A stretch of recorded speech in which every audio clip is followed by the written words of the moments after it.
Alright, testing, 1, 2, 3. What's going on, fellow rogues? It's Maskmayor here, and welcome in for episode 3 of Visage. Almost said Visage right there. Sorry about that. I also got a little something caught in my throat. I'm not sick this time, guys. I promise you, I'm not getting sick again, hopefully. But anyways, before we actually get started, I do want to apologize to you guys for the fact that there hasn't been any streams in the past several days. The reason for that is because, as I think I explained previously on my YouTube community post, I had to stay out at the haunted trail that I was working this year. Well, second time I actually worked this. I had to stay out there from Friday until yesterday because otherwise I wouldn't have like any kind of ride up there. So due to such, I of course wasn't able to stream because I wasn't home. And the last stream I did, me and McDV43 tried to play some Demonologist, and unfortunately things didn't really work out the best for us on that. So I ended up deleting the stream. So hopefully we'll be able to pick back up on that at some point in regards to doing like, the most recent update for Demonologist. So with that being said, I actually did post a couple of clips on my TikTok channel for you guys to check out, for those who of course couldn't make it to the trail. Of me, kind of like doing my thing in my scene in regards like, some of the stuff I did for my gimmick. If you guys are following me on TikTok, go and check that out. If you're not, well, same thing. Basically, kind of like rambling a bit, trying to get everything out of the way since there is like stuff I'm, trying to get caught up on. So, but yeah, I originally wanted to try to finish up Visage, probably on Halloween, but again, I wasn't home, and I was hoping or possibly maybe get it finished up before Halloween, and then that way I could have, maybe like added on one more horror game. So here it is, it's November now, Halloween was yesterday, which you guys, I hope you guys had a happy Halloween, and I'm still going to try to go and get this finished, hopefully maybe within the next 2 days, so tonight, and also maybe tomorrow, because there is like one more little bonus chapter we'll be done. I'm hoping to finish up, this next chapter tonight. And then from there, I'm going to go back to my normal streaming schedule of like, some of the other stuff I've got planned. I want to play through Spider-Man and Spider-Man Miles Morales again, which I did back, I think, on Twitch or Mixer. I haven't played through either of those on YouTube, so I want to do a series for both of those. I've got Spider-Man 2 now, so I definitely want to play that after that. And I've got like a bunch of other stuff lined up. There's a game for RoboCop called RoboCop Rogue City coming out tomorrow. I want to get a copy of that, to play through. I actually picked up Hitman. Well, technically it's Hitman 3, but it's called like World of Assassination or whatever, which has like a lot of content from Hitman 1 and 2. I want to start doing like some stuff for that in the future. And also High on Life, I'm going to be getting a copy of that to play for you guys as well. There's like a lot of stuff on the pipeline that I definitely want to get started on. Some things I need to get back to, like Street Fighter 6's World Tour mode. There's a lot I've got lined up, but we'll get to that when it comes. Right now the main thing I'm concerned with is trying to go ahead and finally get through Visage, because again, this is a game I played a few years back when I was on Mixer. Never got around to actually finishing it, and so far we've been doing pretty good. We've gotten through 2 chapters. We finished up Lucy and Dolores' chapters. And so now we're going to be doing the next one tonight, because I really want to finally get through this game. So anyways, rambling aside, trying to get caught up with you guys aside, we're going to go ahead and jump on into this. So I've been really excited to get back in this game. I was a bit terrified. Got my heart rate monitor on. And also another thing I kind of want to point out really quick, like, if you guys notice like a little bit of a red hue in my hair. Again, not sick, I promise, just something's caught in my throat. Try this again. Okay, la la la la la. Okay, yeah. If you notice like a little bit of a red hue in my hair, I kind of like went a little bit overboard with the fake blood. As you guys might see in my current YouTube community post, I actually posted for you guys to show you like what my outfit for the trail looked like yesterday with my gas mask.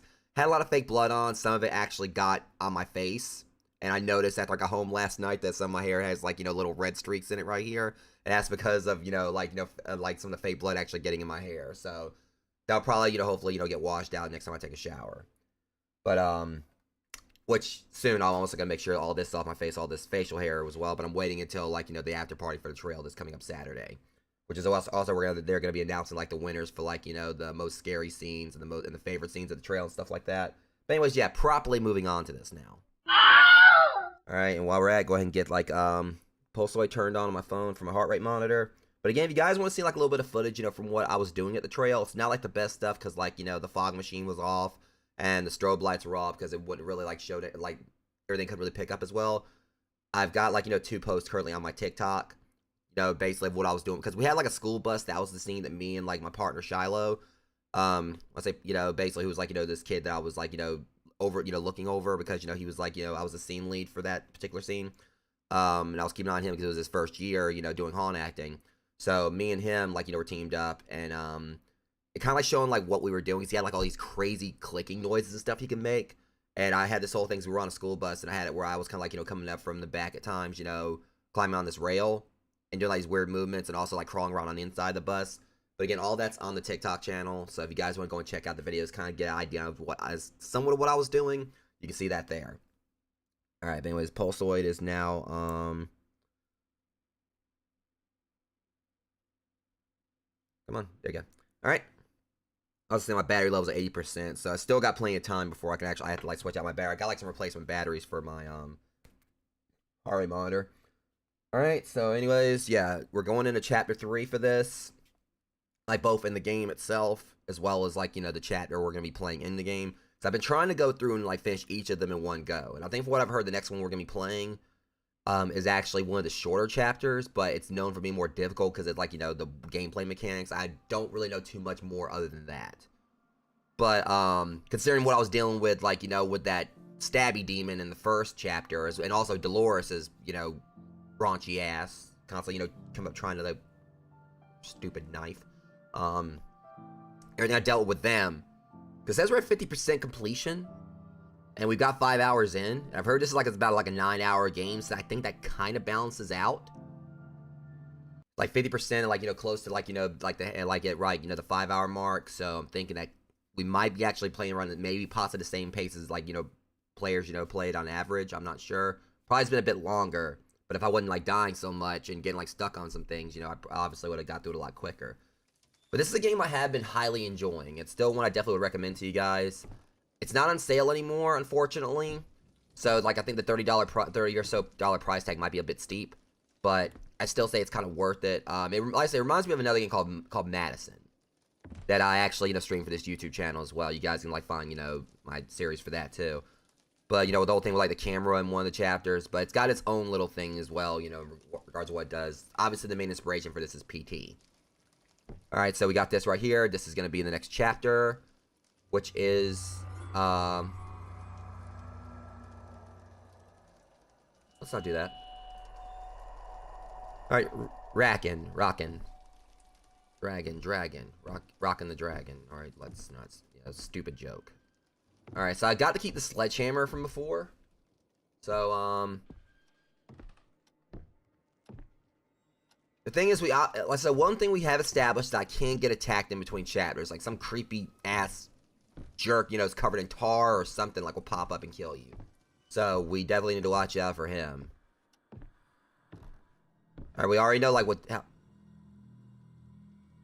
Oh, what that? Why did it take on that whole great...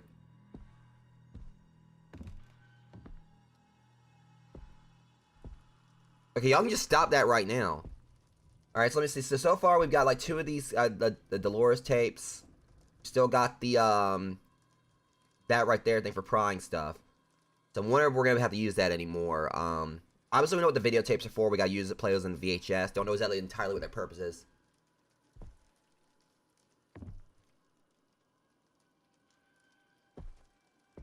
So you got the spider dagger.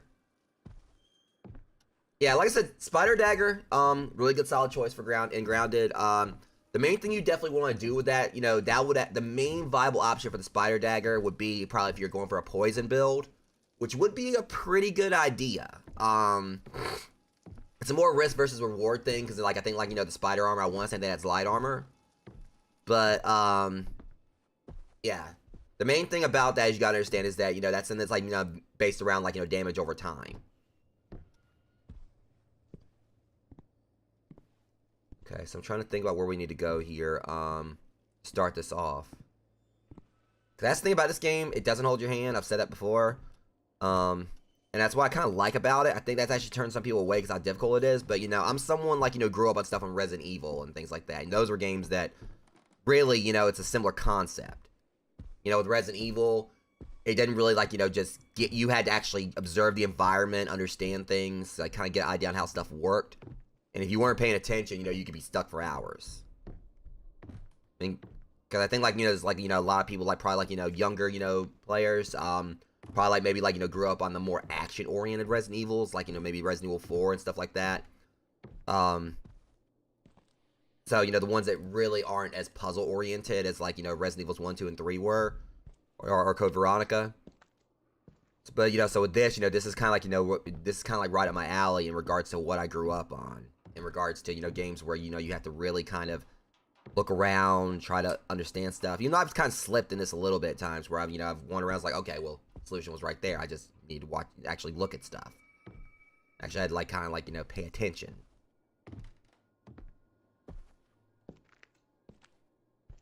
Like, so right now, we're trying to, like, kind of figure out exactly what we need to do.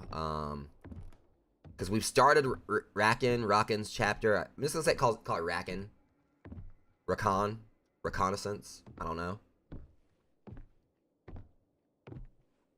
We just got to fit. Because the thing is, we still got the sledgehammer. I just don't know exactly what we got to use this for. I mean, I'm kind of like, you know, someone told me to maybe come down to the basement and look around. I'm just like, you know, also trying to keep an eye out because I don't want that tar jackass like to come up and try to kill me again. I don't think he's probably going to, like, you know, be affected too much if I actually bopped him, you know, bopped him with the sledgehammer.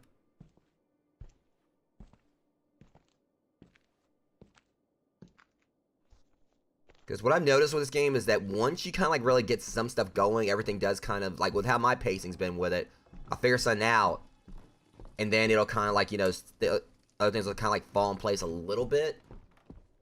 Like, it'll, like, you know, I'll figure out a few more things, then I'll get stuck again, figure out a few more things, get stuck again. What is that? It said interact.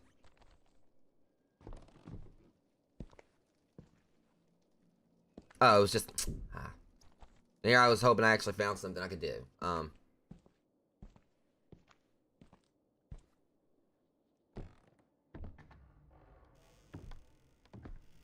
mean, we're gonna get this moving, though. It's just gonna take some time. Like, I feel like, you know, the risk of us actually getting attacked by anything is lower here, but of course it's still possible because that happened last stream. Just gotta, like, watch where I go, and it's just, fortunately, you know, so you can't really see, like, the light. Hold up. There we go. I'm just trying to, like, look around out here, see if there's anything that stands out. So I feel like since we got the sledgehammer, we got this, the prying thing, because obviously, you know, they're still in our inventory, so they're still used for them. There wasn't any use, like, there wasn't any more use for the sledgehammer or the, I keep calling it prying thingy. Yeah, the long hook or what. You know what? I thought about it. I wonder if we get, like, let's go see if there's anything in the attic real quick. You know, maybe, like, something in there we can find post-chapter. Or, like, in between chapters.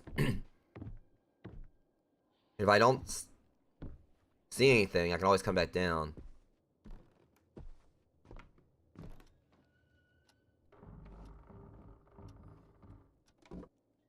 I'm just trying to, like, think about, is there anything anywhere that I couldn't check before that I could check now?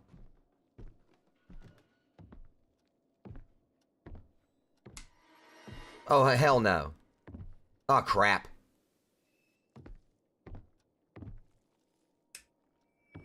I'm trying not to, you stupid game. Maybe if y'all actually stop making things dark, I won't have to stand in it.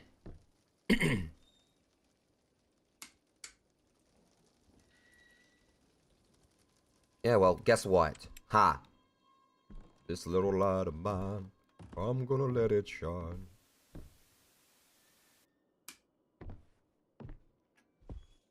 Alright. I wonder, like, how many more of these Russian stacking dolls we're gonna have to find.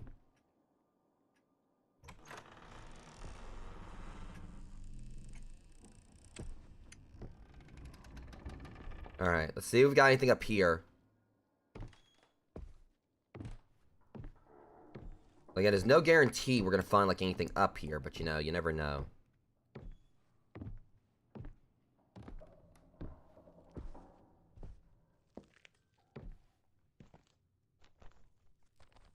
I know, I think, like, when we were playing before, I think it took me a little bit to get started on the actual chapter.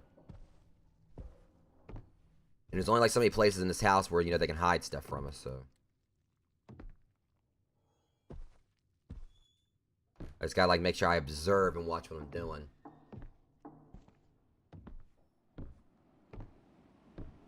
Hang on. Oh, okay. So, what it looks like in this painting, like, you know, this picture like someone just got his ass whooped. Wait a minute. Is this what we need to do?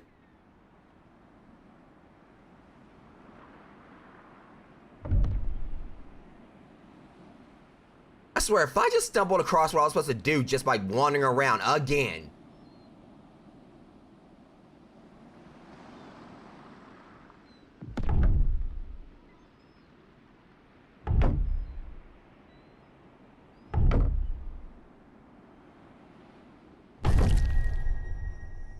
Alright, you Dark Brotherhood. We know. I don't care what you know. Thanks for being very vague. Crap. Alright, so it don't either Sun just got summoned or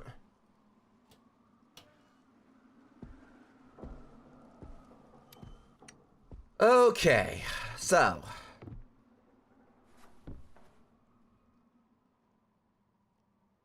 where's my sledgehammer?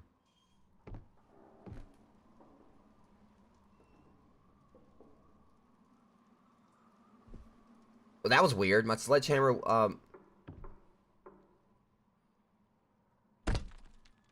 okay. So I don't know exactly what this whole means. Unless there's like another painting we gotta look for in the house. Or something more likely happened downstairs. Maybe, like, you know, since we did that. I'm gonna reiterate, like, how cool it looks outside. I like, you know, the whole aesthetic out there. Like, you know, how it looks. Alright, so we can still, like, you know, listen to everything with that. So, what I like about this is how, like, it seems like, you know, as we continue to unlock more stuff in the house, you know, it's all telling a story here. Like, we can kind of go in and see, like, little vague details of the other people who lived here. This is obviously, you know, where, like, a lot of stuff with Dolores happened.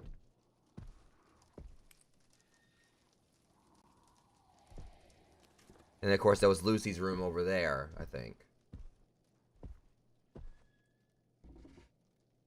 Alright, just random bottle of, looks like some scotch or, whatever case, it's some kind of, like, you know, spirit. Or the ones that are trying to kill me.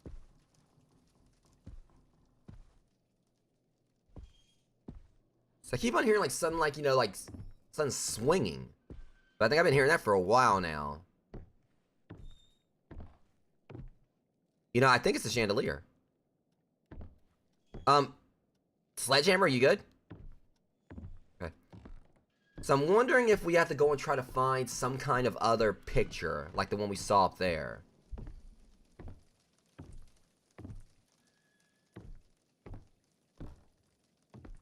I'm trying to like see if there's anything that might stand out, like, you know, in the environment. I don't recall ever closing that door. See, another thing I thought about was that, the Omega, box upstairs. That one, you know, it had the God of War symbol, as I called it, on there. Very least, you know, we can go ahead and just kind of like, you know, get this whole thing right here initiated. I think it was like a cutscene that played, or I can't remember. Or at least we just go and just look at it. But I'm having a feeling this is going to be something that's going to, like, tie into this chapter. It's got to, because this is the last real chapter we'll have in this. Because I know, like, the other thing we're going to be able to do, it revolves around the videotapes, but I think that's supposed to be, like, a whole bunch of little sub-chapters that we got to do. Whoa, don't want to do that. But yeah, this is a game that's about patience. You know, you have to, like, kind of, like, you know, really, like, just take things really slow. Or not really, I mean, actually kind of ain't got no much choice but to take things slow. Like, you can't really brute force your way through. You have to, like, really keep an eye on everything.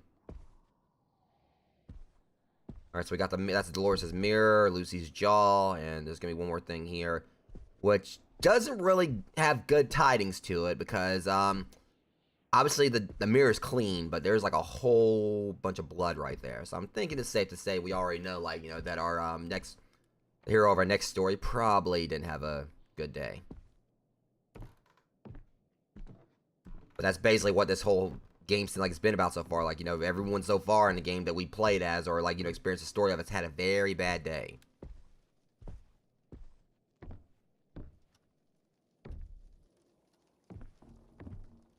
But again, once we kind of, like, you know, figure out exactly what we're supposed to be doing, maybe everything will start falling in line more. Just as long as the appliances don't start talking again.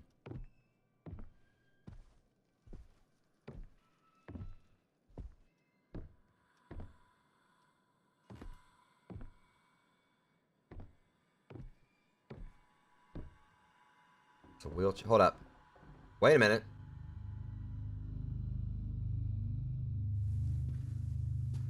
This might make sense because we did pick up a crutch. So if this guy can barely get around or something, of course he have a wheelchair.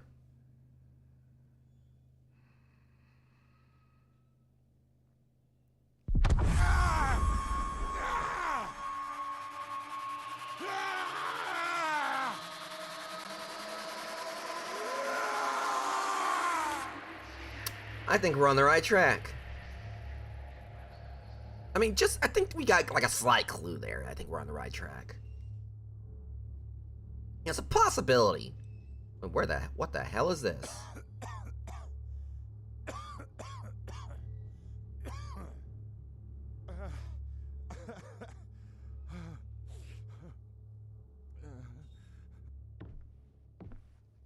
Okay, this is true.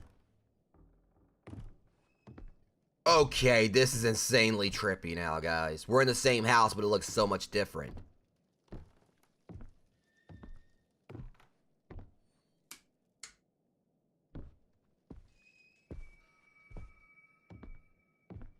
Okay, so we're doing like an escape room style, like here. I mean, that's basically what this whole house has been, like an escape room.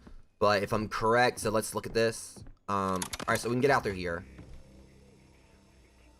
Just what the bloody ghost of Christmas past are you? So you can let me go to a door and I can't actually go. But I was like, well, you can open the door.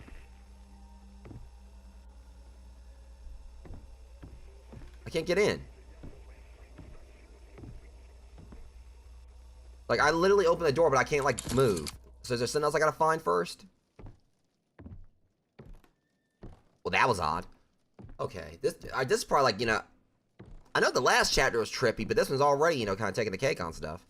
Hold course, I don't know, like, how it can compare to the whole Dolores chapter with all the mirrors and all that. I mean, that was a pretty awesome thing, even though it was a bit frustrating, because I kept finding more. But this right here, it's like they stop you. What the hell is wrong with this radio? Okay, yeah. Alright, so yeah, this is the right track, because that's Rakan right here. What? What the fuck is this? Oh, it better not be what I think it is. Bastards. What is this? Who the fuck are you?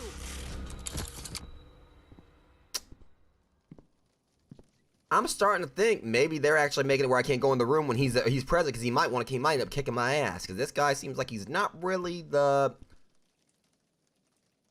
sunniest individual. I don't think he probably may be too much of a people person. You stop me right here. Slimy little fucks. How did they come here and put all these things? I gotta find every last one of them. Okay, where would I have put them? Is this? There you are, little piece of crap. You think you can get me that easily, huh? Nice try, you fucks! Someone was spying on him. What do you want, huh? Okay, no wonder he's upset. Here. Those little fucks. You think you can find one for me? Whoa, buddy!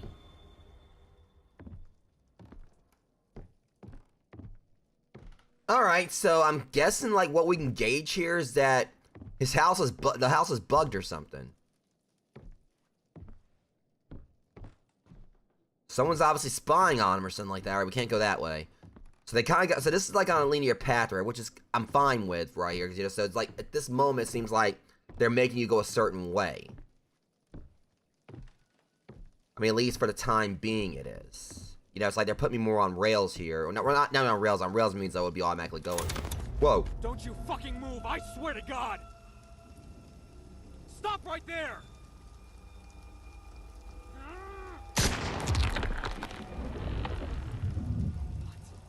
What?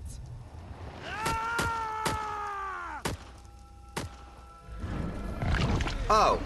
Well. Please, stop! No! Please, stop!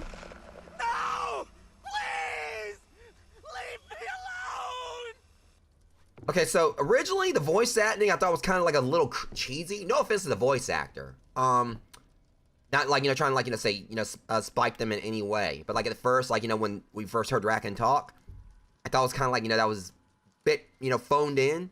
But right there, that was actually pretty convincing. Okay. So, what we can, I guess the premise we can get so far, that dang couch, like, I swear that I used to have, like, in my house back when I used to live in Maryland. I can interpret that it's safe to say, I think, like, there's actually no belief to it. His house definitely was bugged. He picked something up and he smashed it. And then this thing shows up. I mean, I don't know exactly what the premise is. I wonder if it could possibly be, like, that maybe we actually were in Rakan's memories or something in some way. What we saw was something that he was interpreted there as, like, some kind of monster. I mean, obviously said there's, like, supernatural forces going on in this game. I kind of, like, definitely want to, like, try to look up, like, more of the lore and the story. Because it's kind of, like, really hard to, like, really gauge, like, everything happened with Lucy's story and Dolores's. Dolores's was kind of understandable, and that apparently, I guess what we can interpret is that she, her and her husband were an elderly couple who somehow, even, like, in their elder age, they, conceived a baby. But Dolores's mind was already going out the window, which probably, like, made where she was probably, like, more ill-equipped to be a mother. So either, like, maybe the child was taken from her or whatever, but whatever the case, obviously at some point, she ended up, killing her husband. And then, yeah. Lucy, we can interpret, I guess, that, she was, like, put up under some kind of, medication. And I don't know if maybe, like, that made her believe she had, like, some kind of imaginary friend that was, like, a demon or something. Maybe that obviously came after me and kept killing me. Hers was probably, like, a little more vague in regards to trying to understand what happened. But that's kind of like what I dig about games like this, where they kind of, like, leave a lot of it for you to investigate yourself, kind of understand what's going on. Alright, so we know that something happened over here. Going by this, this thing came after Rakan or whatever, Rakan, and, I gotta figure out how to, I don't know how to actually properly pronounce his name. Kind of makes me wonder, should we go and check back upstairs? Because there was that painting up there. I wonder if it actually could be that, you know, what we saw was like that thing could have dragged him to the painting or something.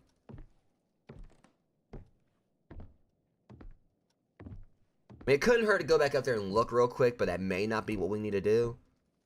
But it does seem like, you know, I mean, I'm wondering if what it could be is that, like, we do the investigation things here, but then afterwards, like, when we go into these memories or wherever it is, it kind of, like, takes on a more, like, linear...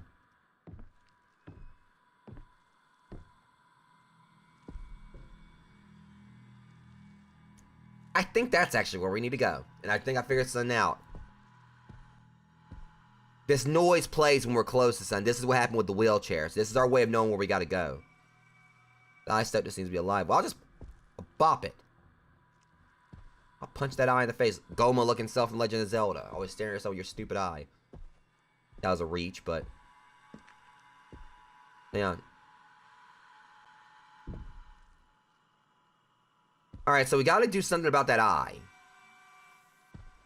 I mean, I've got a pokey thing. I mean, what I will probably do is take this, you know, this right here and just, you know, stab the crap out of it.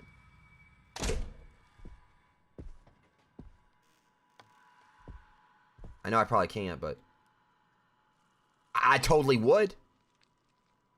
I'll stab this dead in the eye. I mean, that's all it is.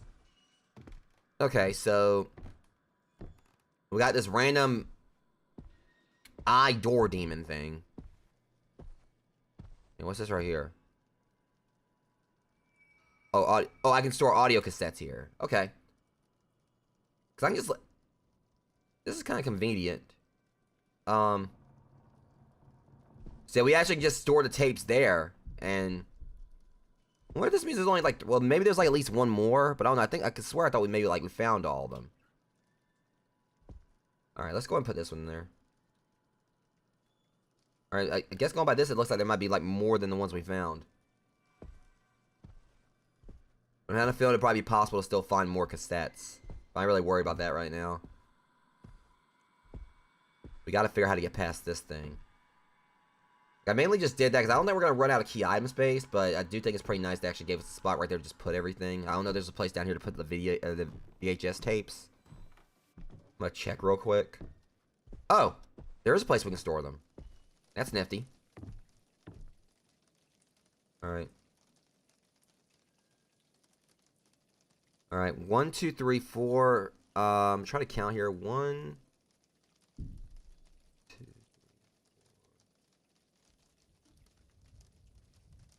So, like, there's 6? Maybe 6 slots? I don't know. Looks like it's 6. I don't know if there's, like, 6 or, 7. I don't know. So, we'll focus on, like, trying to find the rest of the tapes as well. Right now, we need, like, figure out what we need to do with this eye. I mean, again, I've got a sledgehammer right here. I would just deck this thing, you know, if it was me. Okay, it's just me right here and something else. So I heard, like, you know, another noise or whatever. Like that whispering noise. Alright, yeah, let me go and actually turn this on real quick, because I'm not gonna run the risk of Atari bastards showing up.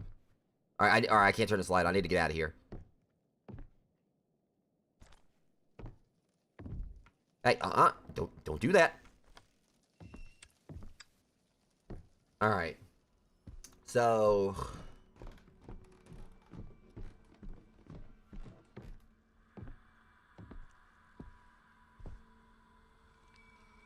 Door's locked. Eye stuck. It seems to be alive. Well, I mean, I'd like to... Okay, do not make that noise. Ah, shit. No, it's not.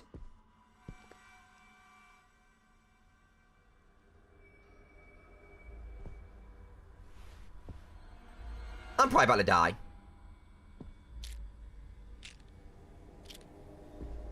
That tar punk is probably about to come up here after me.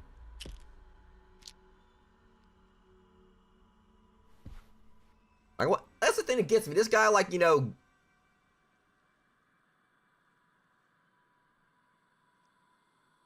I mean, I'm starting to get the premise this guy can stand in a shade, you know, and he end up, you know, being afraid of the dark.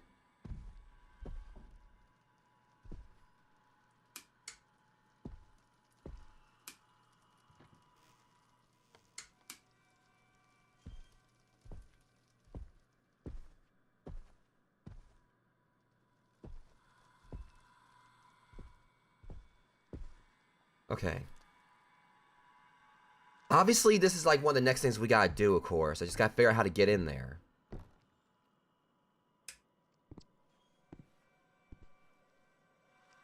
I mean, there's like so many things, I mean, that obviously we could do, like, realistically speaking. None of these games are really, like, about realism.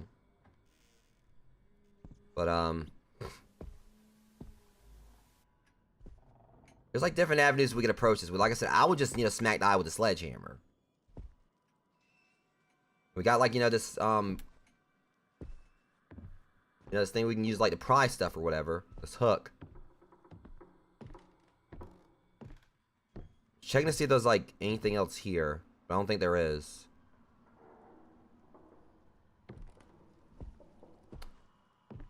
Alright.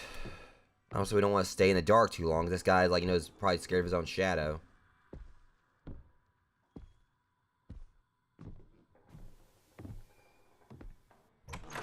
Alright, let's put that back up so we can, like, easily go through. Alright, should I check the garage again real quick? I mean, I'm under the premise we gotta, like, kill this eye somehow. Because the main thing he's saying is, like, oh, the eye's alive. So we gotta, like, make it not alive.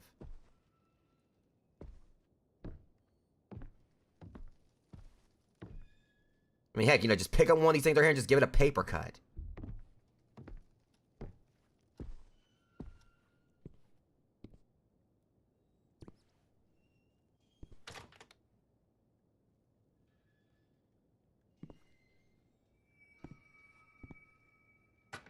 Okay,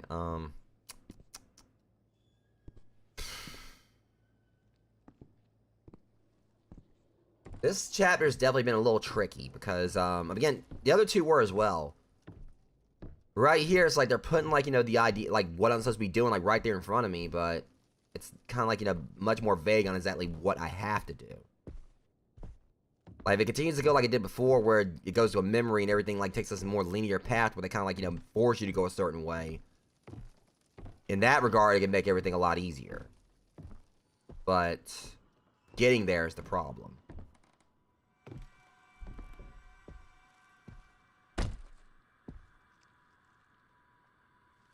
Door's locked, eye stuck to it, seems to be alive. That's all he says. Hold up.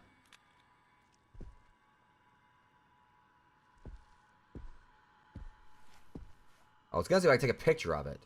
I don't know if I can use my camera anymore.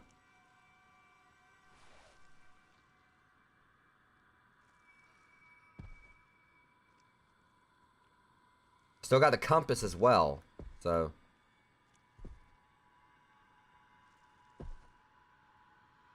Alright. That's it. You can just go on somewhere with that noise?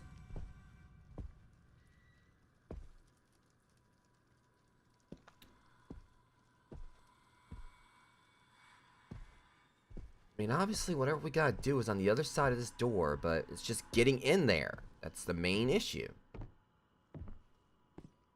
I'm not seeing anything we can use. I know the compass thing can, like, guide me to the next objective.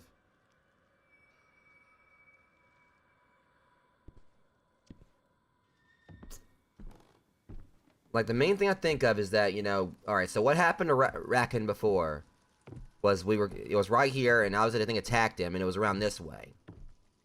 So the two things I can think of is either, it was something that happened up there, the reason why the eye's there, that's like the next room, or it did something to him here.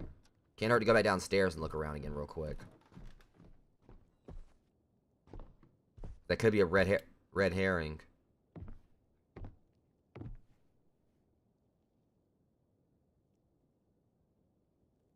Oh yeah, gladly.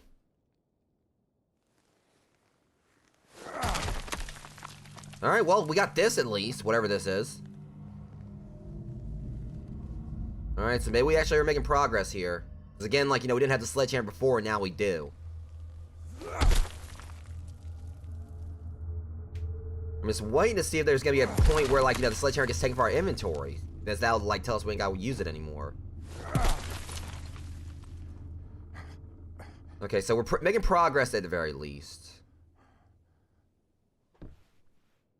Alright, so apparently we can still use the sledgehammer. Alright, well, Whatever the case, let's see what we got in here.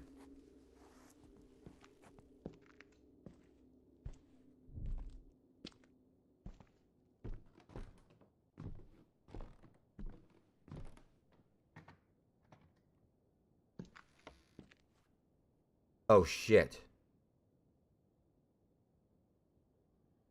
Well, this isn't tied to Rakan. So, yeah. This is tied to the guy. Alright, so for those who may not have watched the first episode of this, know exactly what I'm talking about here. Why, I kind of was surprised to see this. So, our protagonist right here, for whatever reason, is currently alive, or whatever's going on. At the start of the game, we were in this room in the opening cutscene. This guy pretty much killed what I assume was his family, and then he turned the gun on himself.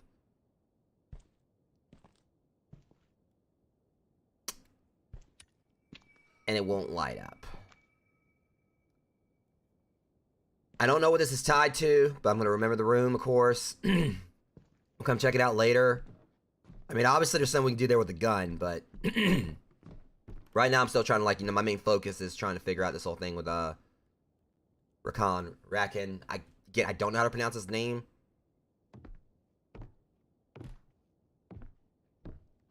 Because Lucy and Dolores, I mean, those are no-brainers, but this guy's kind of got a more obscure name. And it sounds like it could be, maybe Middle Eastern or, something. Not sure.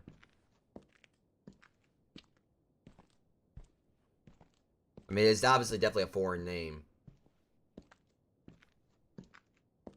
So at the very least, I'm trying to see if I can, hear, anything else in regards to, those weird noises. Because that'll be a sign we're moving in the right direction again. Thought I heard something right there. Maybe I'm just wanting to hear things. But anyway, we heard those whispers outside before, I think. Okay, so in the previous chapter, this was the womb room. Or one of the womb rooms, as I call them.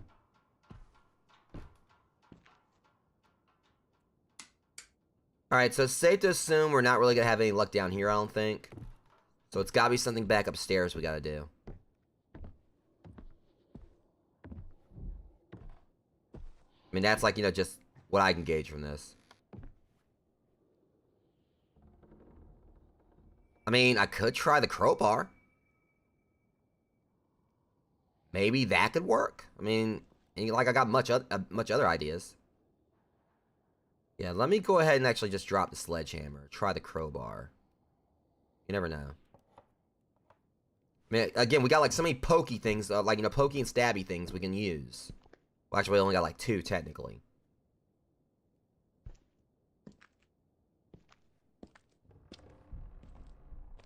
I don't know, I'm just starting to get, gauge, get the idea this guy is, kind of an idiot. But then I'm also one that's playing as him.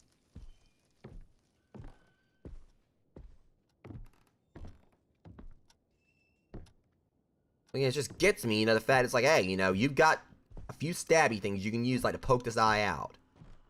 But you're not using them.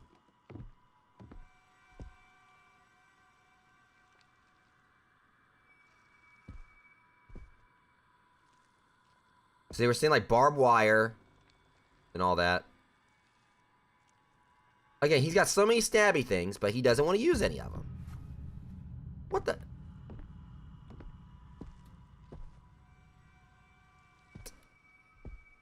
The door is locked. The eye stuck to it. Seems to be alive. I get it. I mean, just get the blow dryer. Just, just dry it out. I mean, it's got to blink at some point if you do that.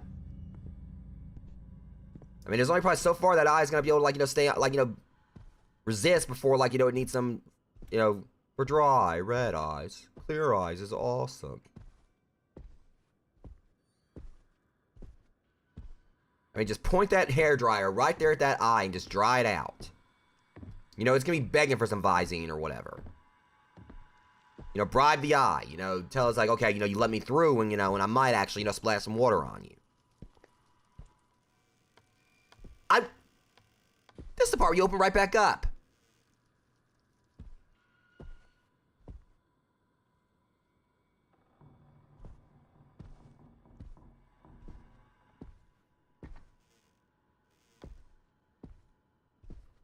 Seriously, I mean, it's just, there are so many things I mean, heck, break a cup. You know, break a cup or whatever, and then go in there and just, you know, throw it at the eye. What's this? You know, throw the fragments at it. That's the purse I think I examined previously.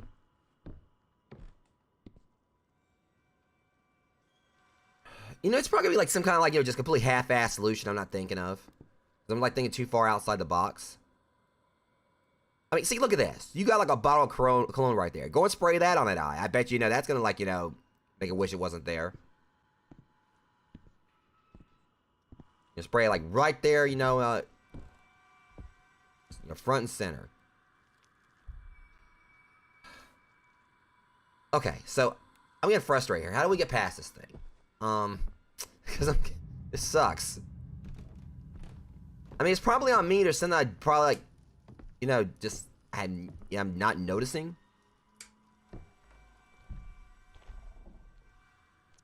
See, I'm hearing something else. Hold on. I swear I just heard, like, you know, that noise, like, down here. Like, it seemed like it was pretty close, you know, down here in this area. I do apologize to you guys for the fact it's taking me a little bit to actually solve this.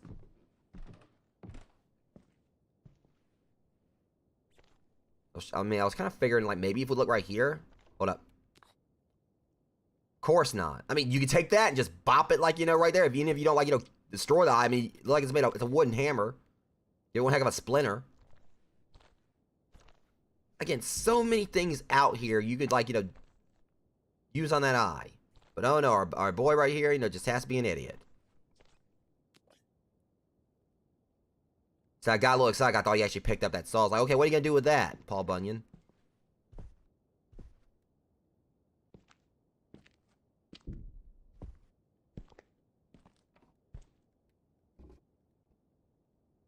Hold on a second. Is the alcohol not down here? Oh my god, shush.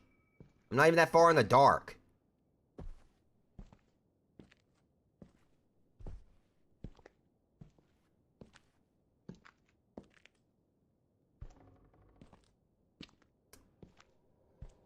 Like, once we actually get moving again, hopefully we won't get stuck anymore. Or at the very least, you know, not for a while. So we actually can kind of, like, you know, get some progress done before they try to hold us back again. I mean, you could literally just hold, like, this lighter up that eye. You know, just hold it right there to it. You know, burn the crap out of it.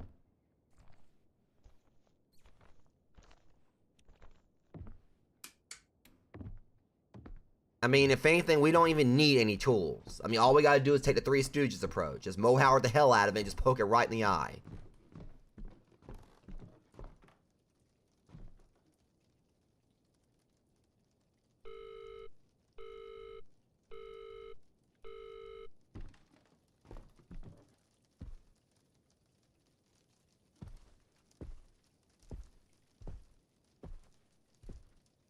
Yeah, same here. I'm gonna laugh, I'm gonna be mad at the same time. I'm gonna get a laugh out of it, but it's just, I mean, for all the cigarette butts around, you figure this guy can just pick one up, you know, light it. Not even have to light it, of course, because again, we got a lighter. We can just use the flame from that. Just, you know, just psst, like right there in its eye. Right, I keep saying right there in its eye, and literally all it is an eye.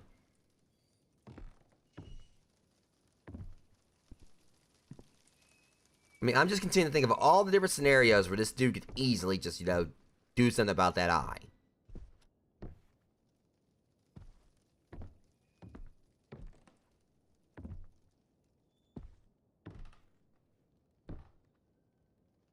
I mean, that's what's frustrating me so bad about this. The fact that, you know, they put this thing up here. It's just like, it's just, they put it there just to vex me.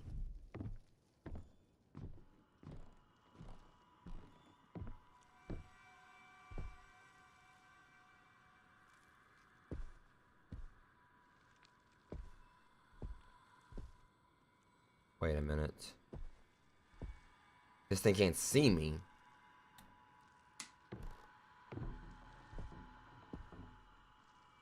Well, it was worth a try.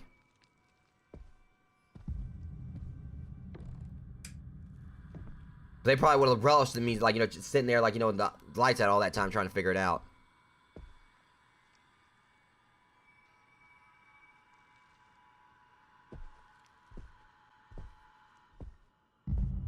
So there could there be like a key I need to find, or?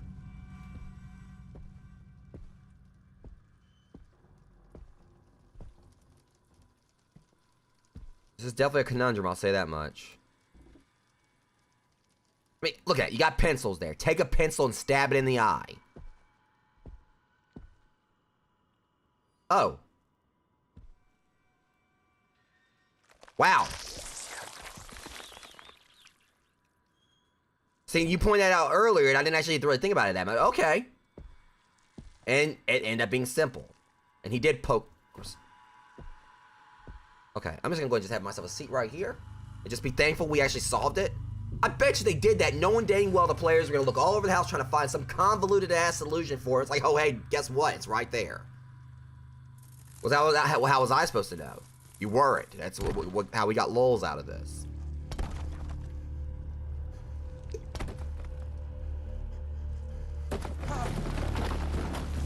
Okay, look, the only one that can actually break walls in this house is me, punk.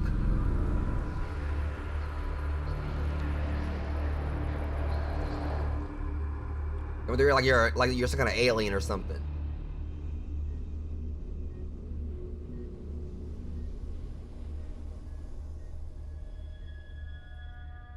Dr. Smith? Dr. Smith? Yes, sorry, I'm with you. I have the information you requested concerning the patient that came in tonight. He claims that someone broke into his house and tried to strangle him, and that he used his firearm in an attempt to defend himself. What's weird is that there's almost shot my ass. That indicates any break-in. There are some minor bruises on his body, but they all seem self-inflicted. The police also interrogated the neighbor who called the police. She claims to have seen him tossing books from his bookshelves frantically, seemingly searching for something. And what was he searching for? It's hard to tell. He refuses to answer most of our questions, claiming we already know the answers. He believes Typo right there between no and the. For what happened. It's not really surprising. I took a look at his medical background, and he's had really bad cases of scopophobia. Exactly. What is that? Thanks, Tim. I heard that type of phobia, but I can't remember what kind it He'll be in the is. transit wing, room 323. Scopophobia is He seems agitated. paranoia. Is Thanks. being looked at or watched. Okay. And I bet you this guy right here actually knows what he's talking about. He may have scopophobia, but this actually might be a valid case of him actually, having a reason to believe he's being watched. The thing that does kind of stand out is like, okay, he obviously we saw him take something off his bookshelf and smash it.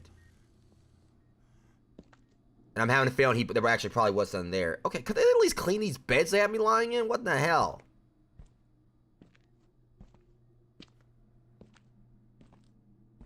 Alright, so this is like the first time actually we have been in like other locations in the game. Like, in that wooded area leading up to the treehouse and stuff like that. Yeah, but I have a feeling our boy here, there probably is a reason why, Call to employees. Code white in room 323. Code white in room 323. Well, that ain't my room, hun. But they're telling me where to go, though.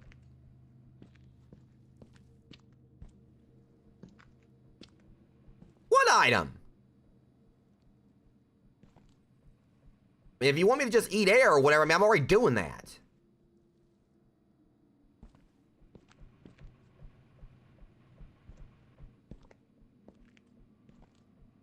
Alright, so it said 323 or 423? Because if it's 423, we gotta go up a story.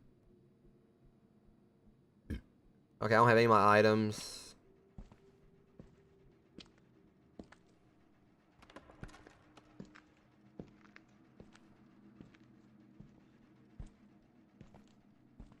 Alright, it's just I gotta still make sure I watch staying in the dark too long. So if there's any kind of collectibles or whatever, I'll go for those later.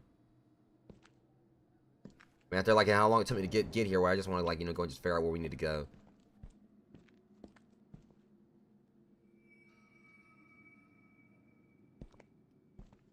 Okay.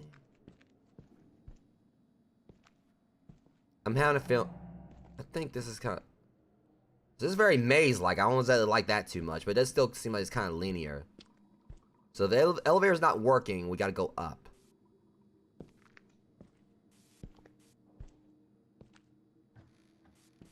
Okay, that's not peculiar at all. Where's the key? Room 323, okay. Shush.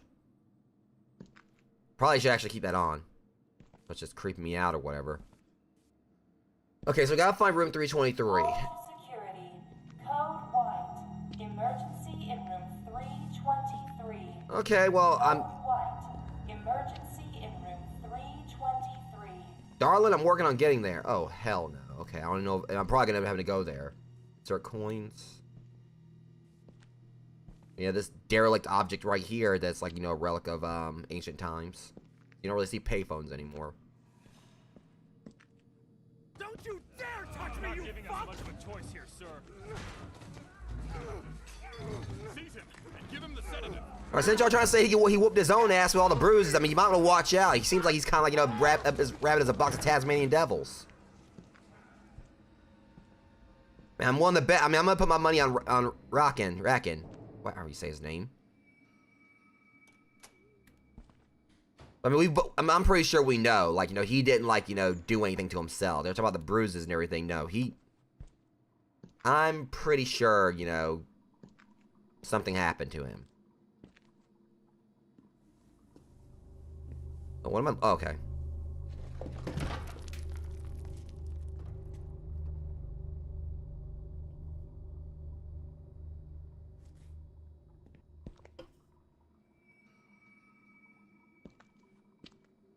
That brick came out really...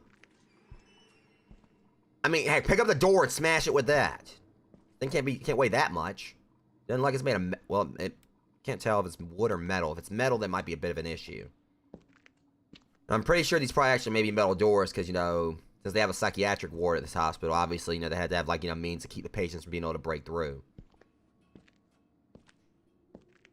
So I'm having a feeling that the security here probably is lacking.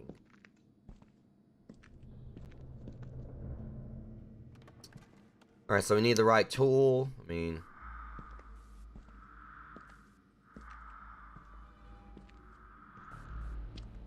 Yeah, you can go and just miss me with that?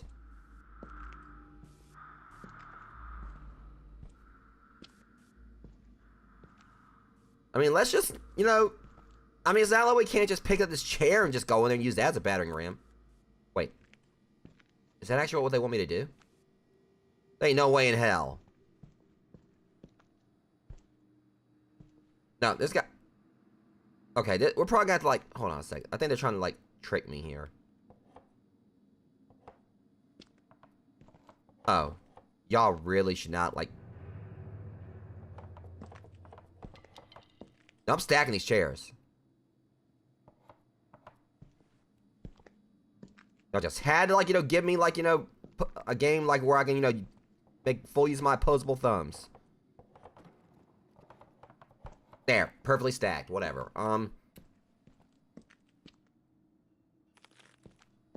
Okay, so jokes aside. I mean, I did the same thing in Amnesia, when I first played through that. There was, like, one part, like, I was in a library, they had, like, a statue, like a bald statue head, I think.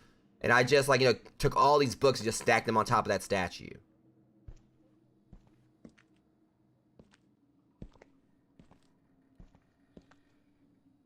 Like, I think I was out there for, like, about 10 minutes doing that.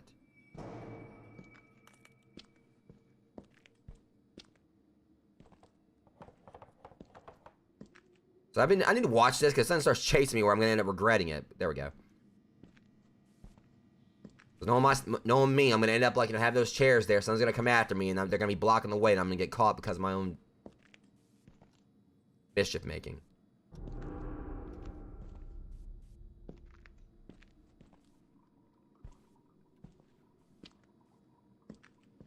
Alright, so said the right tool. I'm assuming it's going to be like, you know...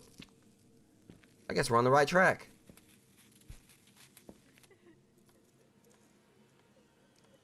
Sure, I'll go right here. I'll assist you. I'll come right on in. I mean, I'm not surprised by any of this anymore. What's the worst that's gonna happen?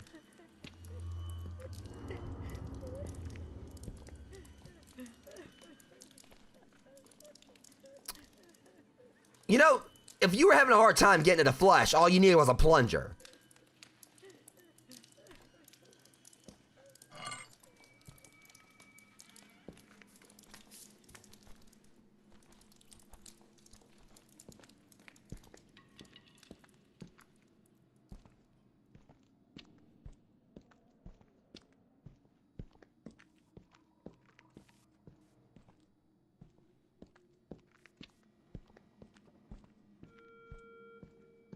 least we got the tool, at least.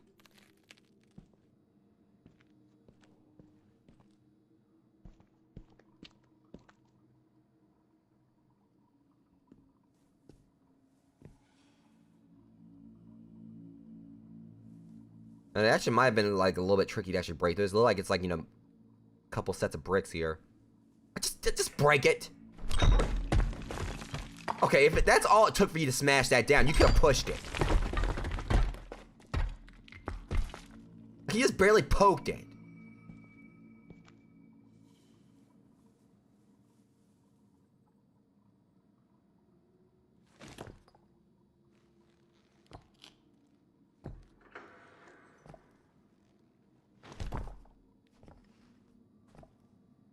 But again, this does seem like now that we're actually kind of getting in here, it does seem like a bit more linear. Meeting room, 3rd floor. We gotta get up there first. Wait, hold on. We should be on the 3rd floor because, you know, these are in 300s. So, these rooms, like, you know, named in 300s and all that. So we don't do that. Yeah, can't save. You know, couldn't save automatically. Now I can't save. You bastard game. Don't you do this to me?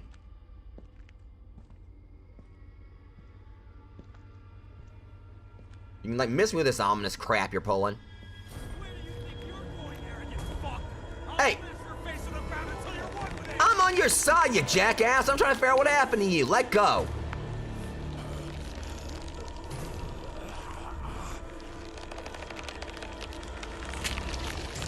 I'm gonna clarify.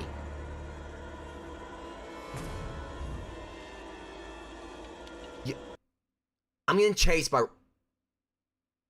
It's like, okay, you know, let me see. Random, you know, spiky fingered demon in the first part. Second one, you know, just homicidal grandma right here, Rakan. I don't think he's actually... I don't really have much reason to be... I don't think he really have any reason to really be afraid of this guy. At least it did save. Didn't it? Oh. You sons of bitches. They're making me go through all this again. This is stupid.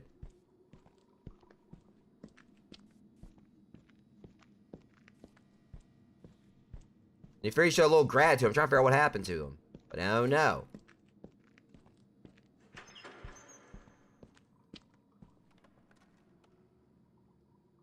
God dang it, now I gotta go through this whole cutscene again because of you. I hope you're happy, Rakan. I hope you're satisfied with yourself. Just break the wall down. I ain't talking about Chris Jericho.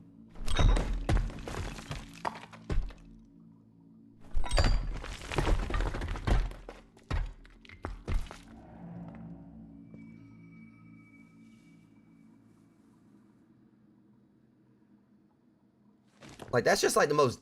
I mean, the thing about it is, I didn't know what was going on. It's like, I just heard it was like, where you go? You know, just randomly behind me and everything. Just guy just mouthing off. How was that supposed to... Bitches. Okay, so they're not even let me save here. Meeting room, 3rd floor. Okay.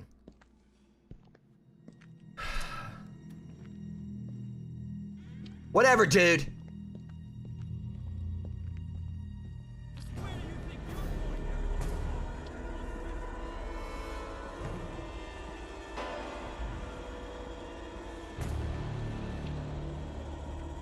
I'm hoping this elevator's where I gotta go. Wait, hold on. Like, stupid doors, man. Well, open the door. You dummy. Get in the room. I'll kick your ass.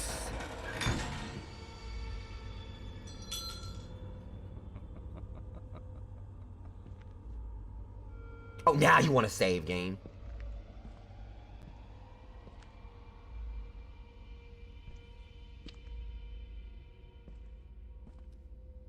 I don't like him. I'm here. I'm trying to figure out what happened to him or whatever. And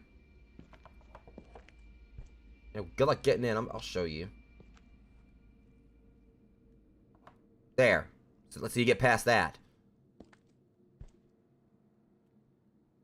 Matter of fact.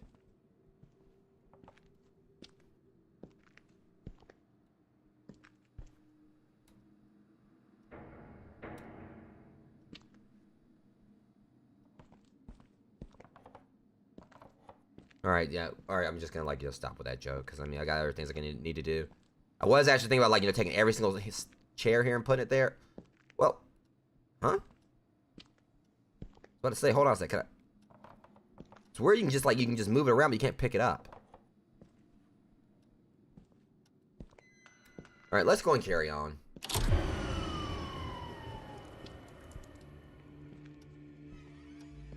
I swear to God, dude.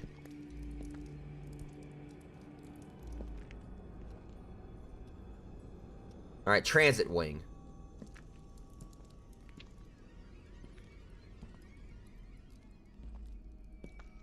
Well, I wonder why.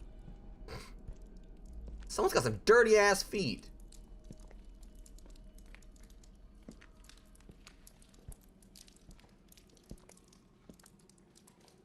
Ew.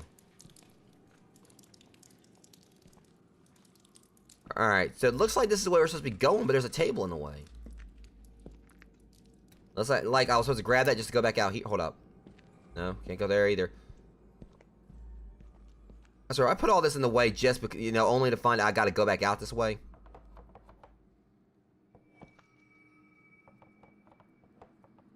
Okay. Move, chairs. Barricade myself there for a second.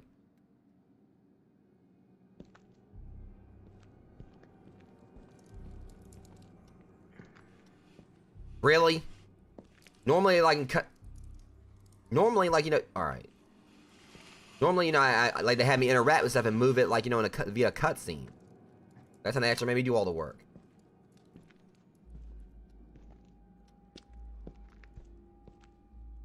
Like I said, again, this is like a more linear path, so it may not be as difficult or take as long. I don't know. Considering how long it took me to actually get the chat to start, I'm hoping we actually just go and just breeze right on through this, but,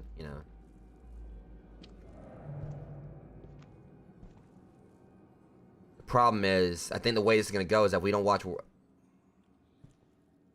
we're doing. Yeah.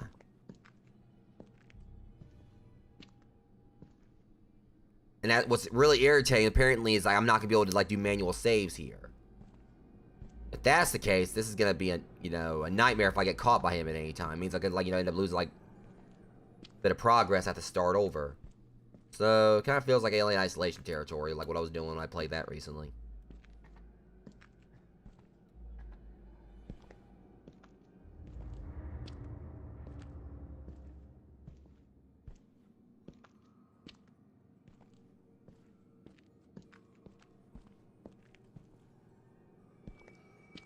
Alright, should we go the way of the exit? I'm gonna smash the fuck out of your face! You're not very nice. I mean, even she's had enough of your shit.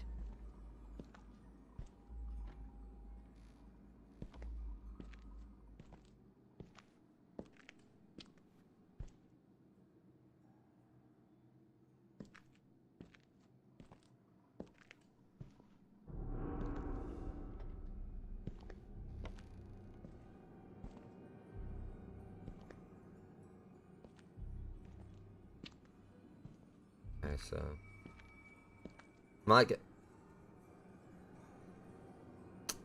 I've got a feeling I'm gonna. Oh boy.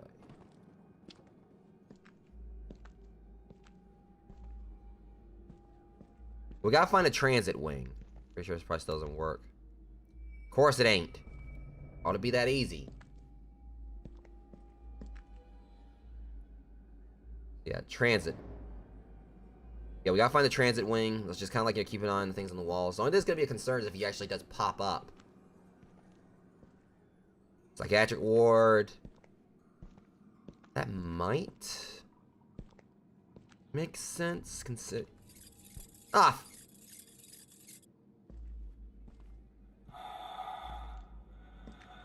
You ruined my life. No, I didn't. I ain't done anything to you. No one saw me do it.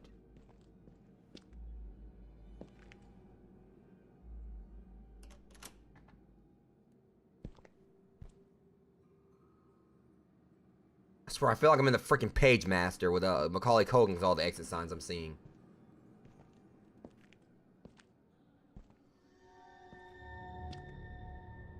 Oh, crap.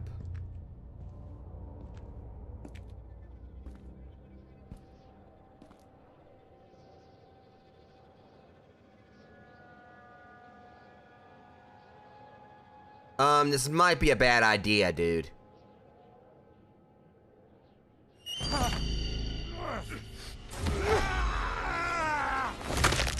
You know what? I'll turn this game off right now and not even bother trying to save you anymore, because you are not a nice person. You are a very unpleasant individual, you know, who I'll have you know, that pavement probably had feelings, and you just made me, like, fall right on top of it. I mean, what'd that pavement do to you?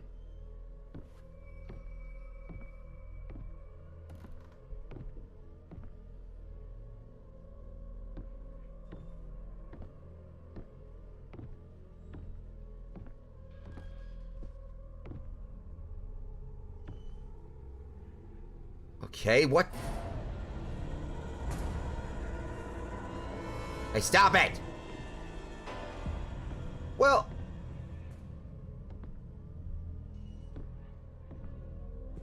So is that what happened to him? I'm taking it... Okay, so apparently he jumped off the...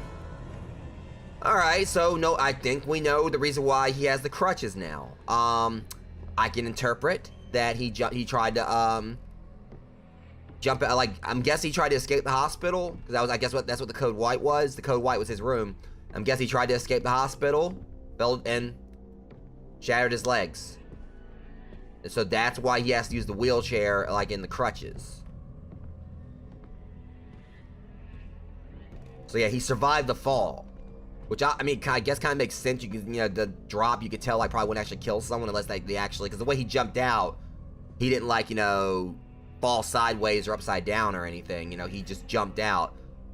So maybe what it was, he actually was trying to actually escape, hoping, thinking he actually could make the jump, or he was that desperate to get out of there and, well, broke his legs. Or didn't just break them, probably just completely just, like, probably turned, like, his bones to powder, or splintered them, shattered them, whatever. Whatever the case. I guess, like, he probably, like, just made it where he could never walk again. Hey, don't do that. Alright, so we got ourselves 2 eyes here, and we know how to solve this now. So there's one.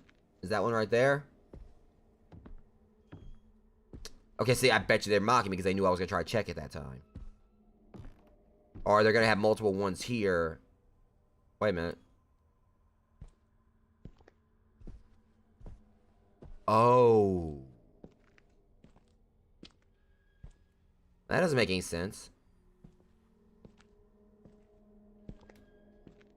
You see, there's a, tentacle on, or it's, that's the thing, they're gonna put tentacles on all of them to basically throw you. Ah, shit. Is this fucker chasing me in a wheelchair? Dude, back off, I'm trying to help you.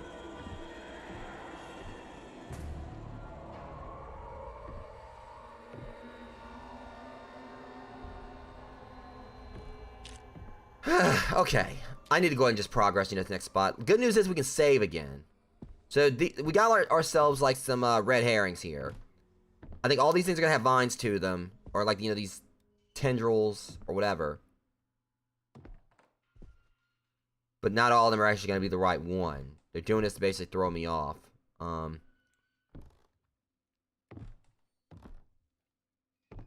gonna have to like look at every painting or whatever, try to find the right one. It's gonna suck because he can probably pop up at any time he wants to.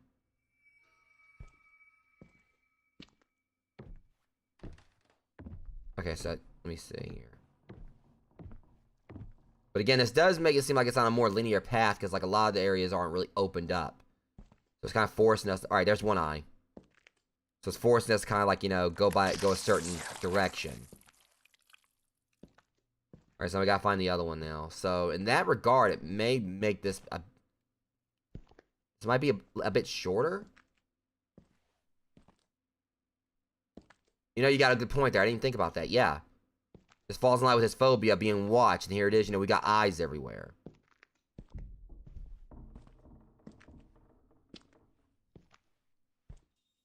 I guess it kind of could go like, that makes, oh boy. Makes me think of like a lot of Dolores's.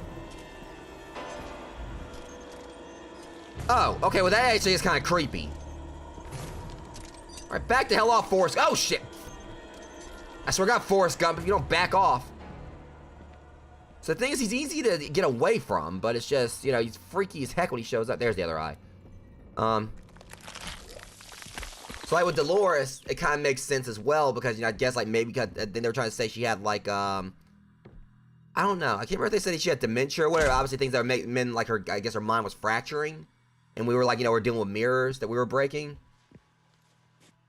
And that's just kind of like maybe a stretch, but with, like you said, with him, it's understandable, you know, because like him being, you know, paranoid, a bit, like having phobia, being watched and all that, and then we're just seeing eyes everywhere.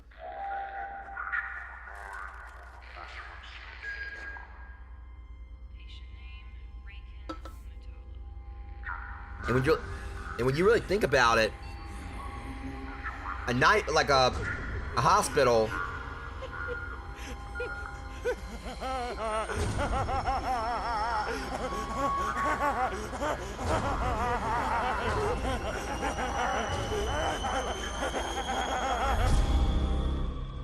A hospital, or like especially like a mental hospital, because obviously I think like someone's gonna be monitored a lot more in a mental hospital, because, you know, when you're in a normal hospital, someone's probably not gonna see you as much of a threat to your own life and everything. You know, they're gonna, like, you know, still monitor you, make sure your blood levels and, like, you know, and everything is steady, make sure you're alive and all that.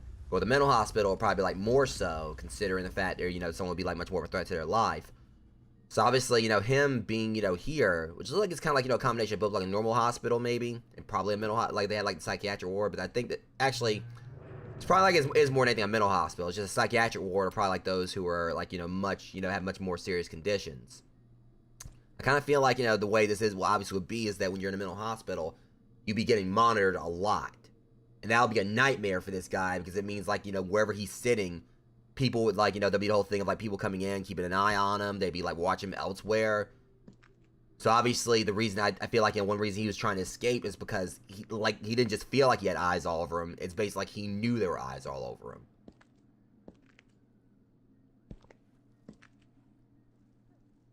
I'm not trusting this.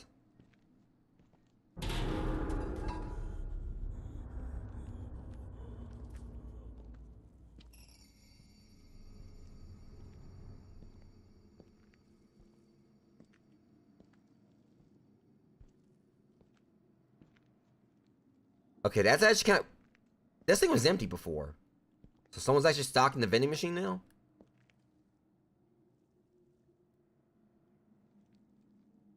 Chocolate candies. Those look like, what are they called? Maltese or whatever? I can't remember what they're called.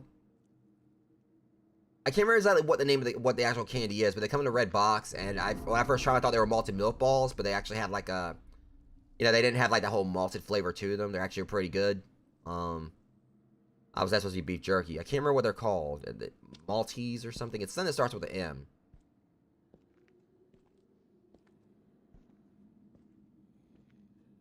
Now I'm actually craving some of those. Yeah. How you doing, Joe?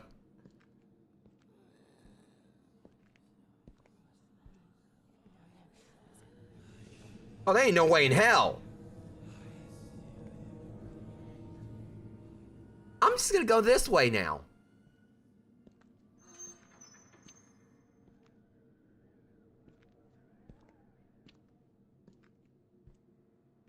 That ain't happening. Good luck getting on that elevator, though. I couldn't even get on it.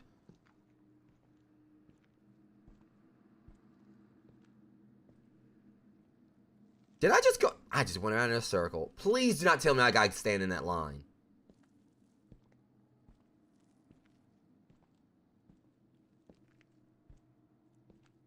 So we got ourselves some meat.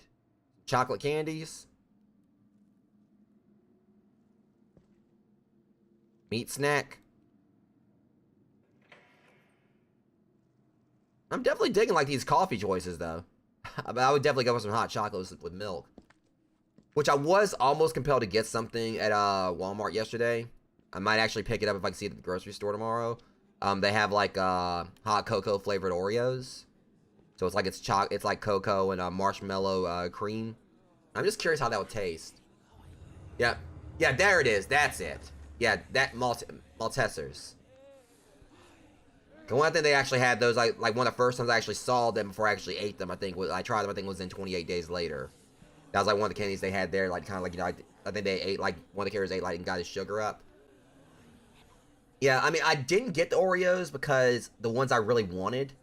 I wanted to get me like some of the peanut butter and chocolate cream ones, but they didn't have any of those in. Because they have like, because the toffee crunch ones, I'm okay with those, but they're not like one of my favorites. I wasn't gonna grab those, but I was actually about to get the hot cocoa ones. But they got them at the grocery store. When I go tomorrow, I'm gonna probably get some. Because I don't eat Oreos as much as I used to because, you know, be going to the gym and everything. All right, look, look, all right, I take priority. All right, I'm going over there. Wait, I'm actually. Ain't no way in hell. There ain't no way in hell. Let me out of here.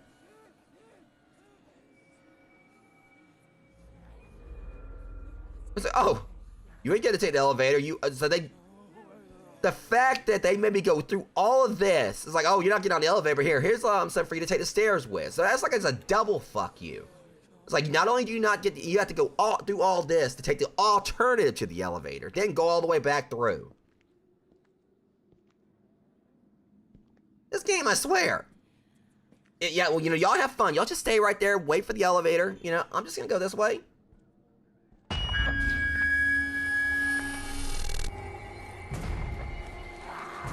Oh, shit. Look, I said you stay over there. Leave me alone. Ah! This is why I hate the... Get to the door! You got faceless people. Remind me of the frickin' those TV-obsessed jackasses from Little Nightmares 2. Shame on frickin' go put some clothes on.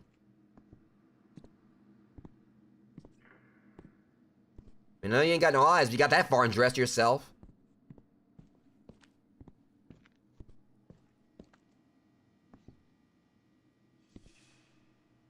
I was about to say, I was like, what, are they like JoJo fans? Because that Aura, which of course, if anyone watches JoJo's Bizarre Adventure, you know, Star Platinum, his whole thing when he does like a beat down someone, you know, he yells Aura, which in Japanese basically, you know, translates to take this or take that, I think, or whatever. Well, of course, when, you know, Dio does the, you know, his Aura rush, you know, his rush, you know, his Muda rush, you know, with, the world, that, you know, Muda translates to useless.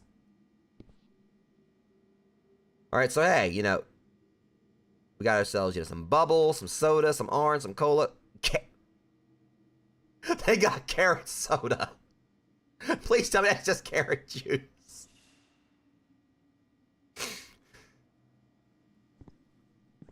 I swear, like, carrot soda, that sounds hilarious for some reason.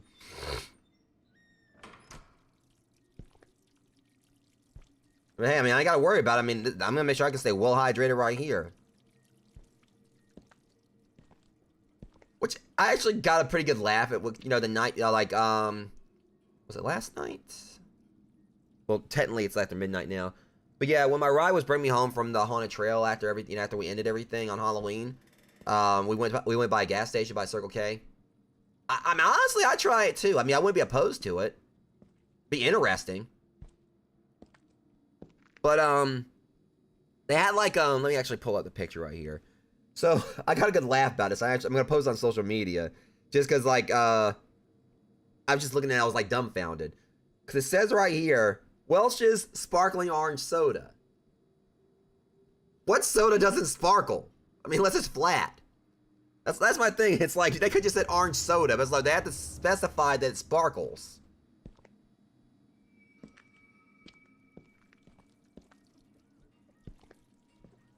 I can understand if it was a water beverage or whatever. It's like, oh, but it's like, this is soda, and it has bubbles in it. It's like, no shit!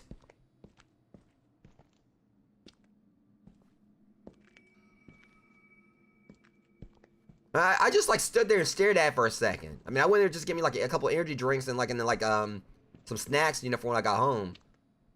And I was just looking at it like, huh? I was like, I know it's like, cause I was like, I know this is like it's late, you know, and I just worked this haunted trail and I'm kind of tired, but I know I'm not seeing what I think I'm seeing there.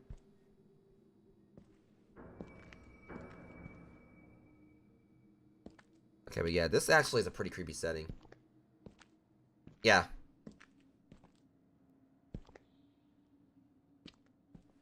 I mean, it kind of makes me think of, like, you know, the whole thing with, like, I think some serial thing, like, with, like, kicks. Like, kid tested, mother approved. I was like, so, mothers approved, like, you know, approved, like, all these art, probably, like, you know, and I can't remember, I think, like, you know, kick or whatever, kicks. I want to say, I think it was, like, stuff, and they said they actually still technically makes, like, cereal unhealthy, but they said mothers approved it. I will say, I'm actually, like, Kix is actually one of my, favorite cereals. I know a lot of people don't like it. I just come up with like the most random stuff when I'm doing my live streams. I hear that, or I hear that bitch Rakan.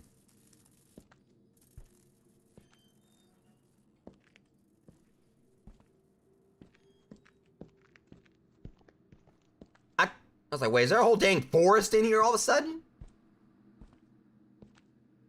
Oh yeah, 9 out of 10 dentists recommend. I was like, okay, what's the 10th dentist's problem? Oh, what's not many enough? Well, screw him.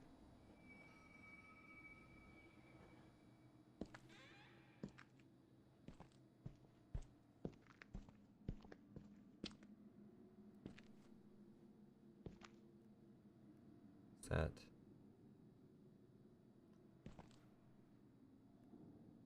Well, someone apparently didn't like the carrot soda. I mean, it's like they just beat the crap out of that bottle.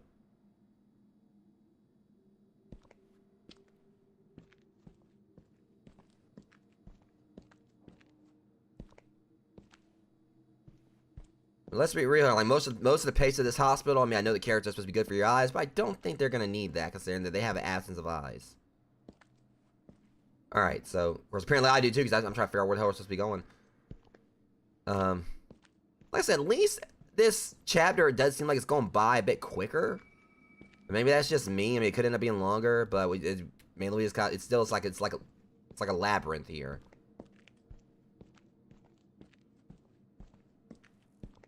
Just gotta make sure, you know, like, you know, kind of like, you know, stay outside of wobbles if he shows up.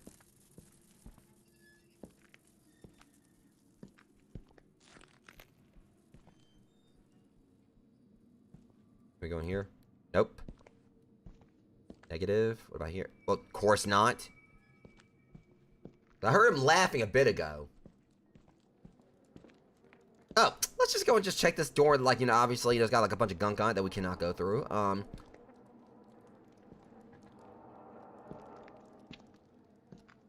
Someone seriously, I reiterate, needs to wash their feet in their hands. Follow-up of patient number 9 on request from Smith Walter. Patient name, Rakan Al-Mutala. Thank you for telling me how to say his name, so it's Rakan, not Rakan. Rakan. So it's Rakan. First evaluation, it is safe to say that he'll be staying here for a while. Yeah, apparently he missed the I memo. was able to get him to talk about his paranoia. The patient believes that the whole scenario has been organized by some evil corporation in order to brainwash him into subjugation. He believes his mental capacity and awareness prevented them from getting to him.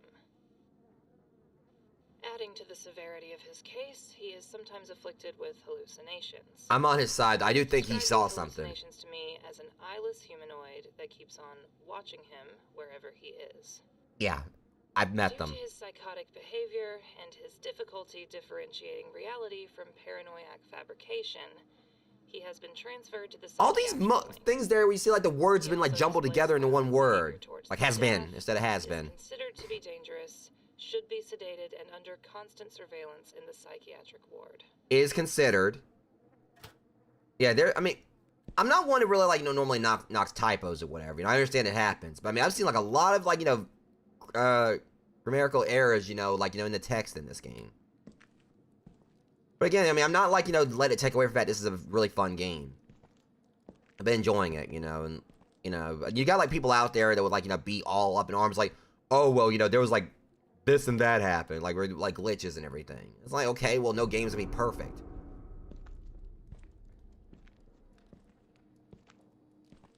I mean, bugs happen. I mean, I'm not really gonna not, like, you know, a few little grammar things here and there.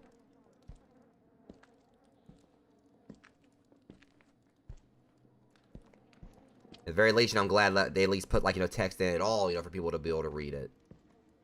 But then there has been a few games here and there over the years where they, I played them, I was like, okay, why does this game not have subtitles, you know, and it's like, you know, there are those who are, of course, hearing impaired. So they actually really have to rely on those to be able to enjoy games.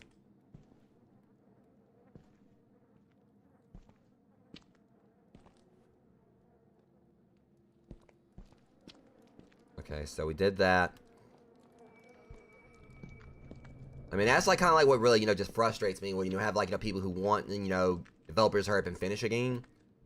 It's like, okay, you know, so, yeah, just go and let them rush it out. Let's not forget what happens with Cyberpunk, which, you know, of course, I think a lot of that's been rectified. Eventually, I want to get back to try to actually, I want to try to stream Cyberpunk games. I did try to play it, you know, at one point, but I, you know, kind of, like, stopped. Not because I didn't like the game. It's just, like, a lot of stuff, I was having, like, a really hard time, like, understand, like, a lot of the mechanics of it.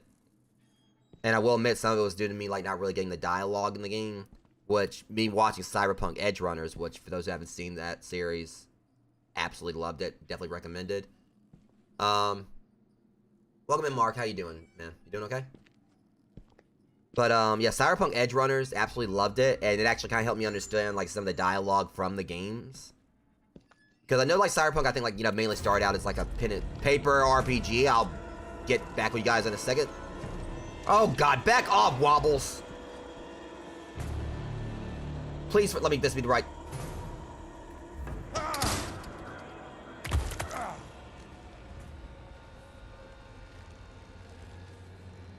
Yeah, like I said, I mean, I'll admit, I actually did cry at the end of it. I knew what was gonna happen. But I absolutely love the series. I know they got, like, another one they recently came out with as well, but I think it ties more to, like, the Phantom Liberty stuff for Cyberpunk. Like I said, I haven't actually beat Cyberpunk 2077. I did try to stream it. But I, you know, kind of, like, you know, ended after one episode. Again, not because I hated the game. I actually loved what I played of it. But, again, it was just so complex and everything. I was just kind of like, okay, yeah, this is... Because I kind of figured, like, the way they did the story was one of those things where, like, it picks up later. You know, like, they kind of, like, throw a bunch at you at the start. And then, you know, you play through it, and then a lot of the other stuff, like, gets kind of, like, told over time. But I wasn't, like, you know, I was kind of, like, trying to understand, like, a lot of, like, the, you know, the dialect. Like, you know, Chuma and stuff like that. I was like, okay, so basically Chuma just stands for, you know, they're saying, you know, chum or friend. But, yeah, I absolutely loved loved Edge Runners. But, I mean, it definitely gutted me. But it kind of also made me want to, like, you know, play more into the game. So eventually I am going to get back to actually playing, you know, Cyberpunk, you know, 2077 again. Just because you know, you know, over the years, I've kind of, like, you know, grown, like, more attached to, like, Cyberpunk stuff. Like, one of the main reasons, of course, like, you know, Blade Runner is one of my favorite movies. And that's another one I've still, like, had a hard-ass time, you know, actually understanding at times. But yeah, I do want to watch, like, the new show that came out with on Netflix, but I don't know if I mean, I don't know, kind of like what I've seen of it, a little bit, so I was like, am I going to like this as much as Edge Runners? But I'm also wanting to go in with the mindset of not really trying to, like, you know, compare them, you know, just check it out, see what it's like.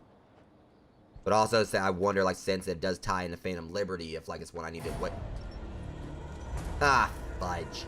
You know, dude, I am trying to have, like, a good conversation. Why am I scared of you?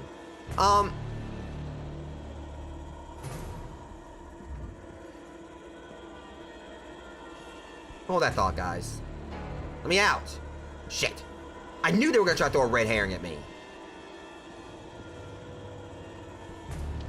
Crap!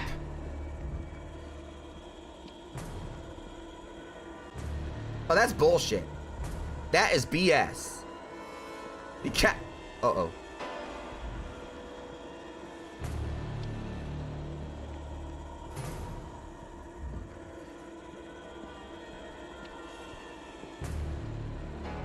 Yeah, I need to finish that. You know, I did watch, like, a good bit of it. But I did enjoy, you know, what bit I did watch. But I never actually got around to finishing it. Please tell me this is where I'm supposed to be going. Okay. I'm going this way. Open the dang door. Oh, these doors got...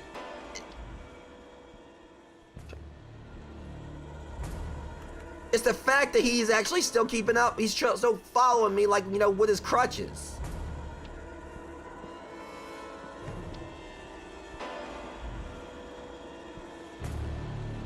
What do you mean it's jammed? Oh. That is bullshit.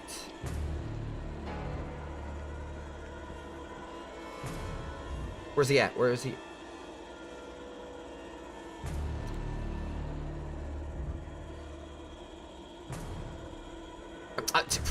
Fudge.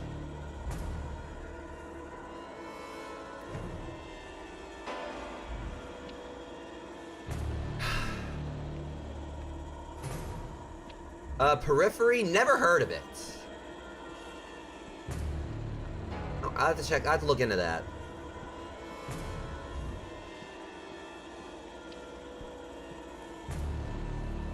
I'll be surprised if I actually get away from this guy, but I know I'm not going to.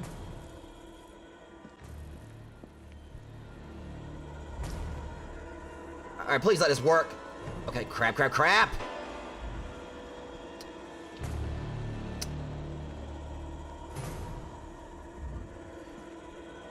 Ah. Like I hear him, but... What? Please, let me through. Are you trying to tell me... Did he get stuck on something?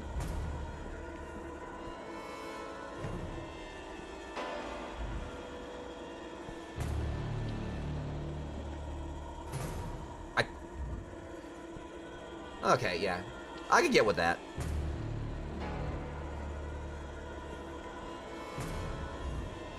There seems to be a malfunction with the weight sensor. We will investigate the problem ASAP. For now, employees will have to use the basement staircase to get to the basement. There's a spare key in the... Great!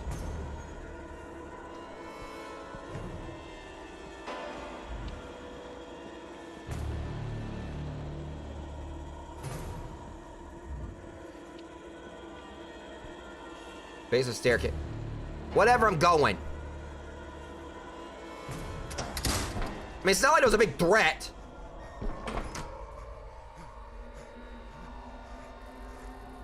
I'm surprised I got away from him anyway. Either way. But yeah, like I said, I've kind of like, you know, got like, you know, more and more, have, you know, felt more and more love, you know, for cyberpunk, you know, stuff like, you know, over the years. But Blade Runner is one of those movies that still I've tried to kind of figure out.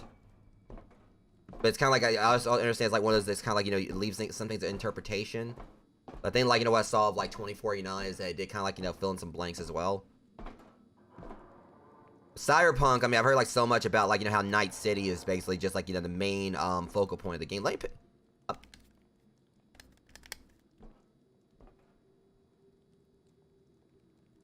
Game, I swear. Oh my god. Give me the flashlight. Like, it just had to be, you know, I had to click on a very specific pixel right there to pick up the flashlight. Yeah, let me go ahead and make a note of this show you just told me about, Periphery. Yeah, hold on a second.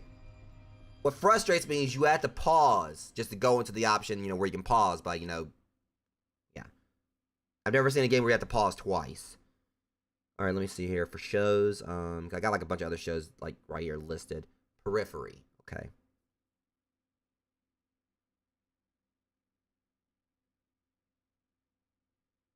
Yeah, I'm definitely gonna check into that.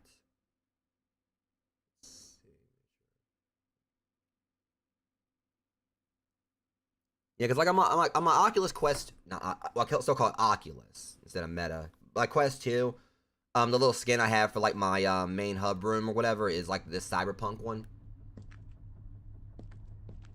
That's the thing, because you know, Ready Player One, technically, I don't think that really falls fully into cyberpunk territory, but it's like a post-apocalyptic where everything's like more future-based. That's like one of my favorite books.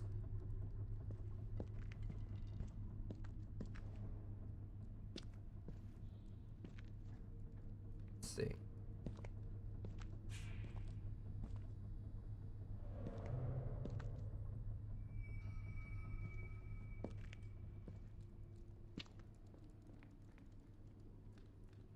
Alright, so I'm guessing that's gonna be the door we gotta go through. Let's see.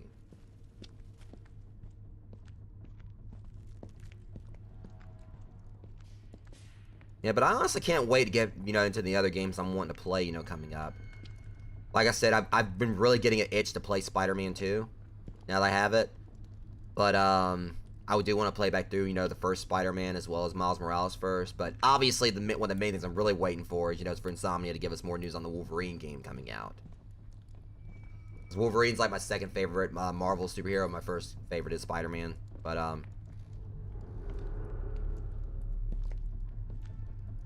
definitely really excited to get into those. And like I said, you know, since we've been talking about, like, you know, I guess, I think technically RoboCop counts as cyberpunk in a way when you think about it. You know, it's futuristic and it's like robotics and everything. RoboCop Rogue City, you know, comes out today, and I'm gonna be, you know, picking that up as soon as I can. Because I've been wanting like a really good RoboCop game for a while, and I think they said it actually technically is canon. It takes place between 2 and 3. As long as the game has a fight with Ed 209, I'll be happy. Which I'm pretty sure it should, because, you know... Yeah, I'm really excited for it. Like, they've said it really does nail the feel of the movies. So I'm really excited for that. Because, you know, because I basically, you know, like, you know, I just, you know, played through, because I just recently played through Alien Isolation here on my channel, which, you know, was a, you know, not the first time I played through it. But yeah, I just kind of like, it feels like there's definitely like some movies I want them, like, you know, to do like really solid games for. Alien Isolation really did nail that feel of basically the first movie in regards to the Xenomorph. And I've just really wanted them to, like, you know, put out like a really solid Terminator game at some point. But RoboCop, you know, is one I'm really happy, you know, that. Because I remember, I think, like, you know, I believe, I can't remember if it was, like, the RoboCop arcade game, but I remember I played RoboCop versus Terminator on the Super Nintendo, and I actually had, like, a lot of fun with that. It's kind of loud.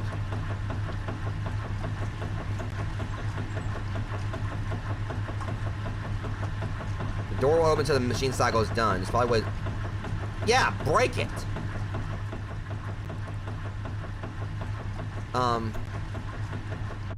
Because I got my wish with another game. I haven't played it yet, but Starship Troopers. It has a game that, you know, came out not long ago. Because I loved, you know, the Starship Troopers movie. And they have a game for that. Like I said, I haven't actually really played it yet, but everything I've seen it, like, it's actually going to be like an absolute blast. Because that was one I was wanting them to do a game for. Like I said, I wanted like a really solid Terminator game. Alien Isolation, I got my wish for that, you know, years ago with Alien, you know, with Alien Isolation, when that came out, I got my wish with, you know, Alien getting a really solid game.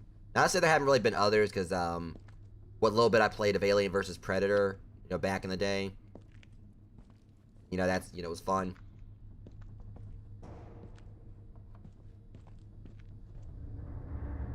Okay, so, I'm just thankful at least seeing, like, the batteries on the flashlight don't run out.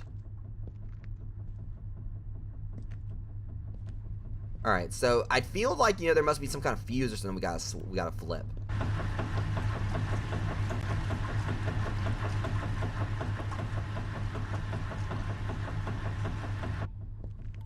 Yeah, like I said, I know the game's on Steam. I don't know if it's on PlayStation. I mean, I prefer to get it on PlayStation, on my PS5.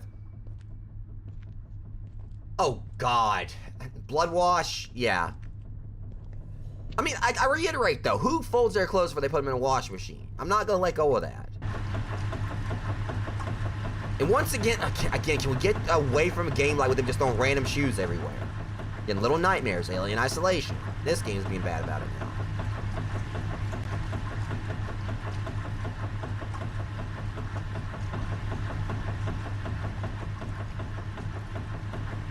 What's the cord? Oh. Yeah. Yeah, it doesn't really like it has anything on it. Okay, so we gotta find like something to short this out with, or cut the power. Oh, you can keep your squeaky doors to yourself, game. I heard that. Yourself. Let's see. I said this chapter's definitely been like, you know, it feels like it's been going by a little bit quicker. I definitely do want to try to make sure I, you know, complete it, like do it in one sitting night, regardless of how long it takes. If I can do that, then we'll just have like the bonus thing we gotta do afterwards. The question is, I mean, I don't think Rakan is down here. It seems like he only comes in like at scripted moments. But I'm not.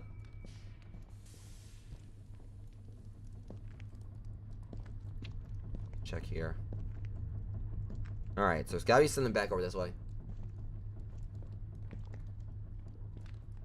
Well, I mean, it's not just that. It's just like the redundancy because they're gonna get unfolded in the wash anyway.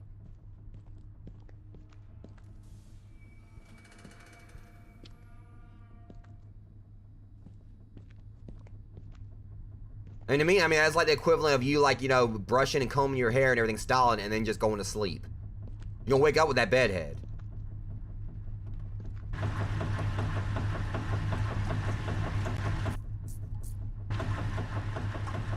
Okay. So anyways, all these jokes aside.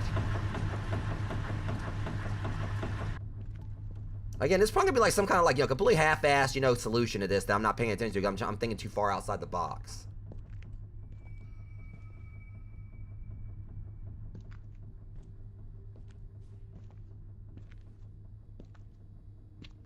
There's nothing in my inventory.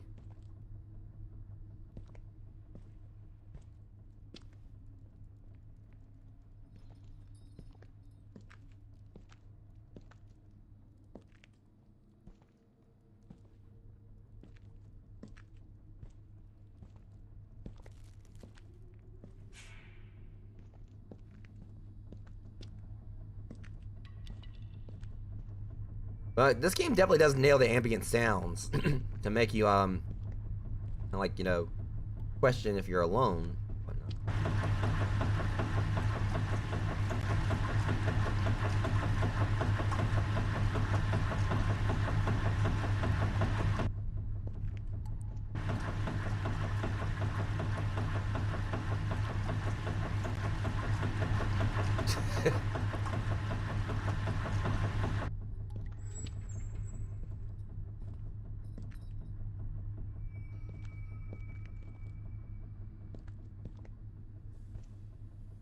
Yeah, I'm thinking it's say if Rakan was down here right now, I probably would be, you know, screwed because I got nowhere to go.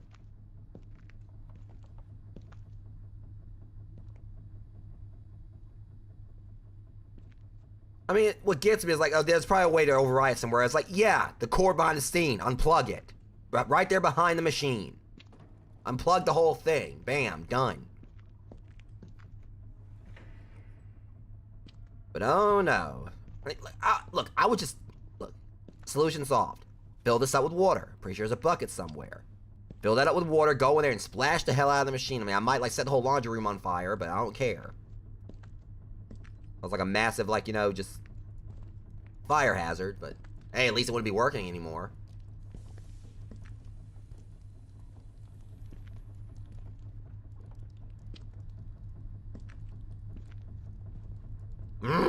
I was hoping that was gonna be the one door that'd be open, but of course not. This game is seriously trying to vex me. That's just not trying to succeeding. Like, I get further in, it's like, oh, guess what? You know, chump, now you gotta, like, you know, figure this out. But you know what? I will. It might take me a while, but I will.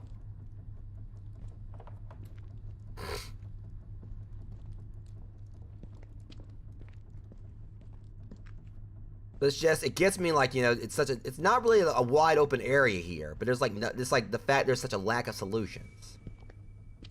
It's a bunch of jammed doors which you can easily just, hey, newsflash. Just, you know, window right there. You could break it. And you could do a little thing, you know, where you can just like take your hand, just move it, put it through, and unlock the damn door. You know, it says jam, but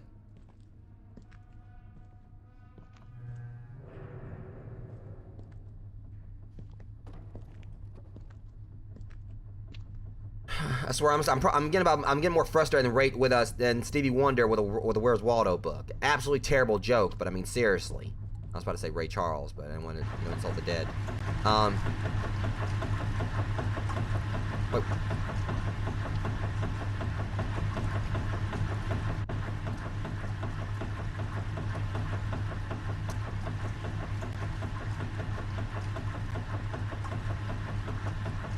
Yeah, I mean, that's the thing. This dumbass won't push the buttons. His going over until the machine cycle is done. There's probably a way to override it somewhere. Again, just... Well, I guess, like, the whole cord thing, like, is kind of redundant now, because I can't, like, you know, obviously I wouldn't be able to pull this out. I'm pretty sure, you know, if I tried to, like, the other one would probably fall on my head.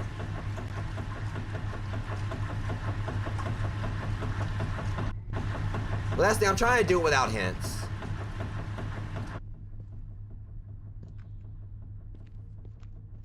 Yeah, that's the thing. I'm one of those that basically wants to try to solve things, like, tries to solve things without hints as much as possible. Before I actually, you know, try, like, you know, basically, like, look for help or whatever. Because, like, I know if I look it up and find out something, like, really simple, then I'm gonna end up kicking myself. Yeah. I appreciate that, because I've had, like, people come in and just outright spoil stuff, or look up the solution, and then just straight up tell me and whatnot.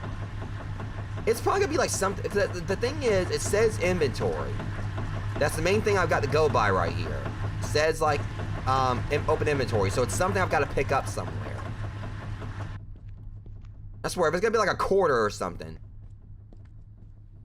which wouldn't make sense, because, like, okay, you know... Let me see. Alright.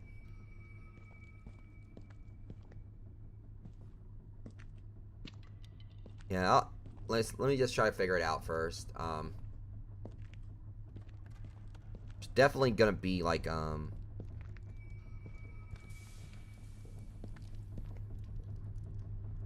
just thought about the lockers. Nothing in those.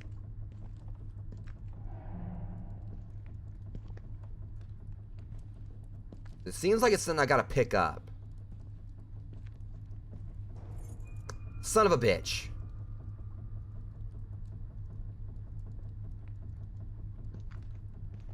Fucking chair.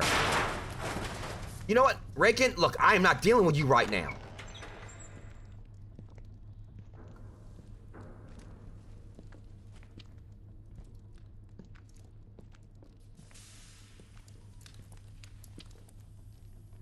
Stupid.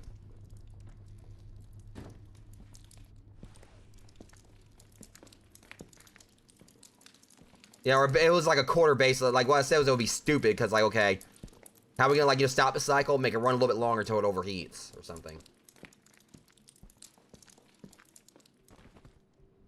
So you mean to say?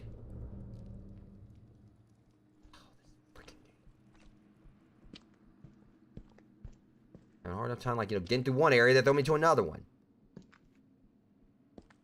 It's like, oh, well, you know what? You want to, like, you know, you want to stop this dryer? Well, now you gotta go further away before we actually let you do that.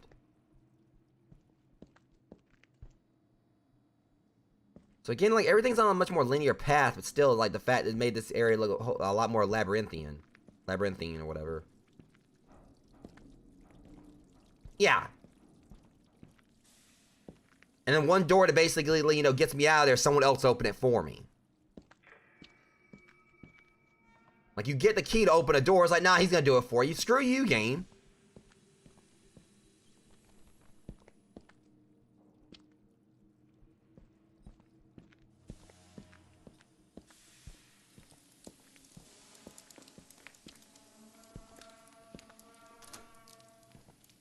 I say this one. Alright, well, how about this one? Okay, well, how about this one? I swear, if this door doesn't open up... Fuck.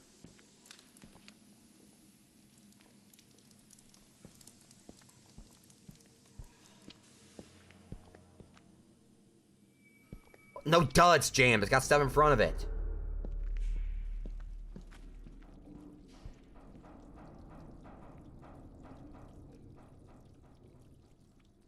Yeah, we ain't got one, do we?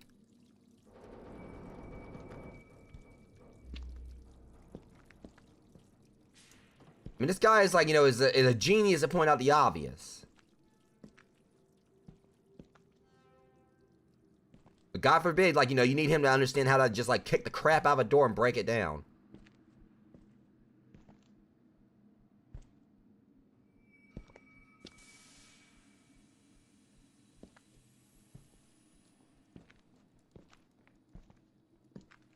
Yeah, that's like Amber said, that's basically how this game is.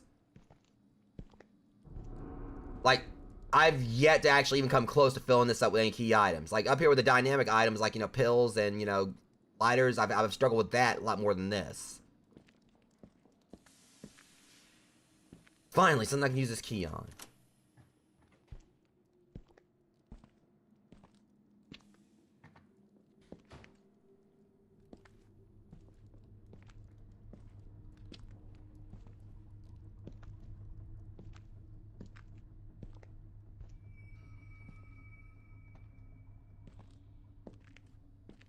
I swear, if all this is just for me to shut down a dryer.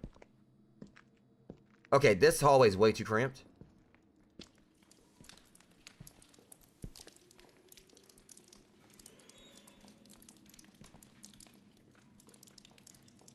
Yeah, good luck getting through there.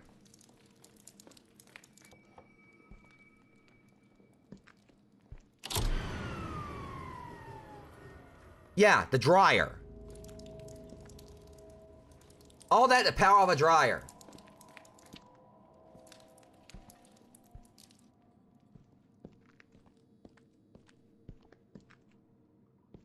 Alright, seems like a good time for a chase scene. Where are you at? I get that dismount of 10. Eyeless bitch.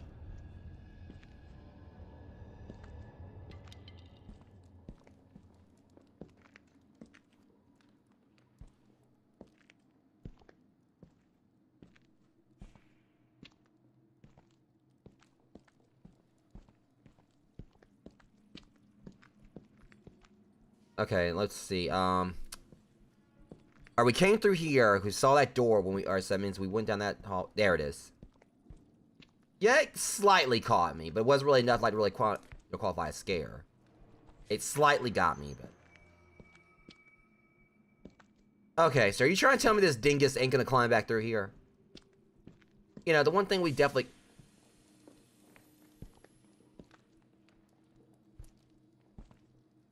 If we are having to find another way around because this dork, you know, doesn't want to climb back through there, you know, the obvious thing we should be doing.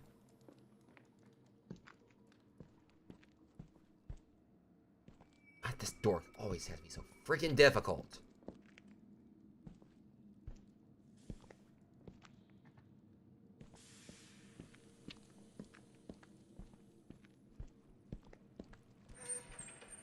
And I'm just worried about, like, pulling a chair over here. Because I don't even want to go through the whole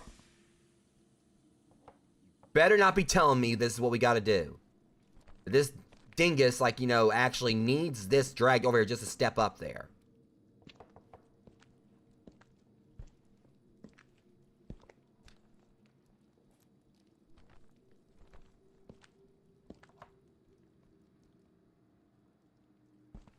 Come on. Alright, I don't think that's it. I can't even move it over there. Alright.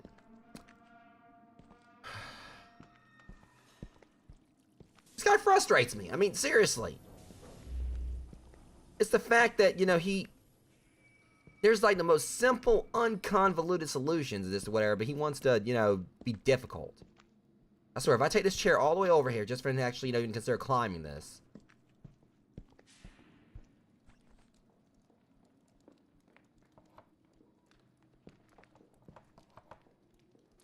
Of course not.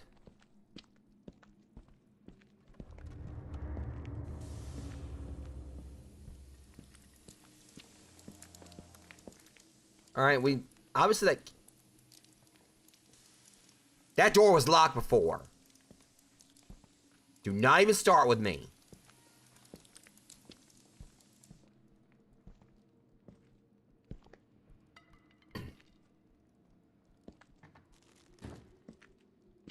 Not even the hospital's making fun of me.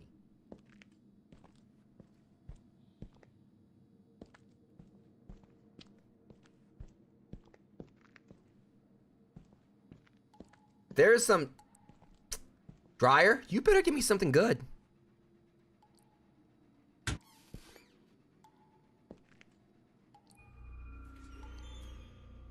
See, even the picture ID's had enough of this place. Yeah, Kyle Schaefer, you can just tell, you know, he's had it.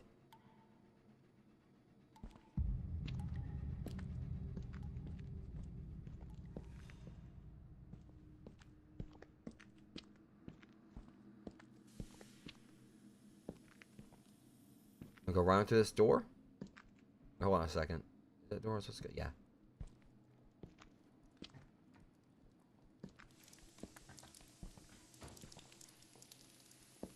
Alright, let's go and get on through this.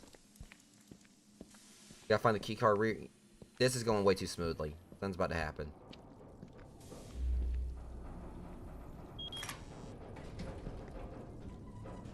Am I interrupting something? Oh, I think no way in hell. Alright, I swear to God, this some kind of exceeds the weight capacity crap they're about to pull on me.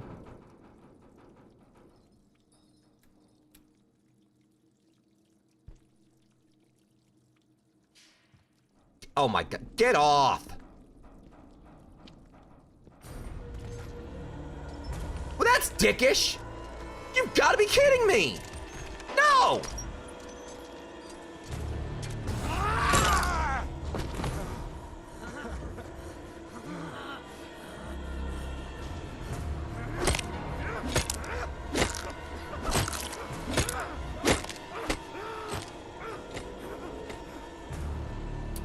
You better not set me back far after everything I just went through. You cheater! So what? Do I have to like pull someone off the elevator, run around in a circle, then come back?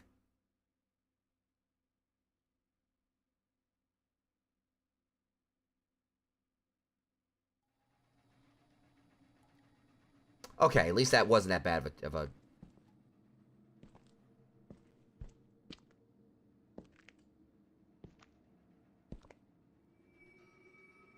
That's what gets me, you know. He knows he can't, like, you know, really catch me normally, so he waits on doing something else and comes in and tries to, you know, jump me.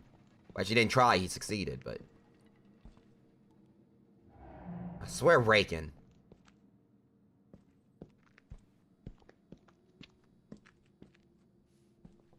Doesn't really speak much for me, and the fact that I just got my ass kicked by a guy with crutches.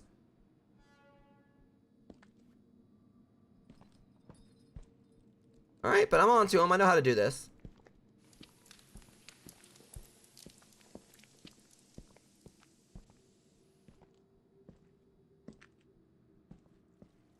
Yeah, trust me, I'm pretty sure I know how this game goes. I know exactly how this game is with, like, you know, with it throwing curveballs. I mean, the last chapter, we literally, like, you know, we're, like, jumping in and out of mirrors. Oh, come on. Yeah, well, that's one way to do it. Ah, shit.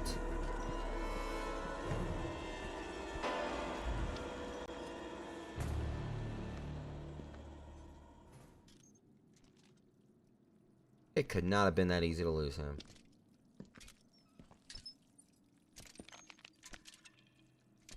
Come on, take your time there, buddy.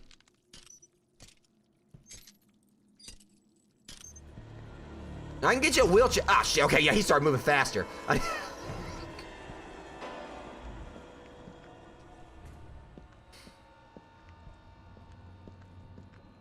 So I'm having a feeling he's going to be perpetually chasing me, but he's not that fast, so I've got to pull another body off. Wait, is he gone? Okay, yeah, I'm going to get back to work.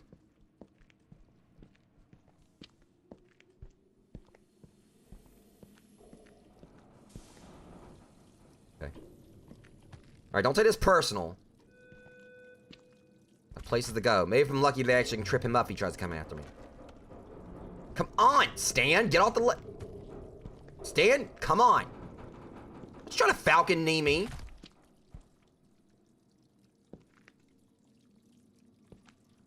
Trying to get, like, do a cat and falcon manly knee on me.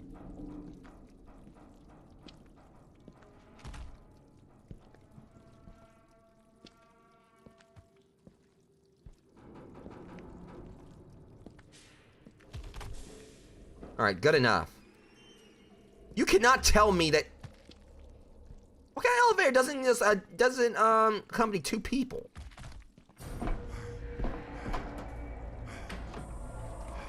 See ya. That one corpse was gonna matter. It's just a little dead weight. But don't. A horrible joke to go along with that.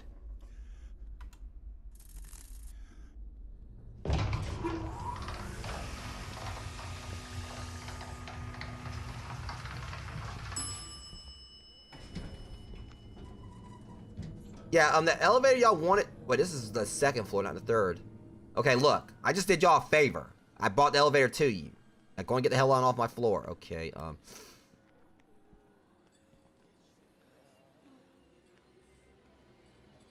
Hell no. Okay, look, I'm just gonna go on over here while you do like your weird ass little mannequin challenge. Do your thing, whatever. Just don't touch me. I know it's how this goes. This is.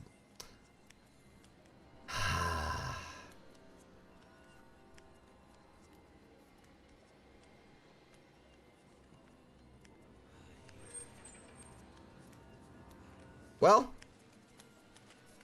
Oh hell no! Fuck you, Dwayne. Well, fuck you too, Rakan. Look, I got worse things to worry about than, your profanity. And your insults, okay? Ah! Oh, God!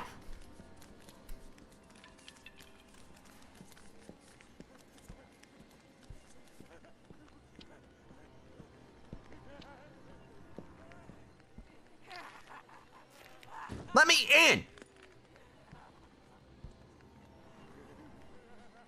Please tell me that they're lacking, opposable thumbs like they are with their ears.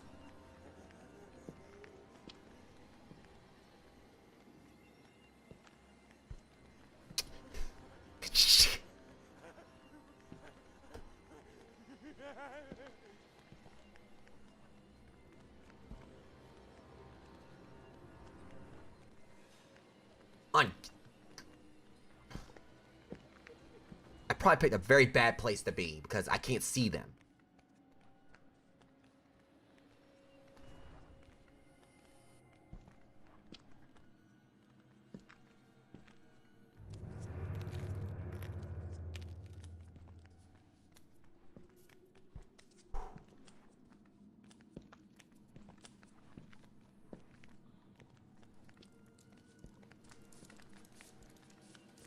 Oh shit. Ah! No! No! Be gone!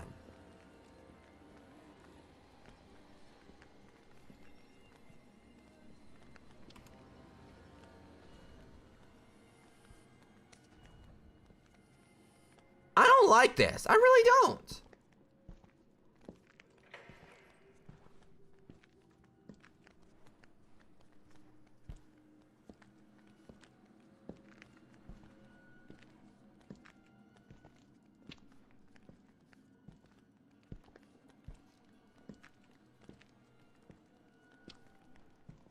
Okay.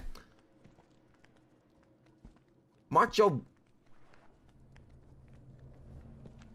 Oh, it's on out of here. Alright, so...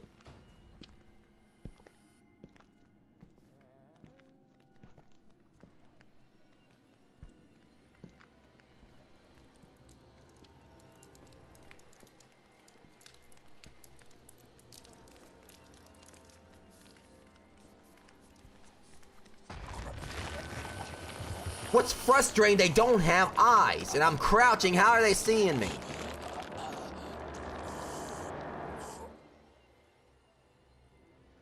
Freaking almond head looking self, like an almond. So, I'm not gonna like this part, I can already tell. I don't know, there's some kind of gimmick to sneaking around them, but it's kind of weird that they patrol the hallways. And I'm crouched down. I know I stepped on that glass or whatever. Okay. Whatever.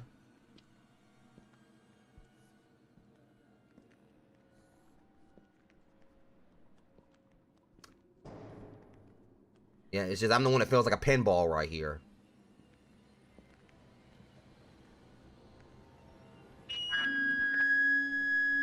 Fuck you, Dwayne. Shush. Be quiet.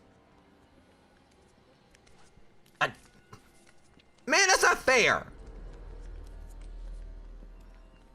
And yes, I was trying to close the door back on, but they wouldn't let me. I like the fact I'm running like this and I'm crouched. Close the door, Dwayne. Thank you. Please tell me I actually might have went the right way here. This area looks like there could be something here.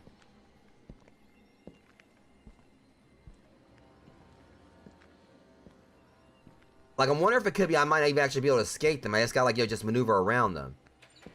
Seems to me like that better not be a door opening. Of course it's jammed. Why wouldn't it be?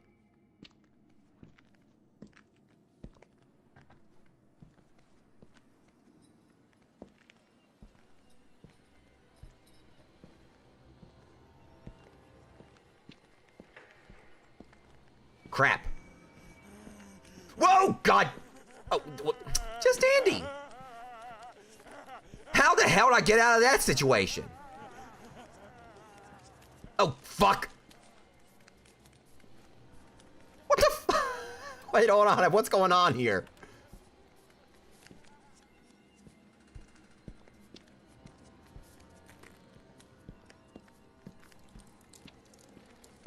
Hold on. Well, if I just gotta... You've gotta be kidding me. Oh, shit!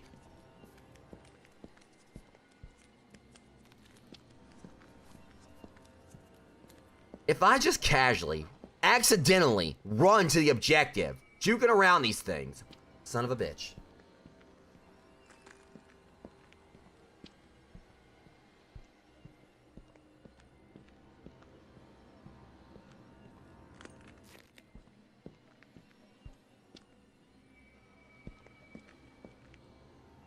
Okay, please actually let me get through all this like this. If I do, oh my god.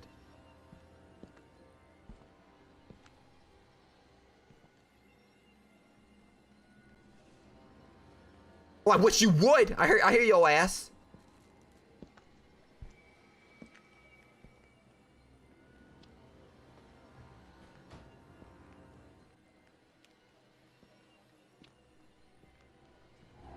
I don't know if I'm safe here or what. I know I keep on hearing him stepping around, but...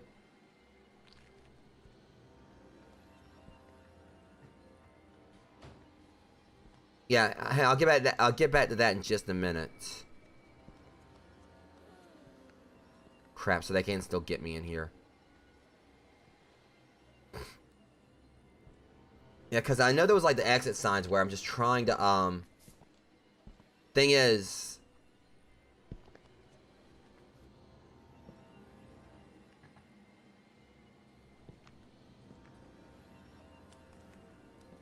Bump it. Alright, yeah, that's the... I thought it was just a wall there. Okay, well, at least we got past that section, and I'm not gonna be able to save because they won't let me. Okay. Am I stuck in here now? Okay, at least we made it through that. But now we gotta figure out how to get out of here, which at least, you know, I'm safer in here. All things considered. Won't die of starvation first or something? Is there something in the sink? Of course there isn't anything in the sink. What the hell are you looking at?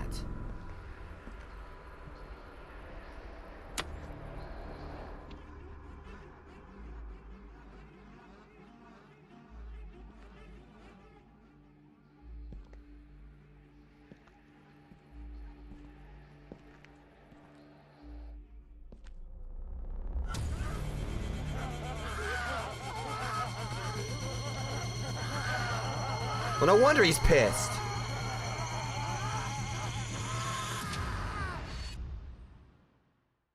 Again, I can understand that, you know, Rakan definitely went through something, whatever. I mean, you gotta take it out on me. I ain't doing anything to him.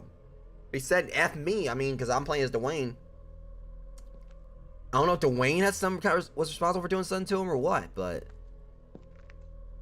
Again, like, this game, like... Okay, we're back in the house now, finally.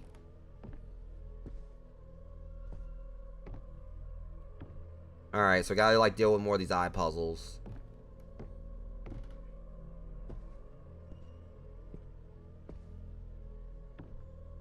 Alright, so it looks like they closed off more, so there's not really a whole lot I can do here.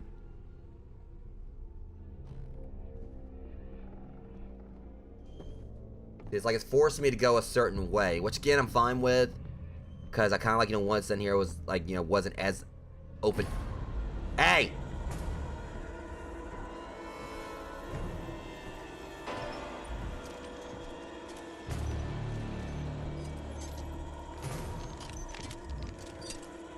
Oh, I was gonna say good luck jumping down here, but of course they had him down here. They tricked me. They knew I was gonna come down here right where he was. Okay, at least he left. Okay, so we got our first die right there. I guess there's gonna be like maybe at least 3. Seems like they're increasing it by 1 increment every time, but I also don't know exactly where the door is. Maybe that's the door right there. There's something in here. It looks pretty... Well, 1, 2, 3. I guess it was 4? I don't know.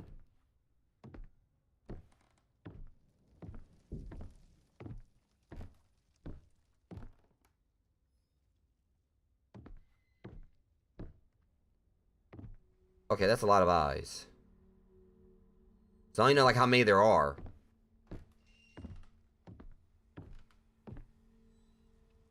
I'm wondering if there's even any collectibles to get here. Because, I mean, all the wandering around I was doing, I ain't seen anything. Pun intended, by the way.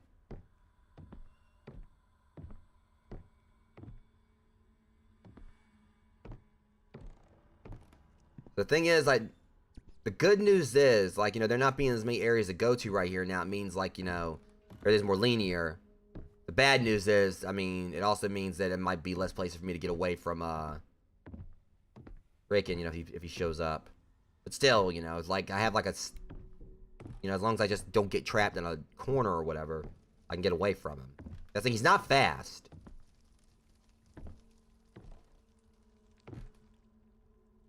Things I took away all the lights again or whatever, so I can't stay in the dark. But don't really see there's too many dark spots anyway. All right, we just gotta find the rest of these. Wait, did I go upstairs? Like this way. I think the best bet is gonna probably be to maybe follow the or hold on, there's the door. Alright, we need 2 more. So he chased me down before, so I couldn't exactly do much. And I'm thinking it could be a possibility if I stand too close to this door for too long, that might spawn him too, I don't know. What is making that noise? Hang on. I ain't stupid. I know what y'all trying to do. Yeah, see, y'all trying to trick me.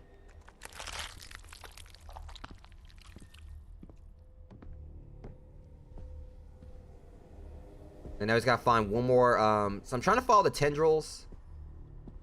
Follow those around. See if that kind of gives me an idea on something. There it is. Alright. And it is going up by an increment of 1 every time.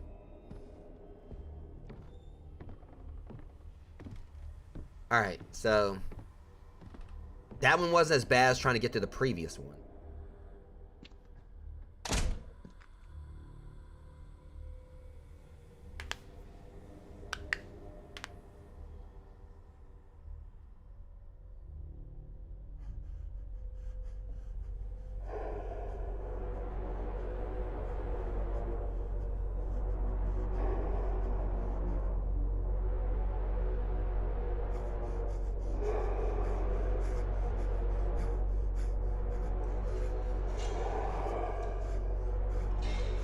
Don't be sitting there with your arms crossed like y'all smug.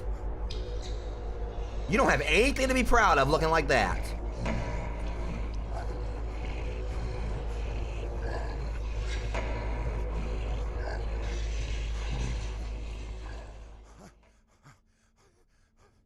trying to figure out, these things like aliens or... This definitely is going into like territory where it seems like there's like some abductions or something going on.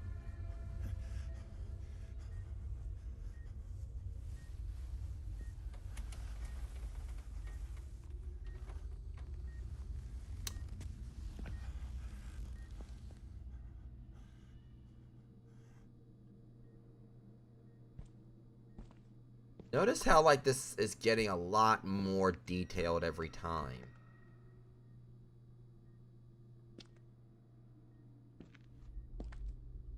And I wonder if this may have something to do with that tar creature that we saw before.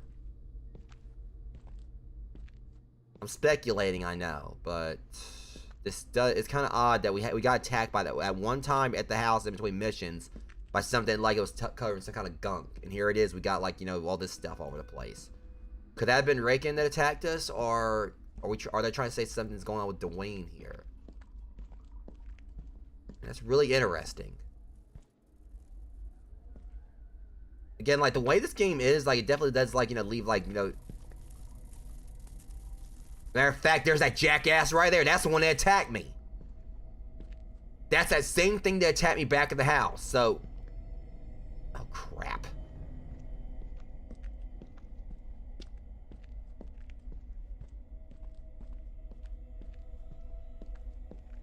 I don't know how I feel about that. Like, you know, being directed by the guy who strangled me, like, you know, in the last episode. It's like his mushy fingers.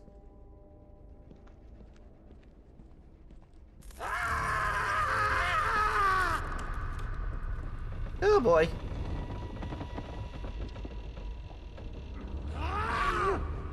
He's totally lost it. Leave me alone. Inject him with a tranquilizer. I'm not supposed to be here. You're all. Someone by Yeah, y'all watch it. He's brutal with that crutch. I know.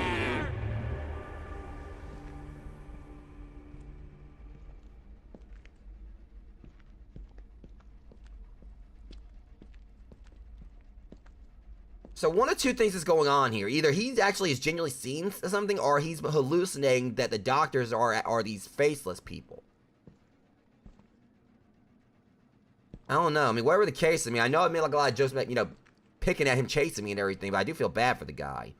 That's in, like, each of, like, you know, the villains, you know, the villains of each chapter, like Lucy, Dolores, and now Rakan, you know, obviously the way a lot of implications are going is that, you know, it's not their fault. Dolores, it seemed like she was, like, suffering from dementia and stuff like that. And Lucy was, like, under, like, you know, kind of drug that, I mean, I don't know if it actually was that she really did have, like, this, you know, imaginary friend, or if it actually was, like, an actual demon. I really do want to kind of, like, look into all this a lot more, see, like, you know, if anyone has, like, any actual concrete idea on what's all's happened, because it's kind of hard to really place, like, what happened in each chapter, aside from, like, you know, the stuff that's obvious, but there's, like, yeah. Because obviously him being, like, forced under sedation, I think will impair, like, his judgment, and, you know, obviously, you know, if he's already, you know, like, really paranoid about being watched, you know, like, if the thoughts come, you know, that he's, like, you know, like, what were they doing to him while he was sedated? Yeah.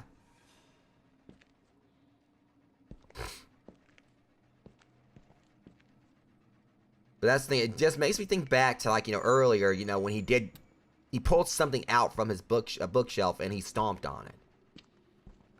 It really does make me think like there was something there, and that maybe it's not all in his head.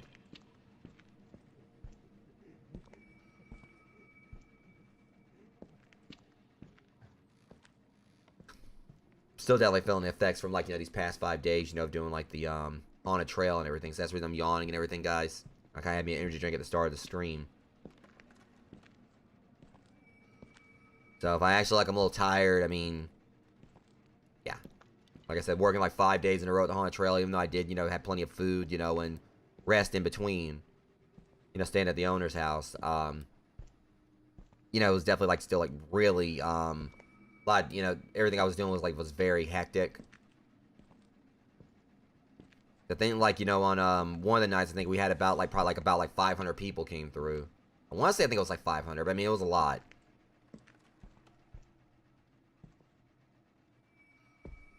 You know, so in between, like, with every group, I mean, that was, like, a lot of backbending. It was, like, at times, usually, I think, like, groups of, like, 5 or 6, and I was, like, doing, like, a lot of backbending, crawling, flips, stuff like that. Safe to say, yeah, still feeling the effects of it, but it was so much fun. And plus, you know, like, you know, in a few days, I mean, I don't know exactly how much I'm going to be getting paid, because, Lake Joy Trails of Terror, that's the haunt I was doing this with. It's non-profit. So while those who do, helped out with it, are getting paid, and, and those who were there every day get a bonus. I was one of the ones that was, like, there for every single day of the event, so I'm getting a bonus.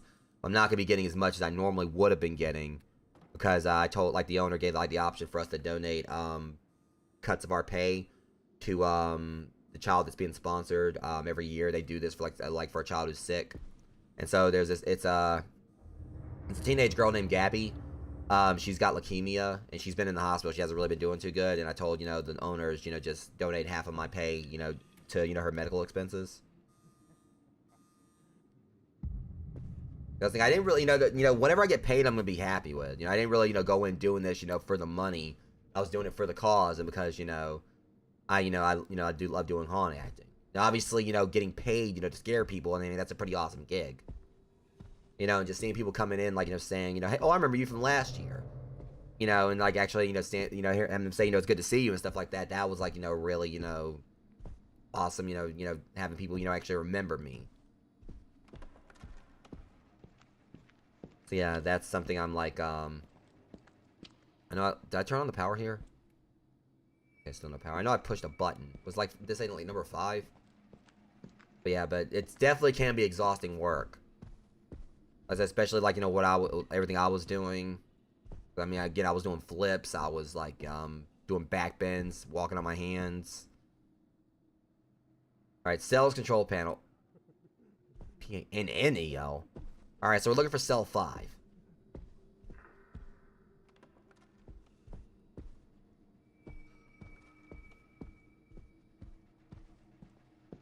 There we go. Yeah, of course, which was Rakan's room. Says observation room. Yeah, it was definitely worth it. I had like an absolute blast with it. There was just like, some people, I mean, like seeing like all the different types of like, groups you have come through, like when you're doing haunt acting. There are those that make it, a bit frustrating, but those who make it so much worth it. Like the ones that come through, like the cocky types, like, you can tell they're just coming through trying to impress their friends. Like, we had this one guy that came through. I honestly wish they would have just threw him out, as bad as it sounds. I personally normally wouldn't want someone to get thrown out, from enjoying the attraction. But this guy, like, came through, and he was so obnoxious. Like, I was on the ground doing my thing, and he kind of, like, walked up and kind of, like, crouched down. And he was like, whoa, and all that. And so, like, I followed him out there. I was like, dude, leave the scaring to the professionals. And I think, like, he walked into the next area, and one of the actors in there, like, I was basically, like, leading the people too. She said that she actually managed to scare him. But shit, you could tell, like, he was being, like, so obnoxious. Like, why are you gonna come through, pay $25 to come to this attraction just to behave like that?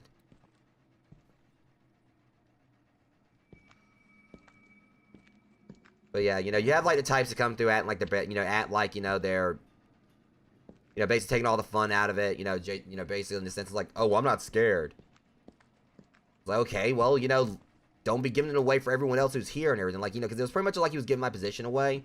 And he had, like, a whole group he was with. I was like, I'm pretty sure they probably, like, maybe wanted, like, enjoy, like, what they spent $25 on.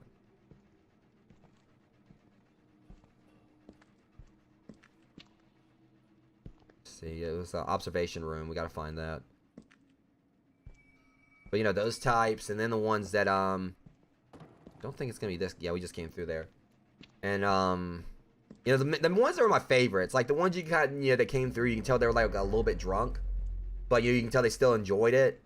Like, getting spooked, where they were like giggling like crazy. You can tell they probably like, drank a little bit to actually, prepare to go through, because otherwise they probably wouldn't have been, would have been too scared to do it.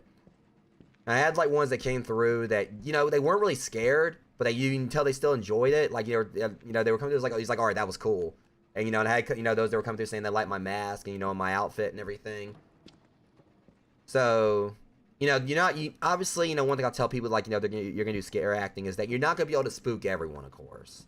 You're going to have those that are going to come through, they're going to be, like, complete asses, and, only thing you do is just kind of, like, walk off. It's like, okay, well, you can't win them all, and you get ready for the next group. We had, like, groups that came through, they were just absolutely hysterical, and the ones that were, like, that were coming through saying, like, oh, well, you can't touch us, and, because that was, like, the rule, we couldn't touch them. I mean, technically you could, because the haunt I work, like I said, Late Joy Trails of Terror, they have, like, something called extra experience. This might be the right key. Alright, I don't think that was it. Where, you know, people can pay like $15 more and the actors can actually touch them. And the guy that I was teamed up with, and I'm hoping that they actually put this on, maybe on the Late George Trails of Terror TikTok. Because he got to do the extra, he actually got to take part in it. Like, even though normally they have it where you have to be like, you know, 18 or over, and you have to like, you know, be at the trail for a while. They actually, you know, let me, you know, do like, you know, some of the extra experience stuff, even though I've only been there for like my second year. But they let him like do this because they had like put so much faith in it. Because this kid came in and was just absolutely amazing at it. And he like outright grabbed a girl and, you know, because our scene was like a school bus. And he actually, you know, grabbed this girl, and they got footage. They showed it to me because I was inside the bus. So I couldn't see it. And I was like, dude, I'm so proud of you, because he grabbed this girl and actually pushed, you know, actually managed to, you know, push her down to the ground. Like, you could tell he still was being gentle enough to where he wasn't actually hurting her. But he kind of like tackled her down, but didn't like just slam her or anything. He just like, you know, pushed her down to where he actually could grab her leg. And he actually, you know, tried to drag her under the bus. So he got her like part of the way through, but she put one of her feet up to actually stop him. But, there's the observatory right here. I think this is the right way. Oh, let's see. Well, that's not that. Well, is it this room right here? I think it might be this one. But yeah, he actually managed to drag her like part way under the bus. But other actors out there would do stuff like, you know, put you in like, you know, put you in a locker. And me, I just mostly had to just like grab people like, you know, and I would just like, you know, push them forward like to the next area and throw them to who was, you know, Jules, who was called Granny because she's like in her 60s. You have assaulted multiple employees and threatened security guards with a knife. You sabotaged the electric panel, leaving the entire ward under lockdown. Such behavior is leaving us questioning your mental stability and health. We are left with no choice but to isolate you from the patient. Ooh, he got sent to the high maintenance area. Treatments are in measure. No treatments. You all are the reason why this. I think something might actually be genuinely going on here with this guy. Like, not him, but something that actually happened to them where he actually might be right, but I don't know. Yeah, back to what I was saying. It was like, you know, very fun. But it was very fun work. That's the thing, even though it was still like, you know, just like, you know, something I do as a hobby for the most part. It's the first time I'm ever actually going to be paid, like, to do a hauling acting gig. It's something that would be cool to actually do as a career. Because again, me taking my love for horror and actually sharing it with people. You know, definitely can be exhausting. But like when you see people coming in, you can see they're enjoying themselves, that makes it worth it. Again, you're going to have like those that are just going to come through and be obnoxious as hell. But you know, you have to overlook them.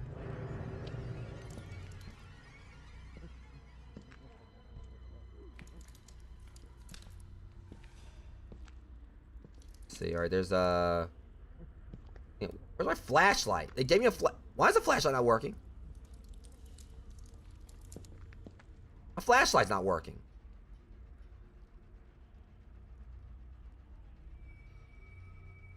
Yeah, keep it in your hands, but actually know how to... Thank you, dork.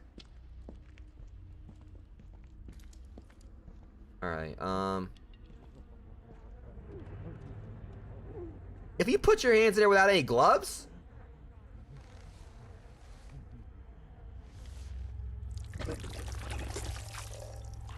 Ugh, that's... Wait. Is he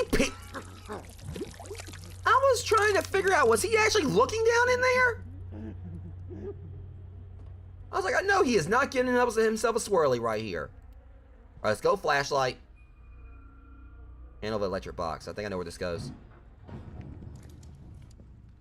That's the thing. I'll say the sound design in this is like just really good, but God, this sounds so disgusting. But I guess that was the point.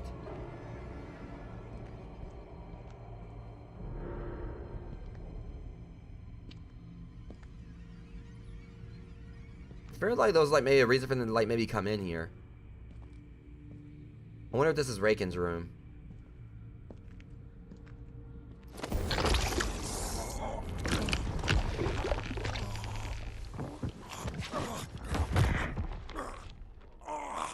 Fucking Tari bitch.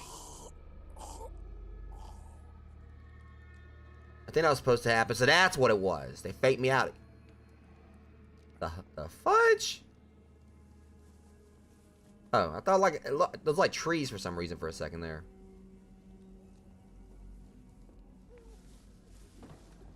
I'm gonna get out of here. Okay. Weird. I said like the passage first. Yeah, how about the flashlight we just dropped?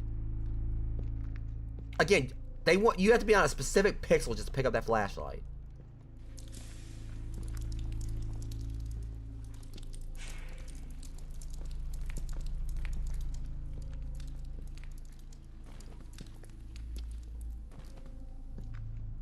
So let's just process. Once again, you know, this guy couldn't, like, you know, go back to a tunnel or whatever, like, you know, to get a shortcut back where we need to go, but he can jump down 10 feet and be fine.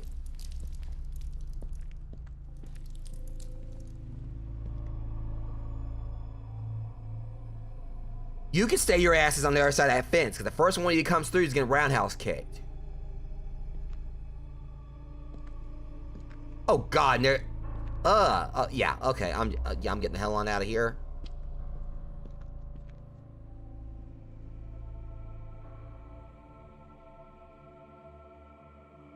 I will say that is like a pretty interesting enemy design, though. But God knows.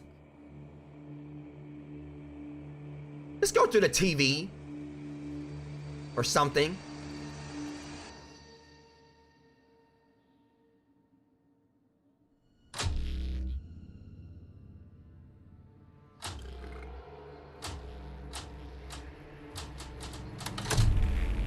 So it's like in Soviet Russia, TV watches you. Like, what? Okay, I was kidding around. Rakan, we can talk about this. It's not my fault. I don't know what your problem is, but, yeah. See ya.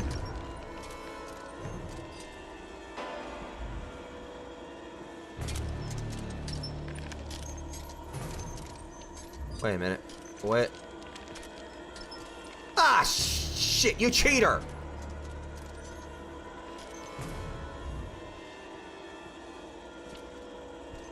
Yeah, let's just go and just, you know, take advantage of the fact he can't crouch down.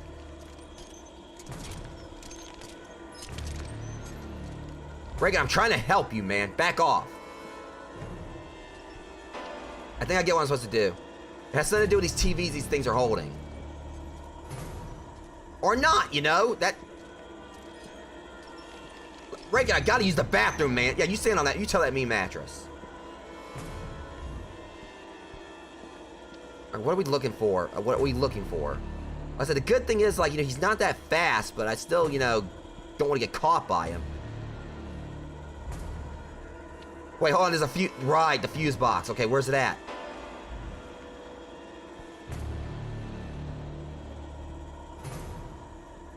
Okay.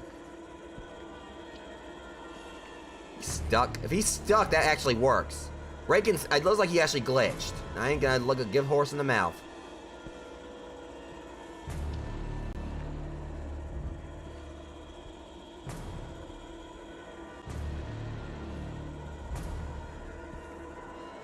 Hold up.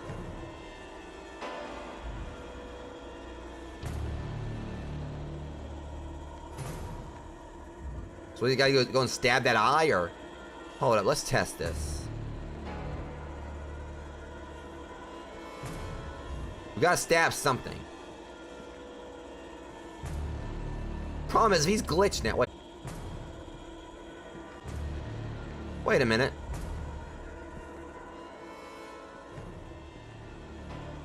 He's stuck. Oh, no, it's not. I've been waiting. He finally stabs an eye. So I told you to do it to start. Move. Thanks for explode. Ugh, my God. What really helped is the fact that Rakan got stuck. He couldn't change, so he got stuck. And I was making a joke earlier about barricading stuff, so, like, you know, he couldn't get by with his crutches, and it actually happened. I will say that this actually is it's pulsating too. Okay, yes, this is actually really. I mean, I'm kind of a gore whore at times, so yeah, this is pretty cool looking.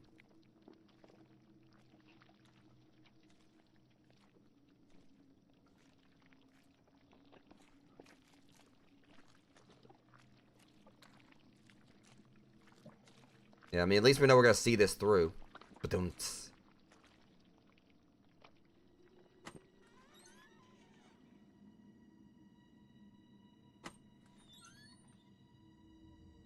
I don't know, this does kind of feel like we might be towards the end of this now. I don't know. This definitely does kind of feel like it's some in-level stuff. It's right here, right? There we go. Voila.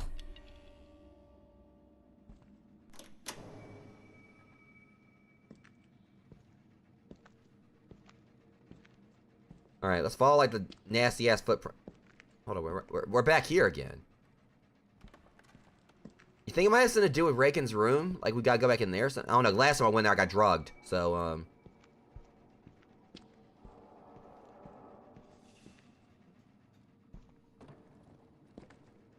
hold on, let's check here. That's... Well, we already went through... yourself.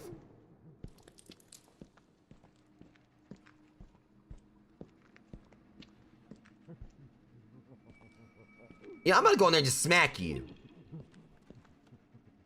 That's you, Rakan, because you know you've been getting me like nothing but grief when all I've been doing is trying to help you.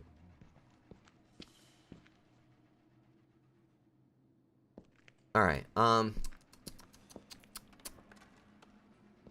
Alright. Let's see, no.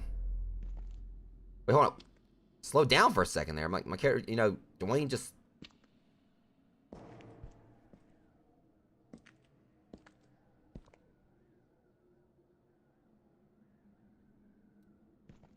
Okay. What are you looking at?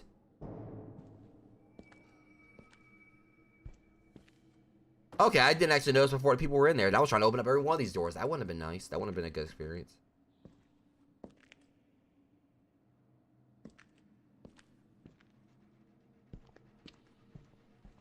But at the very least, before we end this stream, because at least I've got really good, I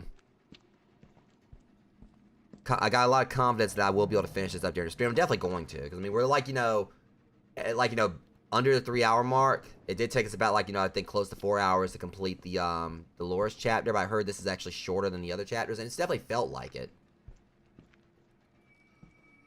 I do want to go and check and see, what will happen in that one... Wait, hold on. We turned the power on, right? Of course. Hey, no one we got, Vic from the elevator this time. Could it be we're actually working our way down? Hello? Close, thank you. So I'm thinking we're working our way down, because we were at 3 at the start, and then we went to 2, I think, and now, I think we're going to 1. So it's obviously, this may be the last floor, but, yeah, what I was saying is that I do want to check out that one thing, that one room we found, the one that was from the start of the game, see what that's about. Because we were able to interact with the gun. I want to see exactly what that's for. Okay, they're saving. That's never good. It's like the equivalency of if I'm in a game, and I go into an area with a big, wide open spot, it's got health potions. It's not, thing's about to get real.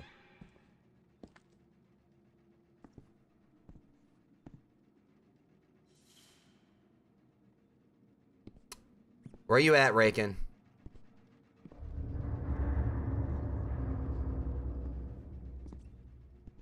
Come on out. I know you're about to try to chase me.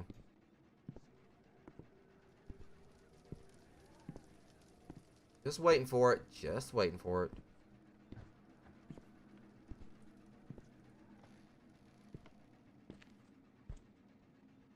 What? So, Rakan, right?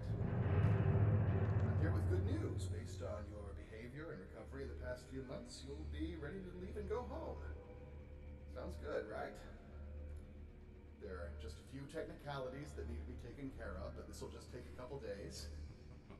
With everything that happened, I'm sure you'll be very happy to leave this place. Well, I'll get back to you soon.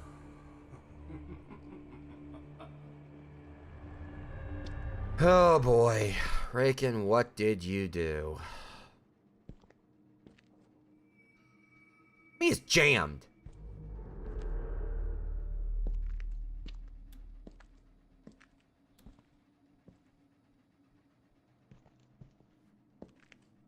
Okay, so it's jammed, so I can't get out. There's a puzzle we gotta solve in here. That laughing he was doing was kind of unsettling.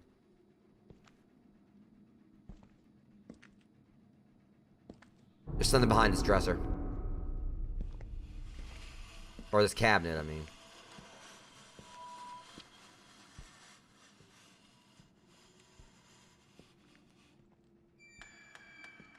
The hell you say? You better squeeze on through.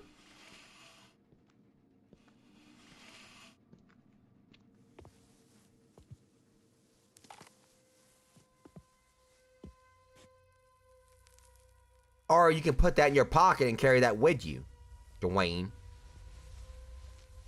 This guy's an idiot.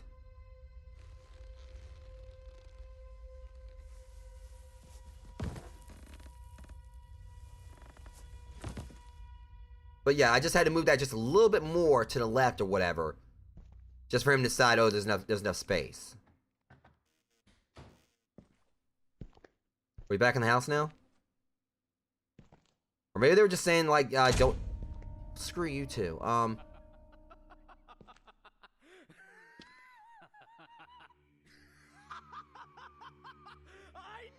it! Oh, they're in big trouble now! With everything I know, I'll definitely take them down! You hear me, fuckers? I'm on to you! Hey, what are you doing? Who sent you? Wait! No! Fuck! What happened?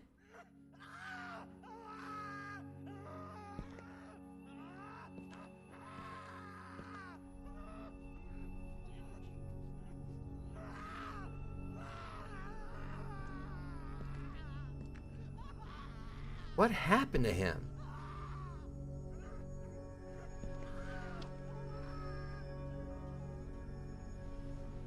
I am so confused about everything I'm seeing with this so far. But again, I still reiterate, I feel like, you know, I don't think he was crazy. Something actually, I think, really was going on with him. This definitely, like, kind of seems like one of those situations, like, where he knew too much about something and they tried to shut him up. I've seen that trope in enough horror in enough movies and shows or whatever to kind of feel like there's definitely something going on with him. I'm just trying to figure this out. How do I get out of here? Kind of weird because there's like nothing in here. Except like this door. Unless I can click on that because it looks like there's an eye on the. Yeah, looks like there's an eye right there. I gotta get in there. Oh, that was trippy as hell. Okay.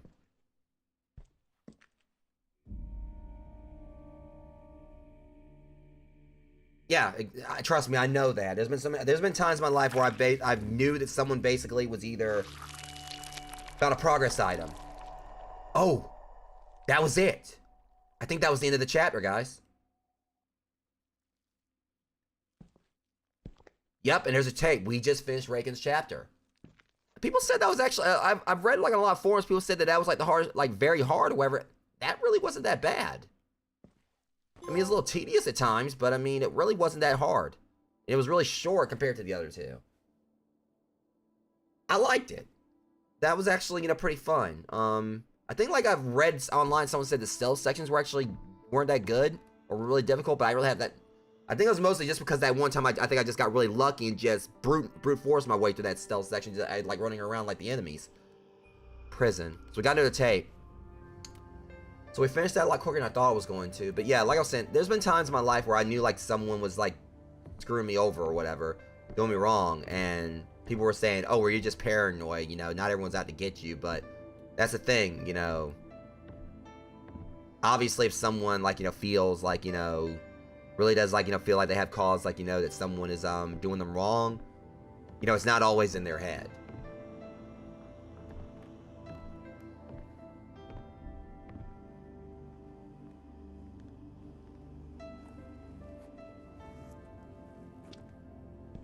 But overall, though, I mean, that's the thing, you know, I feel like something, I need to look it up and see exactly what happened with him. Because I think like there was obviously something that happened, that something going on with Rakan that to where he may not have been as crazy as he seemed. But at the same time with Dolores and Lucy, it kind of like was specified that they actually did have mental stuff going on. But there might have been like maybe something else going on with them in regards to everything. I don't know. Dolores, the whole story I kind of get there is that her and her husband were elderly, and they somehow conceived a child. But since, you know, her mind was already going and everything, she wasn't really, I guess, like equipped to take care of the baby. But she also maybe, I think, like, you know, had like a whole thing where, you know, she wanted her child. Maybe they let that for adoption or whatever, and she ended up killing her husband over that. I don't know. Don't know really. Like we know she killed her husband. We do know that much. Lucy, it actually got to a point where, like, you know, she actually tore off her whole jaw at one point. But there was also kind of implication there was some kind of demon that she was friends with that basically was influencing her. But a lot of, like, that was kind of like, you know, seemed like it was pushed on the fact she had, like, this medication she was on that seemed like maybe it did more harm than good. But Rakan's definitely one I'm trying to figure out exactly what, you know, was going on with his whole thing. But, yeah. But like, you know, you said, like, you know, just because you're paranoid doesn't mean they're not out to get you. That's the thing, you know. That's one of the things that's kind of problematic about the human race, you know, in the sense that people have a you know, having a backstabbing each other. It's kind of like in the sense that, basically think of like a situation I went through recently. I mean, I'm not really going to go into full detail about it, but it was stuff that happened at the Haunted Trail I've talked about that I worked. There was a particular individual that caused a lot of problems out there for me, to the point that I almost quit haunt acting because of him. And the owner, I got to talk to the owner about everything. Got a lot of stuff, you know, squared over.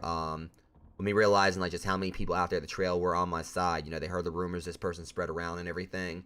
But some of them seemed like they actually didn't believe me. But in the end, you know, there's more people that believed me on what was going on than those who, you know, believed the rumors. And that's what I try to focus on. But this person tried to cause a lot of problems. The truth came out. A lot of people realizing, you know, how they actually were. And, you know, it kind of like, you know, came in a sense of like, you know, there were those that trusted me and knew me enough to know that, you know, who the person I was. And they, you know, knew that my paranoia about like others out, you know, because my whole thing was like, okay, how many of the other people out of the staff and Haunted Actors, how many of them actually believe these rumors? And there were plenty of them that said, you know, I was fine, you know, and that my paranoia, you know, they understood why I felt the way I did. But there were others that basically were just saying, oh, well, it was all in my head and all that. But then when the truth came out, some of these people didn't have anything, you know, had nothing to say to me. You know, they couldn't, like, apologize or anything. Kind of like, you know, how it was a few years ago, because I've talked about this whole situation as well. I dealt with, like, you know, getting mob cyberstalk, you know, in my time as a live streamer back when I streamed on Mixer. And, you know, not, like, I've got, like, a whole blog about it on my website. I've spoken about this before. I've been open about speaking about it on stream. Not the full story, because I like to focus on my streams themselves. And try to, like, you know, put content out for you guys. But so for those who want to read what happened to me, it's on my website. But there were so many people that were saying, oh, well, it's all in your head. No one's out to get you. Blah, blah, this, blah, blah, that. You know, even though I was basically trying to say, you know, I've been, you know, getting mob cyberstalked, you know, cyberbullied and everything. You know, I've had people that have, you know, been causing me problems. You know, people didn't want to believe it. But then I came out with all this, with this blog where I showed screenshots of everything that happened, you know, had receipts of it. A lot of these people that were calling me paranoid, trying to say that, you know, it was all in my head. Hardly a single one of them apologized, you know, for, you know, everything they were trying to accuse me of, trying to say, you know, even though I can't, you know, even after I came out with all this evidence that I knew what I was talking about. But anyways, veering back away from that, guys, because, you know, that's, you know, I try to keep, you know, things like that away from here, because I want to try to focus on giving you guys, like, entertainment and everything. That's the main thing that matters to me. So I want to see exactly what was going on with this. So, I know we got ourselves another take. We still got this fire poker. Or not fire. I've called it fire poker, but it's just like that's weird. I mean, technically that's what it is. It looks like a fire poker. But I want to see what's going to happen with this, because we can interact with this and...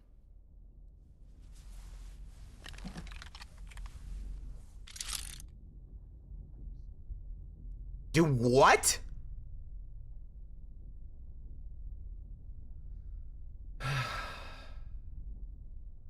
What am I doing?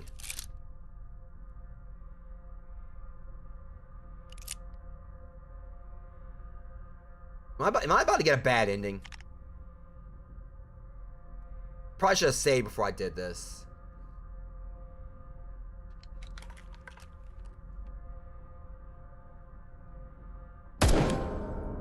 Huh?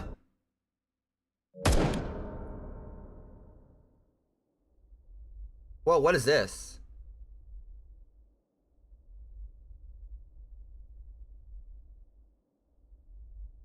Oh, there's a tape.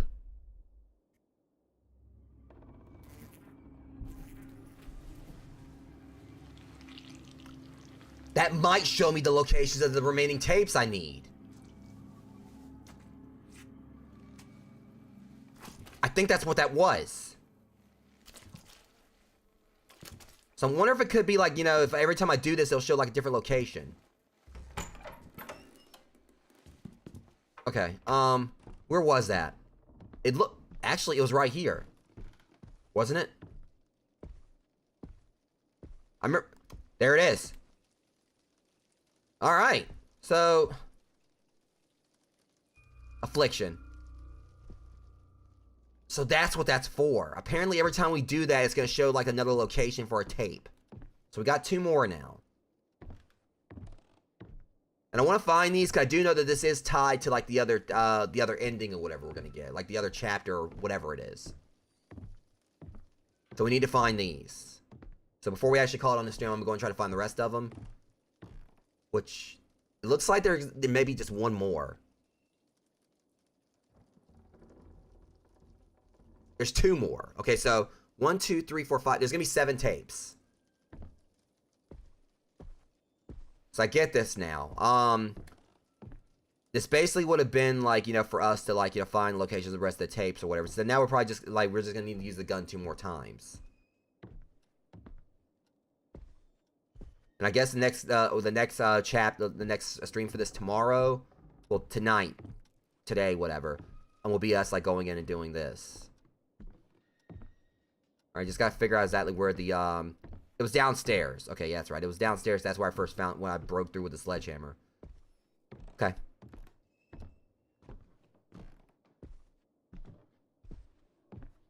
So where's that hole in the wall? Okay, let me see. I remember like there was the tarp right there. So it should be nearby. Yeah, right here. Okay. So we gotta do this a couple more times. So this is gonna give us the location of the other 2 tapes. Which again, since I found like the rest of them or whatever. I guess like how that probably would have worked. Would have been like if by some chance you didn't pick up the other tapes. Like after, because they gave us like a, you know, they basically gave us a tape that was very hard to miss at the end of like chapters for Lucy, Dolores, and Rakan. But I guess like in the event I didn't pick those up, it would have like, you know, let me. So 1, 2, 3, 4, 5. So there's 6 of these. There's 6 bullets. So it meant like there probably would have been one that would have been accounted for. That's the way I just interpret it. If we didn't pick up the tapes, like, you know, from the chapters that we got like as a gimme, it would have like, you know, showed us the location. So we should only have to do this 2 more times.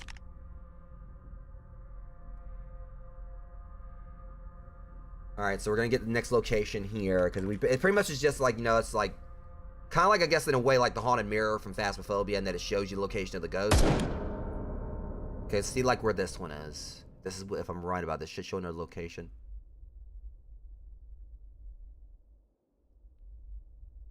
Alright, so we go up the stairs, go in that room right there.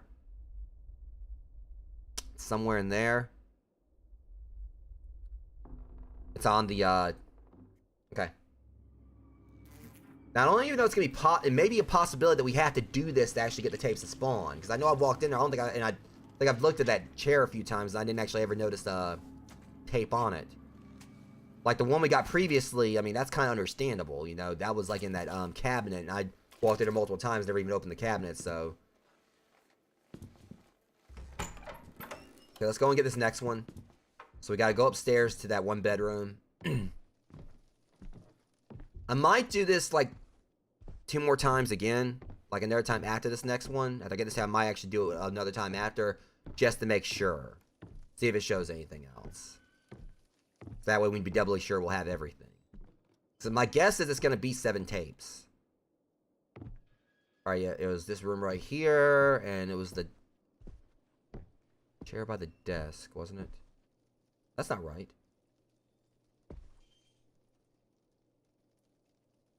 Unless that was one I already picked up.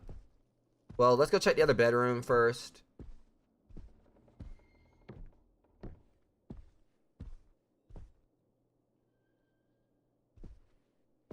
So maybe it's going to display them in the order that they would have wanted me to pick them up. So that may be what's going on here. Let me see. I'm pretty sure this is the room they were showing.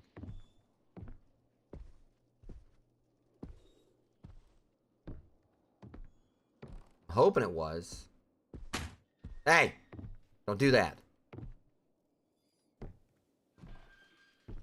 But then again, that tape did say affliction on it, and we already got an affliction tape, right? Let's see. Affliction, prison, pride, indifference, neglect. Negligence. We got one that said affliction on it.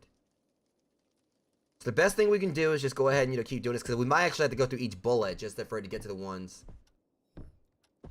Okay. So we're just gonna have to keep on going through them and, you know, just make sure. So what this pretty much translates to is we're gonna have to, like, you know, keep on using this until we find, like, each location, because I mean it's gonna probably just be like a particular order that it goes through each tape. So we can end up, like, going through every single the rest of the bullets, and, you know, like, you know, each time it'll be like tapes we already got. So I know that thing that was the right room.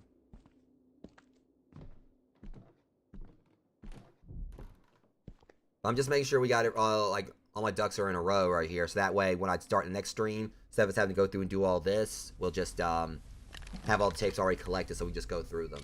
I don't know exactly what's gonna happen with the tapes. I did look up, you know, something on the tapes that I did collect, just curiosity on, like, what they were for, without really going too much into it. And it just said they were, like, you know, chapters, like, related to, like, the like little sub chapters related to, like, the true ending to the game.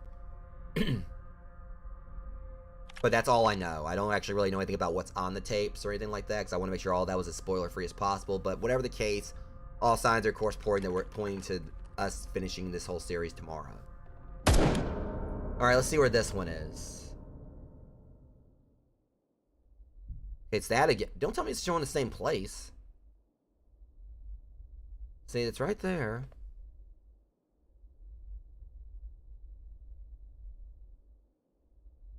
See, it's... Oh, that says addiction on it. What the hell? Why is it showing the same thing again? So apparently they're trying to say there's a tape up there, but I'm not seeing it. Unless we have to finish the other tapes first or something?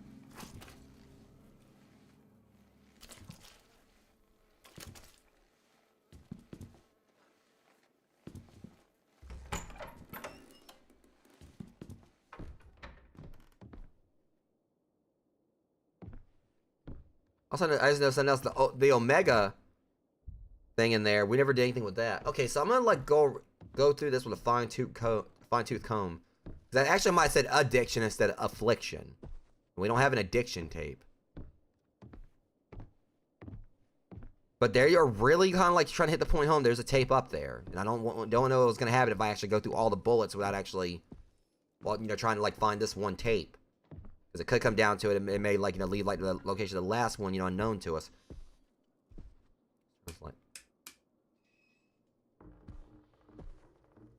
Unless...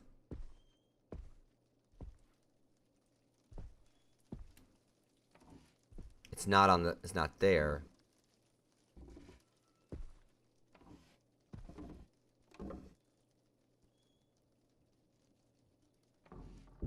This is weird.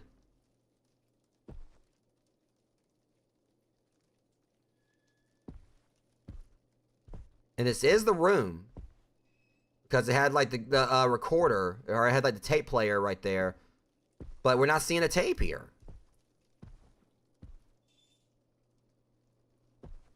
So this is, like, very peculiar.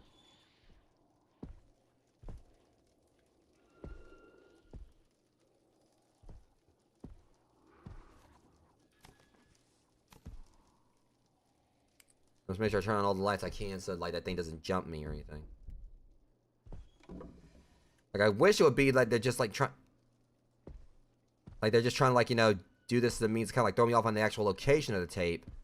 But they seem like they were being pretty specific on it being, like, on that, So it may come down to we gotta, like, maybe do the other tapes first before we do that one.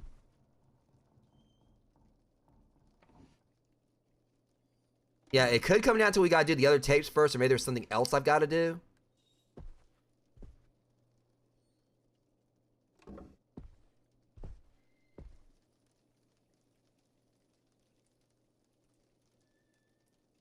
We only have like all the tapes for like, you know, that right there. There's one missing. That's Dolores. That's the one that kept on, you know, coming after me, you know, like in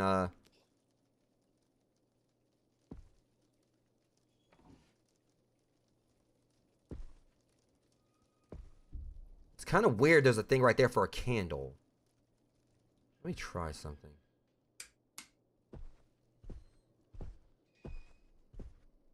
I think I put a candle right here in the bathroom so I don't have to like wander all over for one. Yeah, alright. That's gonna be a long shot. Maybe if I put this down on the table in here? I doubt it, but if not, I'll just have to come back to it tomorrow. Just go ahead and just do the other tapes first, and then we'll find like, because we're only missing a couple.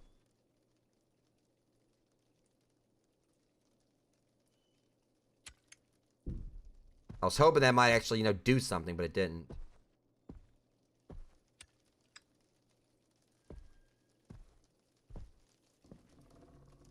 Because it's strange that they said, like, you know, that the, I mean, I could try doing it one more time.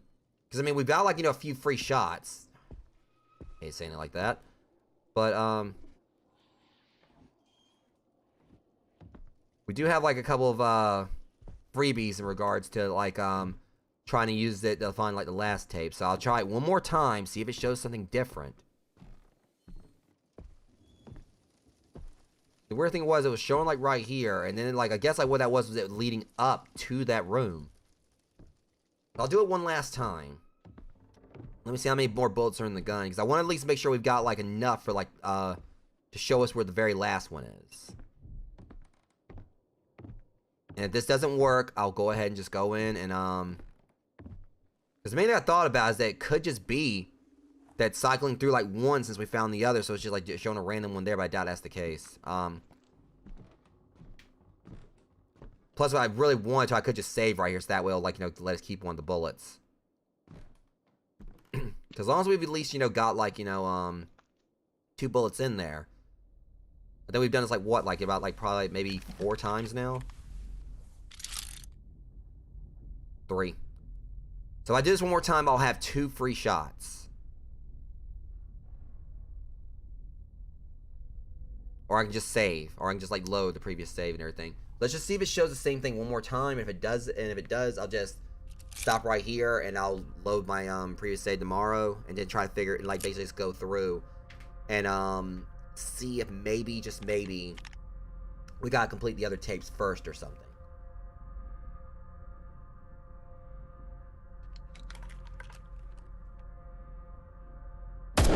Alright, that's the last time I'm doing that. Okay, this is different. Okay, I know this area. That's the basement. The heater room. It's greed. I don't know if I got one out of there before or not. But either way.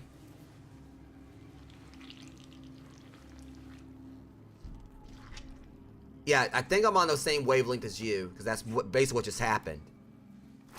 The only problem is if it actually is randomly searching for, like, different ones. But it would suck if it did that, like, you know, like you didn't have any of the tapes.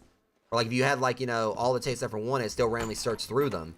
So you could end up, like, you know, going through and having, like, a 1/6 chance of, like, you know, finding the right tape. But I don't think I got that one. I don't recall ever finding one in the, I might be wrong. But I don't recall finding one down there in the heater room. I'm gonna go check and see. But let's just see here first. Do we have one named Greed?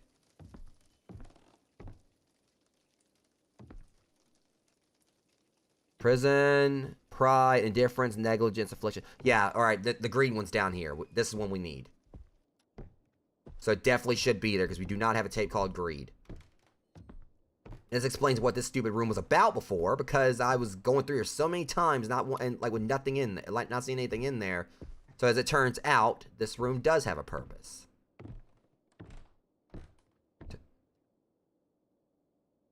And that splotch got a lot bigger. Oh, crap. Shit. I'm not keen on that. I don't like that. And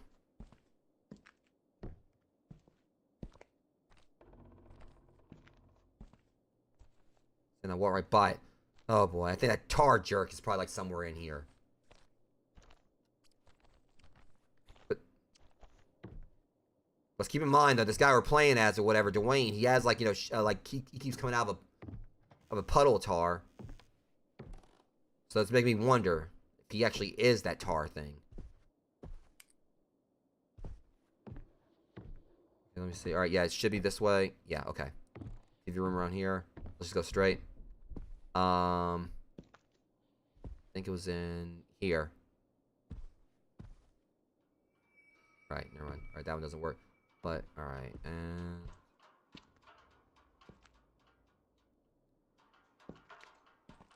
there it is. Alright, let's go for this last one.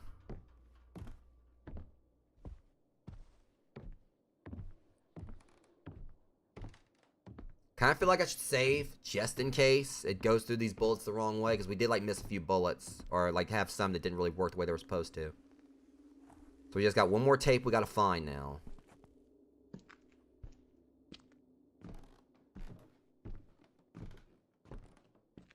Alright, let's go ahead and save this way, because the only thing that's gonna concern me is if it actually locks in like whatever location it scans, so you're basically gonna be... But still, we got like, you know, 2 chances here. Let's hope it goes on and shows us the last one. If it does, we'll go and get it, and then, you know, we can start off on that tomorrow. If it's standing in the dark too long?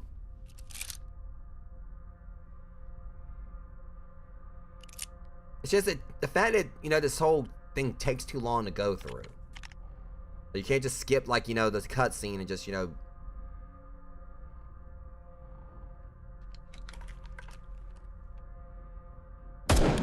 Okay. Please show me the right location. Oh, not this again! Alright, let's get a good look at what the tape says this time.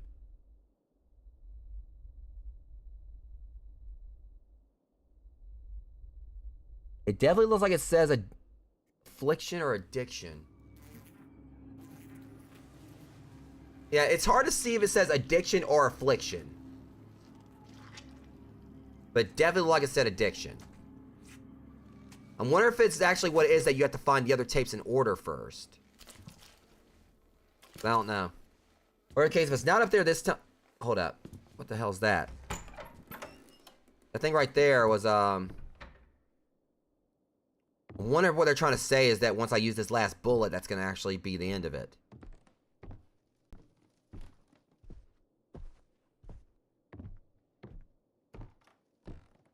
Which I wouldn't mind, like, you know, because I know this game has 2 endings.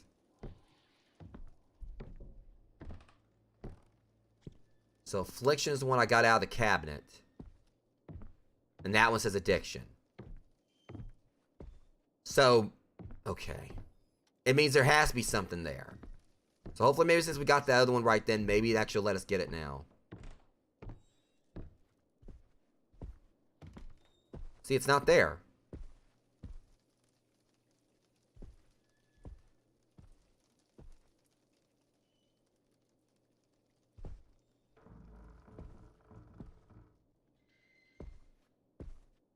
And I don't know, and I don't want to know what's going to happen if I, you know, use this bullet, you know, use this last bullet. Okay, let's go back down here, and I'm pretty sure I know exactly what, you know, what the names of these tapes were. Maybe I got to put it away. I don't know.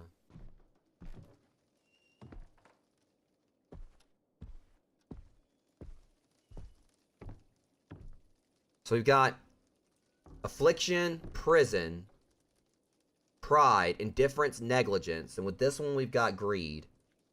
Now we got one more tape we gotta get.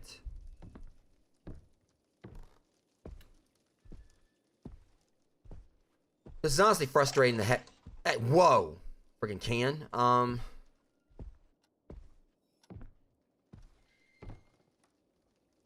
the game hasn't glitched up or something.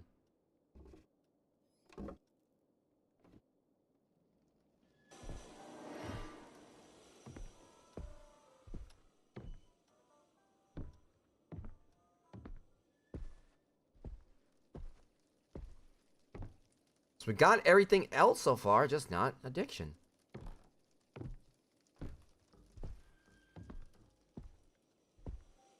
And I have a feeling if I try to use this bullet one more time, I'm not gonna get like, you know, I may not get a shot at the best ending or something. I don't know. I mean, I know I saved. There's more of these splotches showing up too. Alright, just because this is frustrating me, just go ahead and just tell me where it is. And I'll go check it out.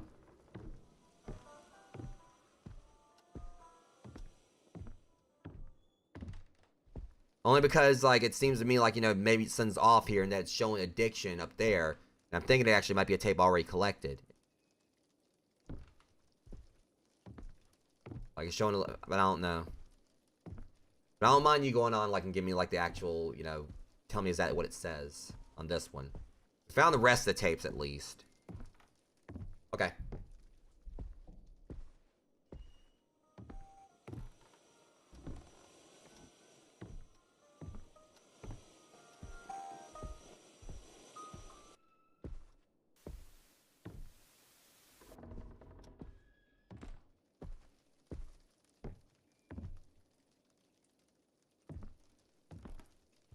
Because if the thing was showing the addiction tape up there and it's not there, then that's obviously really screwed up. I mean, the greed tape was like the rest of the tapes were where they needed to be.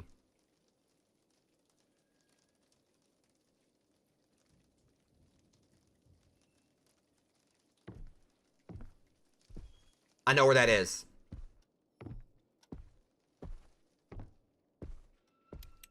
And I can swear I checked that one before and didn't see anything in it.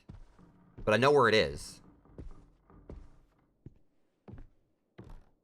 Just gotta get there. Find the right way. Okay. No. That thing got bigger again.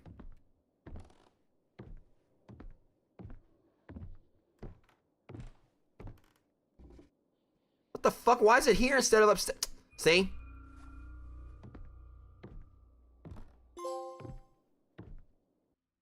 Find all VHS tapes. Okay, yeah, see, that's what frustrates me. They were... So basically, someone could have went through all the bullets where it was showing like one of the ones I needed, but it wasn't in the right location. Alright. Whatever the case, alright, thank you for that. Alright, so we've got all the tapes now, so this at least this means like that bullshit right there. It's like, no, shut up. I'm tired of looking at that tape. I'm gonna look over here. I don't even want to touch that tape. Pain in my existence. We'll go ahead and save right here.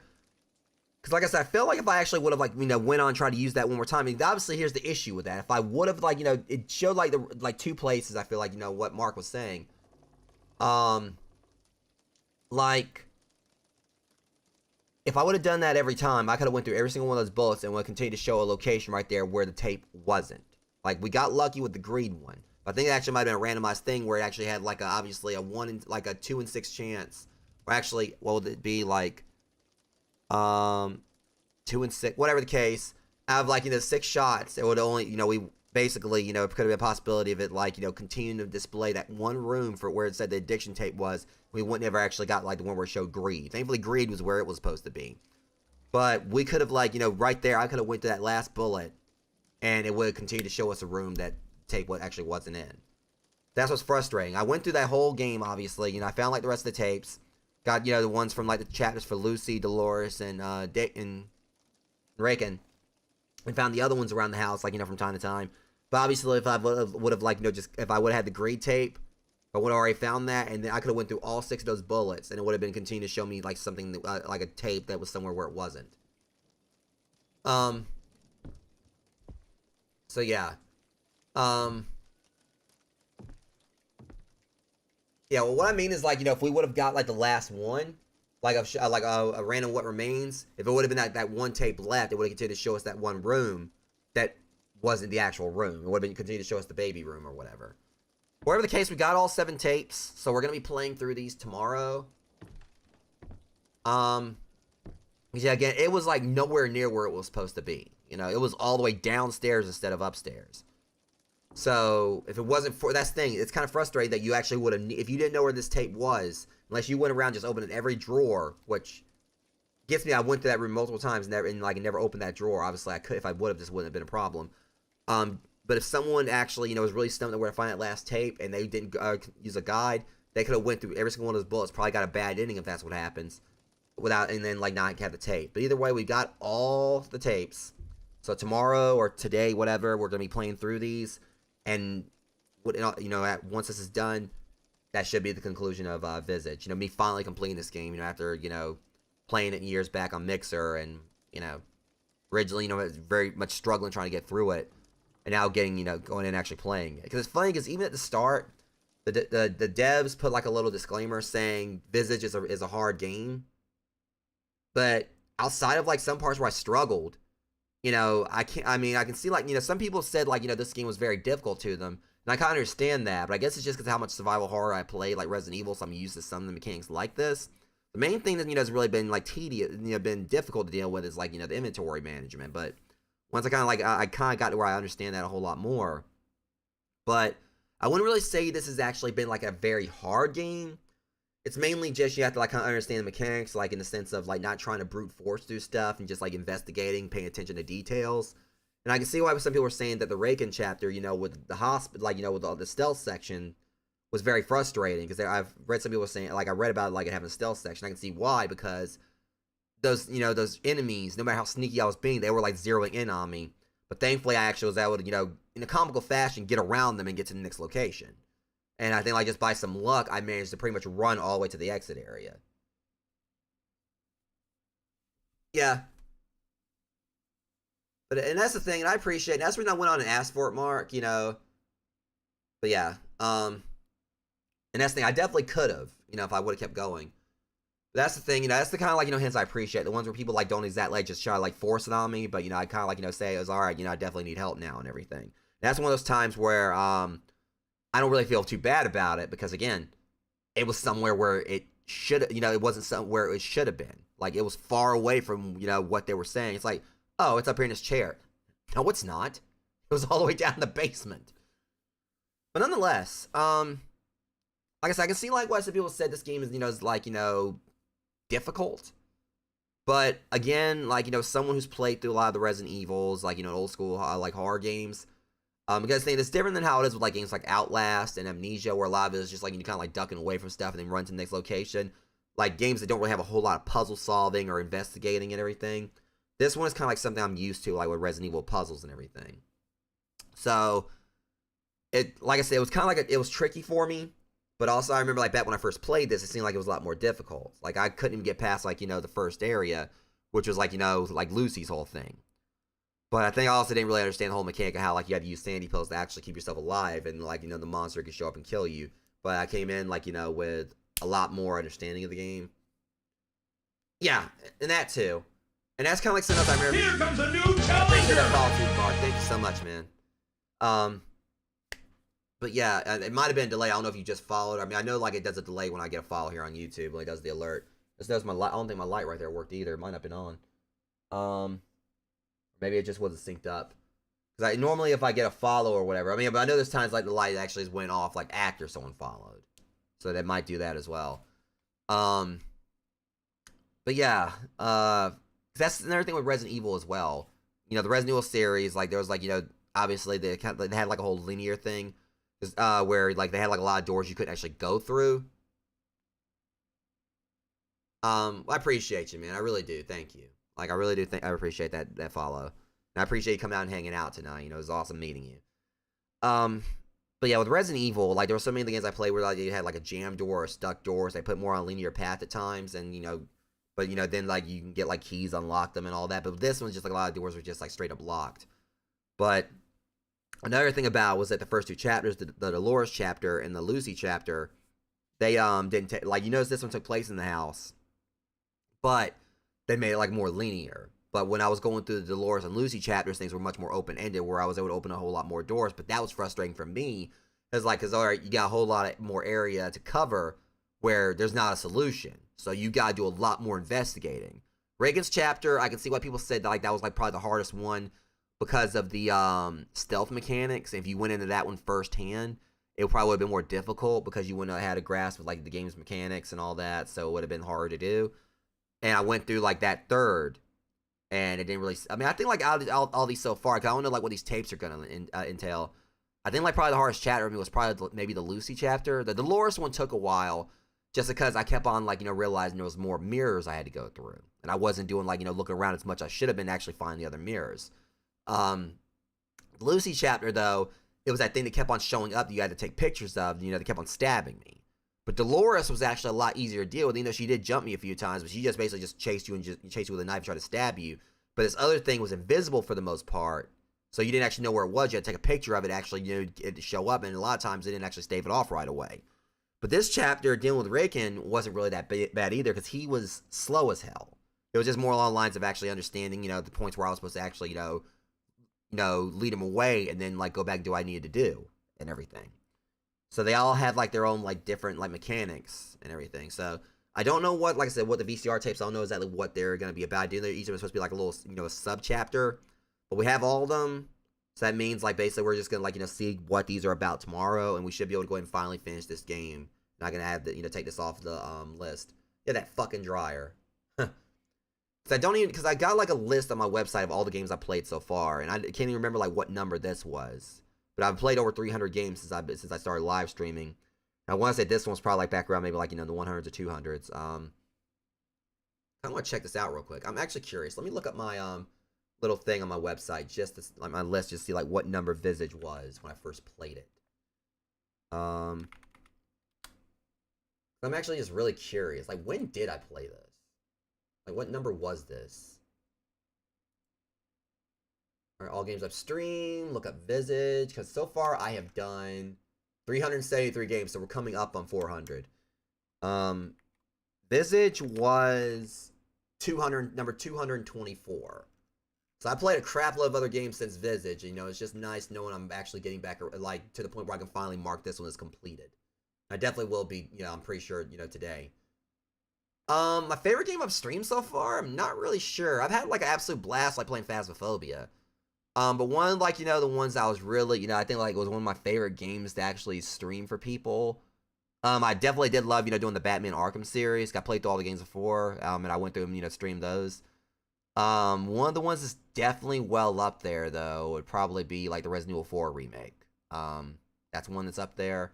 But, again, there's, like, so many games I played. Which, if you actually want to check that out, I'll show you right here.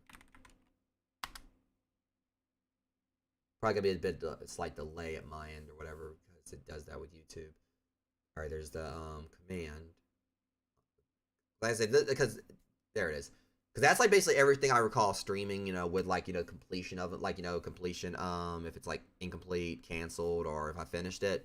But yeah, Resident Evil 4 remake was definitely up there. And as far as like the horror games, that one definitely like. And I played like most like just about all like the main timeline Resident Evils. But one that I've had like an absolute blast playing, multiplayer is definitely been Phasmophobia and Demonologist. That's like where I've had like some of the best moments with, my friend Mac joining me as well as Amber, and some of my other friends. So Demonologist and Phasmophobia definitely are probably like well up there, as well as like times I play Gang Beasts as well. Another one that I've really enjoyed streaming is Duck Game. That's one I need to get back into playing again, just because I absolutely had so much fun with Duck Game. I definitely need to try to like get Mac in on that as well as Amber, because me and Mac had played Duck Game before, and it's one I told Amber she definitely needs to check out, just because it's not a horror game. It's literally just like you and your friends play as ducks, like in this whole 16-bit style, retro art, like retro graphic style, and you just like use guns, swords, and everything, and just kill each other in comical fashion. Like Aqua Teen Hunger Force, one of my favorite Adult Swim shows. I absolutely love the Moon Knights. Because this was done by Adult Swim Games. So they literally actually... I still have to upload that to TikTok, because I have that clip. So, because you didn't know, because that way you actually... I don't know if you went back and watched stream, but I actually seen like it from me and Mac's perspective, when we were actually in there in the lockers the whole time. You're out there panicking, thinking the ghost is killing us, and we're in there hiding from it, trying to keep from cracking up. At you out there, trying to keep him laughing at you, so the ghost wouldn't actually, hear us on the mic. We were actually doing our damnedest to actually not laugh, so the ghost didn't come into the garage and kill us. But yeah, Duck Game, like I said, they have like an actual, the Moon Knight's gun, the quad laser. They actually have that as a weapon in Duck Game. So it just fires out this slow as hell, square pixel. And any duck that actually comes in contact with it immediately turns them into a roast duck on a plate. So yeah, I eventually definitely want to get back to playing Duck Game. They actually added native 8-player support, so if I actually had 8 people to play that, I know that would just be pure chaos. Because it's just chaos with 4 people. Because one of my other favorite weapons in Duck Game, they have a Bible. You actually can like arm your, actually can pick up a Bible, and any of the duck, so the ducks, like, you have like these heads you wear, like basically like different things, just different like heads they wear like for different teams. So one of my favorites is called the spears. So it actually makes it your head, your duck's head look like it's like a molten milk, like a bowling ball or whatever. And with like eyes. And so pretty much what I would do, like, or basically what you do is, like, you get the Bible and you use it like, any of the other players, they'll end up sitting down, like, it actually locks them in place while you actually, you push the button, you'll give like a little sermon to them where your duck will be like, "Mwah," or whatever. Or quack, like basically like the way it does, like it quacks like in this whole preaching way. And if you actually preach to the ducks enough, it'll like, switch their heads to your head. So basically you actually convert them to your team. And if you can do that to every other player, every other player's ducks, and convert them to your team, it automatically gets you a win on the round. The game is absolutely just bonkers. Like, it's just pure comedy gold. Because one of the funniest things also is that, if one of your opponents, if they get like, turned into a duck, the roast duck on the plate, you can pick them up and throw them at another player. And if they like actually collide with the top of the other player's head, it'll knock them out. So or actually kill them. So you actually can throw someone that you just turn into you just roasted. You can actually pick up their body, they're roasted, their roast duck on the plate. You actually can pick them up, throw them at another player, and if you actually successfully throw it the right way, it'll like actually kill the other player by landing on their head. So the game can just be absolutely just crazy, just with everything that happens. It's it's just pure comedy gold. It's one of those things, like, you play it, just the shenanigans that can happen. Like, you can also, they have like a t-shirt gun I think you use. I can't remember if it was like modded in or they eventually made it to an actual weapon. But you actually can like shoot a t-shirt at another duck. They'll wrap them up and it'll look like a caterpillar, and so they can't move. You can just throw them off an edge. They have like a net gun you can use like to wrap a duck in a net, and you can either throw them off an edge or you can throw them at someone else. And again, if they land on someone else's head, it'll knock them out, kill them, whatever. But yeah, it's a game that I cannot wait to actually get back into playing more of it. I'm gonna have to talk to Mac about us setting up a date to actually play it, because I miss playing it. I absolutely love Duck Game. It's one of those days if I actually could do like a multiplayer focal yeah, I put that list up on there because people have asked me what all games I like playing, so I put that list up to show them. But it's also because I hope that maybe, if someone actually sees that list, I can give them suggestions on, games they can check out. Like, just like, this game, the name of it sounds interesting, and they go and look it up and possibly, find like a new game to play. That's one reason I put that list there, not just to show people, like, answer the question, like, when people say, what games have you played? I'm like, here's a list. It's also just because I played, like, some indie stuff. Because there's, like, plenty of games on there that are free. They're, like, indie games. But yeah, I just kind of like have that list up to try, like, get people like little suggestions on new things like maybe they haven't played before. Because, the kind of streamer I am, this isn't knocking those only play one game like Fortnite or whatever. I'm definitely a variety streamer. Like, I'm always like trying to play something different, find new stuff to play. That's one of the things that also sucks about that, though, is that there's so many games I want to play that I've got like a massive back catalog. Like, I want to play through the Yakuza series. I want to, like, eventually play back to Doom Eternal on stream, because I've never actually played Doom Eternal on stream. I played it off stream. I want to, like, go back through and revisit that. There's, like, a lot of games I want to revisit, and a lot of ones I've never played before that I want to go back in and play, or that I want to play for the first time. So, yeah. Yeah, that sounds about like me. I think I've got about, like, maybe, like, 7 or so, but I don't even, like, games I've perfected. One of the main ones being Dragon's Dogma, because I love Dragon's Dogma. So I played, like, a crap load of that on stream. And I definitely can't wait for the next game for that. But yeah, most of the games I have on Steam, I haven't even touched. Like, there's so many in my back catalog on there. I was like, I really want to play this. Like, I played through these games first. And then I end up always adding new games on. Because again, the RoboCop game that releases today, I want to get that. High on Life, I've really been wanting to play that one. I just found out not long ago, because I thought it wasn't on PlayStation, on PS5. I thought it was only, like, on Xbox One and PC. But apparently at some point they released, like, I suppose it was released back in July. I actually looked for it on the PlayStation Store and never saw it. So High on Life is on my to-do list. Yeah, I think I've heard the first Thief Simulator. I never played it. But yeah, High on Life is on my to-do list, as well as RoboCop, Rogue City, since that's out now. Alan Wake 2 just released. I absolutely love the first Alan Wake. I want to eventually do like a YouTube series for that, because Alan Wake was such a phenomenal game. And Alan Wake 2, which I've been waiting for years, that's out now. But I'm going to hopefully be able to pick up maybe some of these games, depending on how much I get paid, from the Haunted Trail thing. I'm assuming at the after party this Saturday, I'm guessing that maybe when the owner's going to pay everyone. Because a lot of people didn't show up. A lot of people, didn't, show up, for every day. Some, just noped out after the first day or whatever. So I'm hoping that may possibly mean, as greedy as this may sound, that the owner will, actually be able to pay the rest of us more. But, because the thing about it is, like I said, I would be getting, more from this. But, again, the girl that, this is a nonprofit, haunt. So, the money that, the owners don't get anything out of it. So, I'm hoping, or the main thing is that, the teenager, the girl that they've, sponsored for this, who has leukemia, she's been in the hospital. She hasn't really been doing well. I told, the owner, she asked us, how, if we want to donate any of our pay, to, her hospital expenses. And I said, I'd donate half of mine, no hesitation. My thing was, this is the main reason I did this, for this girl, for, for the charity stuff. Yeah, I mean, it's not, it's cool getting paid for it. But what, to me, would be, much better is knowing that, this girl is going to get, life-saving treatment so she can continue to live, her life to the fullest. Hopefully healthy, her parents, can watch her graduate and everything.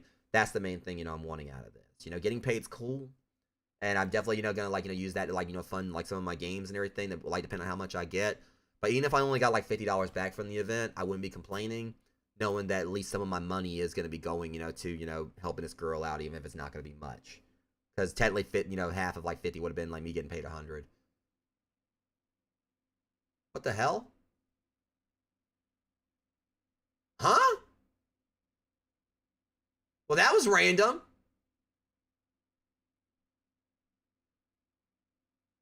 What? Okay, so this stream just got really weird. I'm just talking about money, getting money here, and it just went through and showed all these donations from the Right Love on Her Arms. They happened months ago. But I think that might be because I think I actually did notice there was an update to mix it up before I actually went live, and that might be what it is. Go something about Tiltify, and that may be what it was. That it might have actually just now registered all these Tiltify donations, which is hilarious. I love this. Wait a minute, did a bunch of people just drop a whole bunch of money on me because I'm right here being all sentimental? I mean, well, it's better late than never, but also I wasn't using Mix It Up before, I wasn't using Mix It Up during the charity streams, back then, I don't think. No, wait a minute, I was using Mix It Up. Yeah, when we were doing the charity streams months ago. I'm so confused. I'm so freaking confused. I am so confused right now about what is going on with this stream. But either way, now it's got me wanting to check Tiltify just to make sure. I want to make sure the totals are right on Tiltify now, because that was... Still says 427, so those are old donations.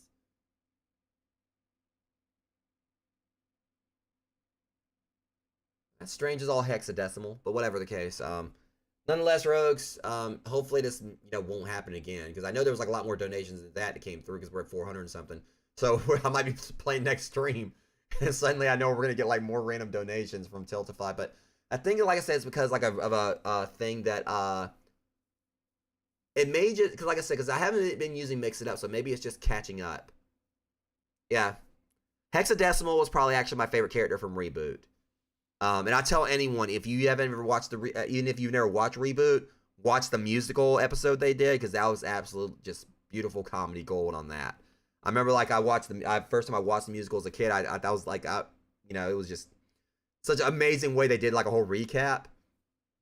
And that was to me some of the best writing you'll see on TV, just because the little jokes. Because one of the main things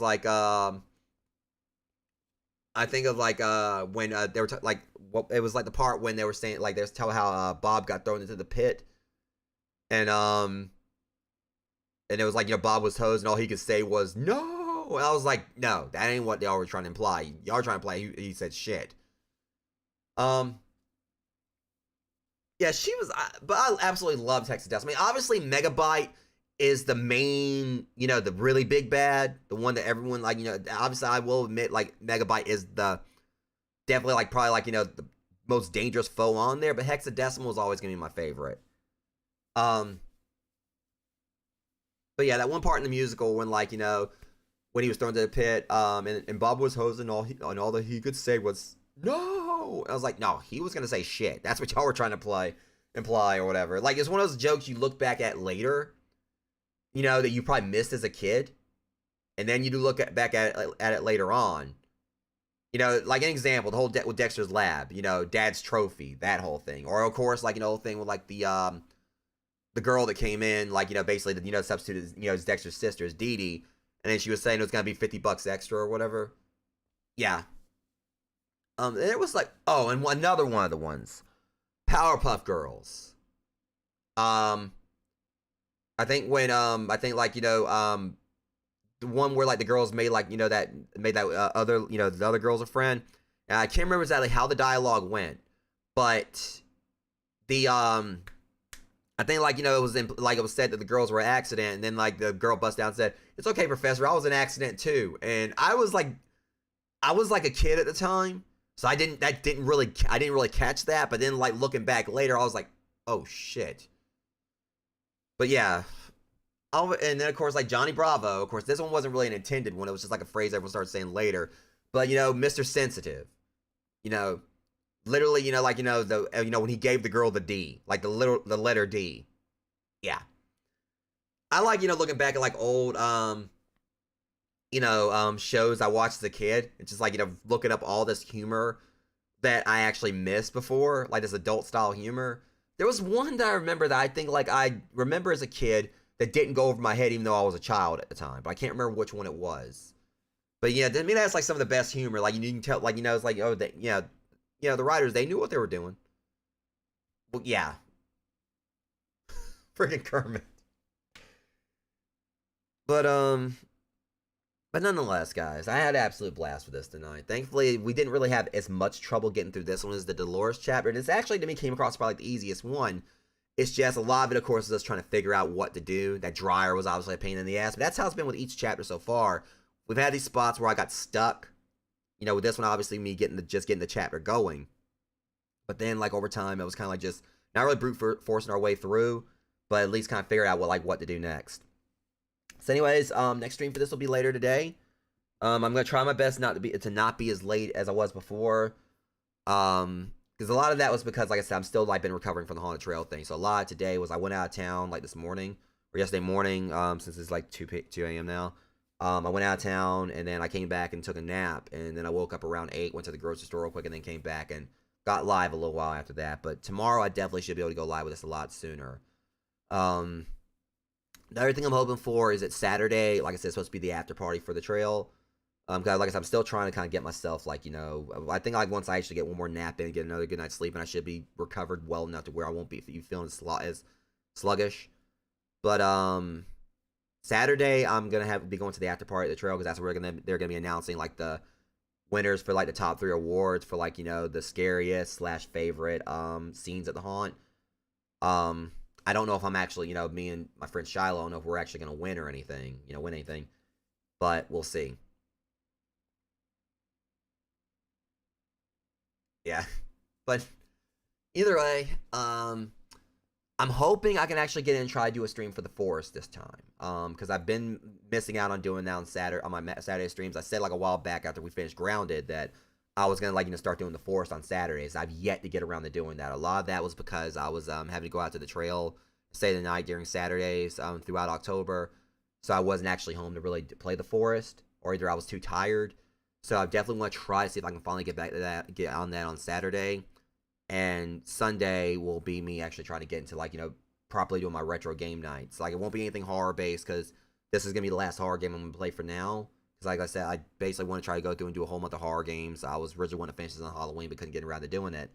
So, I've got like some stuff planned for, you know, Retro Night to get that properly up and going. I got like a few ideas on what to do for my first proper Retro Night on Sunday. And hopefully Saturday I'll be able to, you know, get into the forest for like the survival stuff. Because I want to play through that and eventually start on Sons of the Forest. But whatever the case, I'll be getting this finished up tomorrow. Now I'm still like there's maybe like a short game I can play on Friday to, well actually today. I'll finish it up today, Thursday. And then Friday, I'll see if there's like maybe like a one-shot game I can go through and do in one stream. I got like a few ideas for that. And then Saturday, the Forest. Sunday, the retro game I'm going to play. And then Monday, I'll be starting on Marvel Spider-Man. That's the plan for all that. Then once we finish up Marvel Spider-Man and then Miles Morales, which is only taking like a couple, like 2 or 3 streams each for those. Then we're going to finally start Marvel Spider-Man 2, which is the one I'm really excited about because that's been the main game I've been like, you know, waiting to come out this year. So yeah, kind of a stacked list there. Got so much else I got planned as well. I'm gonna try to like update my future streams playlist because I've been like I think I've been rambling for about 20 minutes now. But yeah, I'm gonna try to get like my future streams playlist update on my website as well because there's like a lot of games I've got on the pipeline, and I can't wait to play for you guys. You know, definitely start trying to get back this. Okay, god dang it! Now it's throwing through the rest of the donations. Wait, are those the same ones as before? Hold on a sec. 55, 26, 10, 25. What the hell is this thing doing? It's the same ones as before. I might have to turn this off for now. I should turn off the Delta 5 linking or whatever.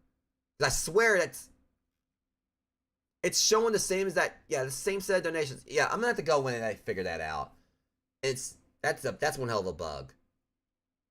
Anyways, guys, before it just does it again, I'm gonna go ahead and end the stream right here. Sometime today, we're gonna get back on this to hopefully finally finish this up. This is the last thing we gotta do in this game now. Do these 7 videotapes, and I'm really excited to finally say, for it coming up on the point where I can finally say I finished Visage, because again, this is one that's been long overdue. So anyways, Rogues, until next stream, much love. Thank you guys so much for coming out for what's been an absolutely fun stream tonight, and I'll see you guys in the next one. Thank you for watching. Thank you much for watching my stream. If you like my content and want to see more, be sure to follow me and hit that notification bell. You can also find me on Instagram and join my Gilded server to hang out and join in on occasional movie nights, as well as check out my TikTok where I post comic book clips for my live streams. If you're an aspiring streamer, my website contains a collection of over a dozen completely free text guides with advice to help you get started. Sections dedicated to proper networking, reports to channel panels, handling dead air, and many other topics. You can find a link to my website on my YouTube channel. See you guys next time.